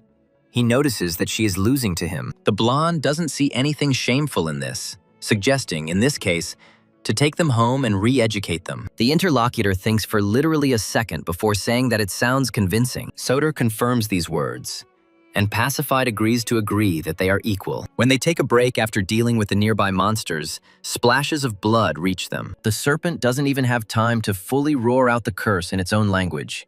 It is drowned out by a gurgling sound. His fellow creature suffers a similar fate, and he doesn't even have time to understand how it happened. Amidst all this bloody ball, a brunette circles, skillfully dodging. And Soder says that no matter which way you look at it, she doesn't look like a tank. When Will finishes his work, parts and limbs of corpses still fall to the ground. She thinks that she acted strangely because she thinks that she should have killed Eve. The girl can't figure out why she couldn't do it. With a heart-rending cry, the serpent rises on its tail, showing its superiority. But Will is not frightened by this maneuver. And the very next moment she gets rid of the upstart. And the thought of why she couldn't accomplish such an easy task still doesn't leave her. Looking at the support, Will wonders if she should do it now. She was going to do it later anyway, so what difference did it make? The girl involuntarily recalls Eve's words about how she used to cling to the brunette. But now, she regrets it. Another memory that comes to mind is when the support found Will after a long search. Then she asked her about the reason for the tears, guessing that they were Happiness's fault.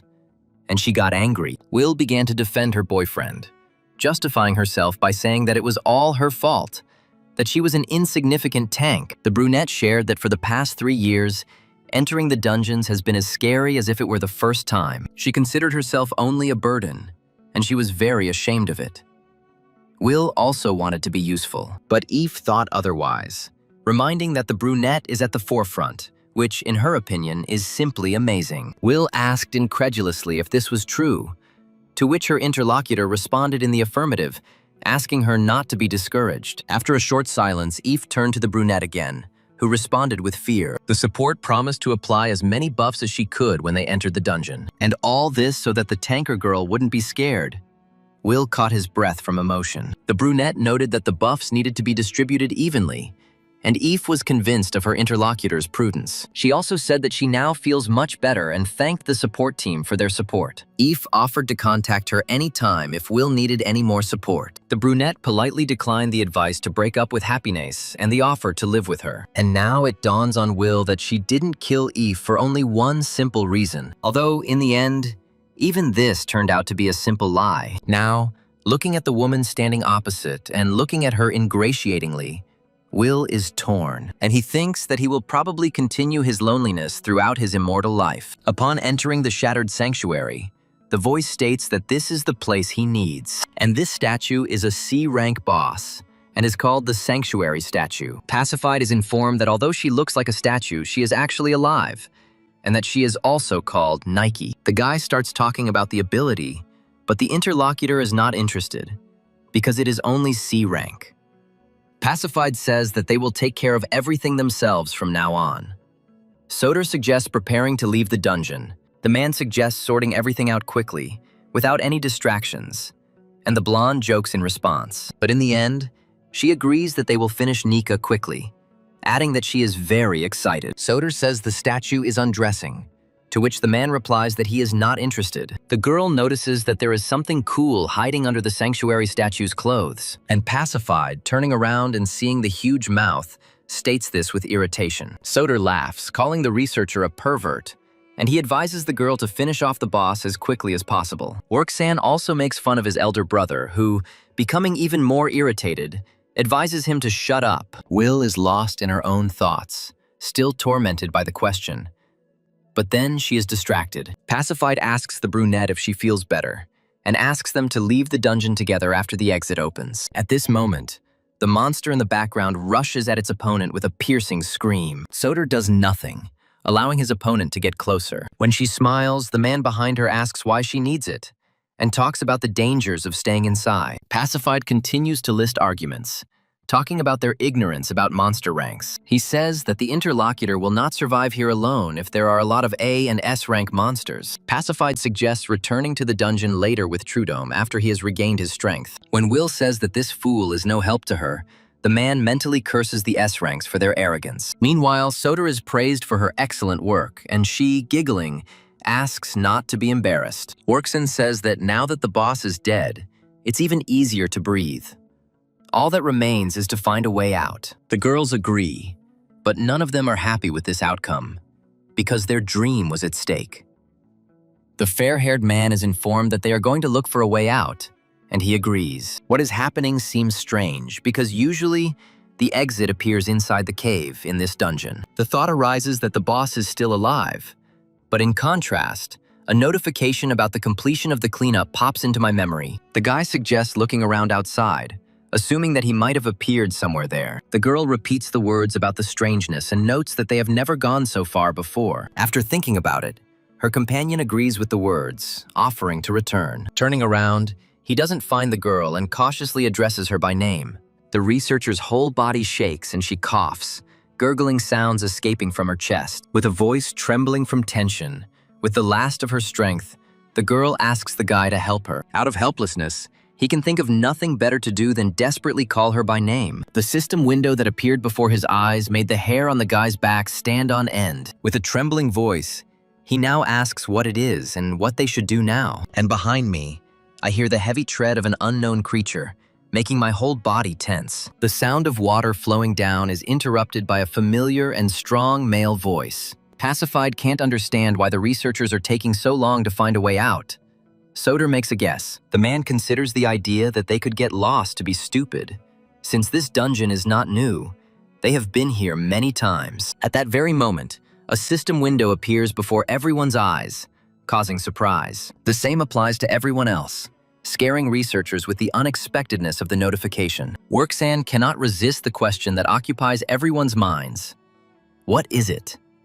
The gist of the notification is that the dungeon boss has been replaced and must be defeated to escape. Looking at the letters of the text in front of her, the brunette clicks her tongue, considering what is happening absurd. There is a commotion among the researchers, as they were only supposed to defeat a C-rank boss. Soder asks everyone to calm down, asking Pacified what their plan is now. The man says the plan is the same. To get out, you need to kill the boss. The only problem now is rank. Forkson is curious why the dungeon is behaving this way, first increasing its rank, then changing the boss. Soder says that life is complicated. Pacified expresses this with the argument that it is impossible to quit smoking. The girl asks what happened to the researchers who went in search of the exit, offering to look for them. Soder asks if they can wait for help outside, but his interlocutor sees a different problem. When they say they can only last with someone of S-class, They become unanimous, and immediately they both turn to the researcher, who irritably asks what else they need. The man reminds her of the notice that says she can only escape after killing the boss. He asks the researcher to join their team, at least temporarily, to close the dungeon. The girl tells her interlocutor to kneel down, and he asks again, puzzled. She explains that she doesn't really like being part of teams, so she needs to try to persuade her. Soder considers this blatant impudence, and Pacified wonders how the earth even bears it. On the other hand, Trudum sighs heavily, cursing and asking if this is really normal. Thinking that he can't help in this situation, the guy remembers the reverse scene. Will tried to persuade him to send her to the dungeon because she was the only S rank.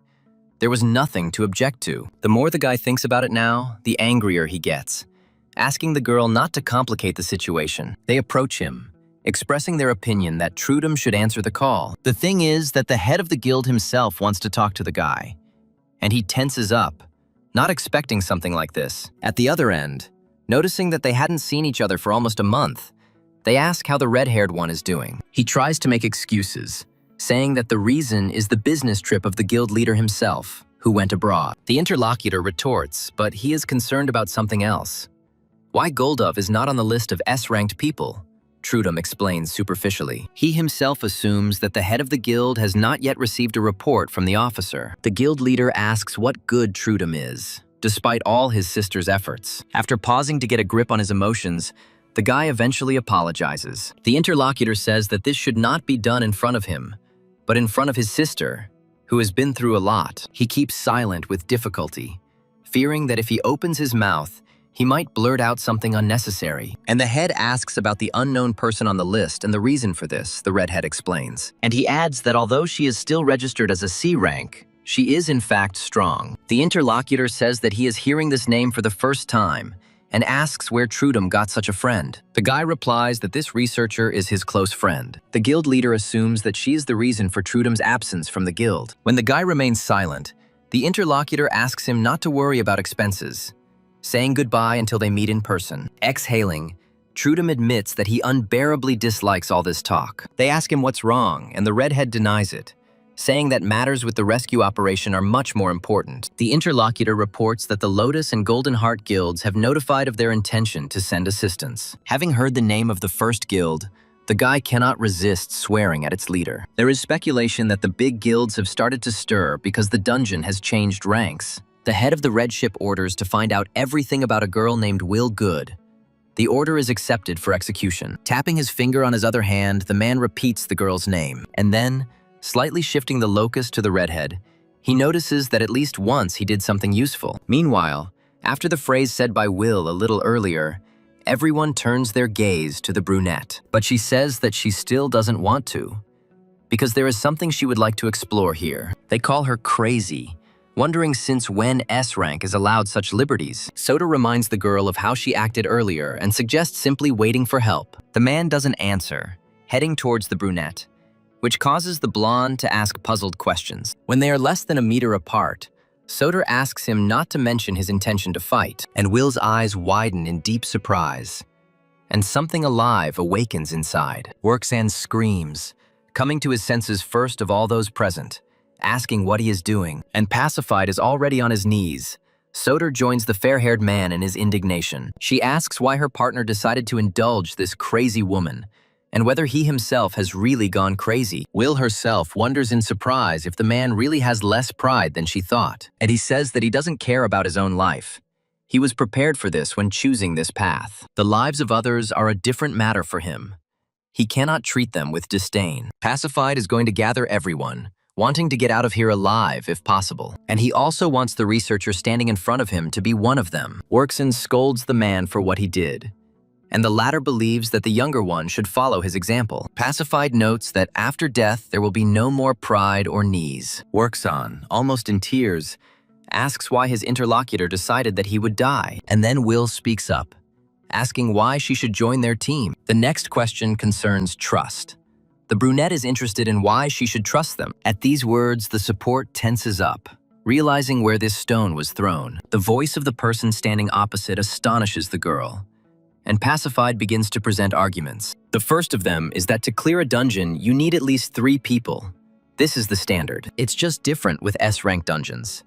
Even with S-rank researchers and support, it won't be easy, especially considering the boss called the King of Predators, known for his strength. Pacified doesn't ask you to trust them, but only cooperation can increase the survival rate. Workson says that if he were Will, he wouldn't help them, because then the other person doesn't know how to approach them. While they are talking among themselves, the brunette is thinking about the words about protection. She begins to withdraw into herself, but her sixth sense comes into play and distracts her from her thoughts. The girl says that the monsters are already here, and at the same moment, in confirmation of her words, a growl is heard. There are several voices, and listening closely, it becomes clear that there is not just one mob, not even two of them. The realization washes over them like ice water, as the researchers are completely surrounded. Some start to panic. Others try to calm them down, reminding them of the dimensions of the entrance and corridors. The guy thinks that if they stay inside, they will be able to wait for help, but he himself is forced to stutter by a sound that does not bode well. And just as he tries to ask not to confirm his guesses, the stones split. One of the researchers shouts out a question suggestion that the praying mantises are making an entrance, and the sound of crumbling stones and streams of dust announce the success of the monster's plan. The researchers realize that the monsters are widening the passage, as it is obvious that they want to get inside. The guy doesn't want to die, asking why the boss changed so suddenly. The girl talks about looking for a way out. Pacified tells them to stop whining because they didn't come here to die. Having ordered everyone to pick up their weapons, the man asks Will whether she is going to help them or not. The girl ignores the answer to the question, and then Pacified gives the order to Workson. He needs to take a position in front, and two B-rank melee explorers need to support the tank. The support and healer should provide support from the rear of the tank at this time, they agree. The ranged soldiers are required to provide fire support to the tank from behind. Soder shares weapons. Pacified instructs the last one to protect the support and healer in the middle, but to be ready for a tank swap. Worksan must use aggression and focus the monsters on himself, while the man himself will deal with the monsters. They are still protected from behind, so the chance of attacking them from behind is minimal now. Pacified tells you to focus on support and survival, fighting until the very end. He himself concentrates, ordering himself to cast aside fear, setting an example for others. The monsters peer into the clouds of dust, trying to spot their prey, but suddenly they become puzzled, beginning to sense something very unusual ahead. And soon, a humanoid creature flies out of the darkness towards them, its eyes gleaming ominously, and the mantis loses its front leg, emitting a loud, grinding cry. Pacified looks at the creature, casting a writhing shadow in the clouds of dust, dumbfounded. And from the darkness and the stones continuing to fall from the collapsed walls, a familiar voice is heard. And Will says that Pacified is on his knees.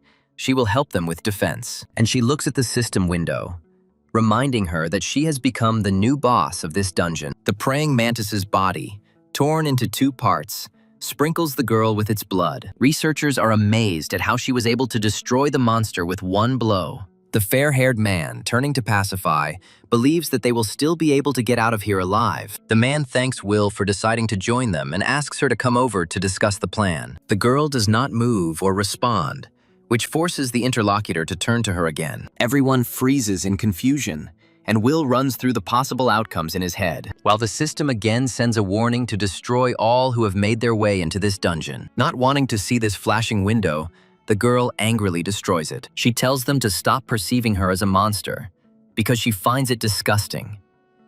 Addressing the praying mantises, the girl says that she is a human, completely different from them. Remembering this boss, Will notes that he was unable to communicate with her. The girl assumes that this means that she will not be able to understand all the monsters, or perhaps the creature inside her simply doesn't want to talk to some of its kind. The girl was then distracted from her thoughts by the first notification that she had become the new boss of the dungeon, and Will wondered if letting these guys get out would mean death for her. At the same time, thoughts began to appear in my head that the researchers themselves would soon stop seeing her as a person. And when the man knelt down and begged for the lives of his comrades, something inside the girl trembled. When he said all those words back then, Will realized that this researcher was not like that. After all, that idiot Hepinus, when he prayed, was only concerned about his own life. And now, in a fit of rage at the system, at her ex-boyfriend, and at her own life, the girl is taking justice into her own hands. She crushes the monsters one after another, leaving them no escape route. It's ruthless, instantaneous and furious. But at the same time, Will realizes that something is wrong. The girl doesn't understand what's wrong with these monsters and why they don't fight back. Will asks these creatures not to say that they think she is on their side. The system again reminds the girl of her current position, and the mantises begin to say something. Will asks them what they are mumbling about, adding that the mobs are annoying her with it. But in fact, the girl doesn't care about this. And with these words, she rushes into battle. She turns to the creatures again, saying that even if they continue to behave this way, it is not scary. After all, this is actually to Will's advantage, and she will be able to sort everything out even faster. Having cut off the head of her next victim, the girl looks out for the next one. The rest can only watch this merciless massacre. Workson asks his interlocutor if the behavior of these monsters seems strange to him. After all, they don't fight off the villas, but Pacified doesn't see a problem with that. Engrossed in conversation, the boy notices the threat only at the last moment. The mantis is thrown back by a powerful blow that hits precisely the weak spots. In the resulting cloud of dust, it is difficult to see whether he is alive or already dead. But you need to be on your guard. Finally, the haze clears, revealing a monster that is at least unconscious, but they still don't dare to remove the barrier, in order to avoid an undesirable outcome. Breathing a sigh of relief that he managed to put up a shield, the guy asks if the others are okay. Soder says she's fine. Pacified is responsible for everyone else equally, and at the moment when the blonde feels relief, the praying mantis begins to move and slowly rises. Straightening up to his full height, he lets out a disgruntled growl, causing Workson to tense up again. The guy, who had already managed to believe in success, is amazed that it is still alive. In response to this, the praying mantis emits a piercing, shrill cry, deafening anyone nearby. The blonde one demonstrates to Pasiphae the attitude of this monster specifically towards them. After all, he has no intention of sparing them at all. So it all looks very strange. Something rushes past him at that very moment, causing him to break out in a cold sweat. Something sparkles in the air in front of the guy, rising higher with each swing, and the next moment the praying mantis falls back with a cry of pain, unable to maintain its balance. But Pacified doesn't relax, knowing full well how tenacious these creatures can be. He admits that at such moments he begins to envy the S-rank researchers. But it's still too early for jokes, so the man grips the weapon's handle more tightly and rushes at the enemy. Pushing off from the elevated surface, he jumps high into the air, cutting off the monster's head. As he moves downwards by inertia, the man keeps a close eye on his opponent's body, and, to be absolutely sure, he delivers another powerful blow, finishing what he started. Pacified lands on the ground a little later, and hears the blonde man's voice nearby. He notes how easily this S-rank one deals with these tough bastards. While he tries to understand since when she is so strong, the mantises make a puzzled, questioning sound. Noticing a group of researchers,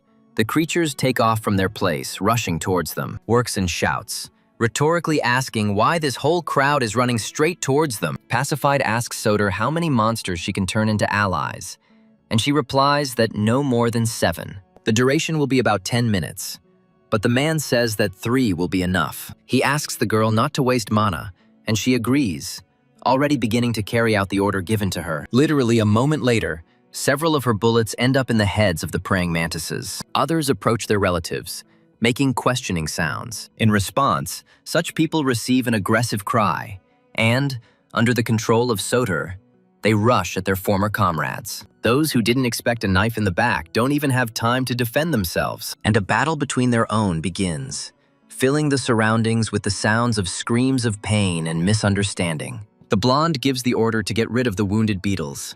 The researchers confirm it. Soder informs those present that the ranged combat masters will provide cover for the rest. The others are also trying hard, not sparing themselves because team spirit is important against such an opponent. The mortally wounded mantis lets out a weak cry with its last strength, calling for help. But the grinding sound stops as the monster breathes out. Seeing that they are facing a strong opponent, several individuals rush at Pacificide at once, and he, repeating the maneuver performed on the previous opponent, cuts off the head of the nearest monster. Looking at the fallen bodies, the man breathes a sigh of relief, glad that they dealt with everyone. Now he wants to hurry to help researcher Will Good, but, finding the girl with his gaze, he sees how she crushes the monsters surrounding her one after another, and she understands that she doesn't need help, glad that she is on their team. Workson is glad they survived the attack, saying he appreciates allies like him, and Soda agrees. The guy says that he would like them to always remain such allies. The girl agrees. Her gaze becomes surprised when something happens that has never happened before. The allies turn and leave, causing the girl to ask a question full of incomprehension. Turning to Soda, the fair-haired man says that he really doesn't like what he sees now. He starts talking about Will, but stops short, interrupting himself with the words that this cannot be. Hearing an angry roar, clearly directed in her direction, the brunette turns around in surprise. Seeing the approaching praying mantises, she understands that they are clearly coming for her soul. Will is amazed that the others did not fight her, but these ones are attacking her, and this lifts the girl's spirits. She says that she is finally happy.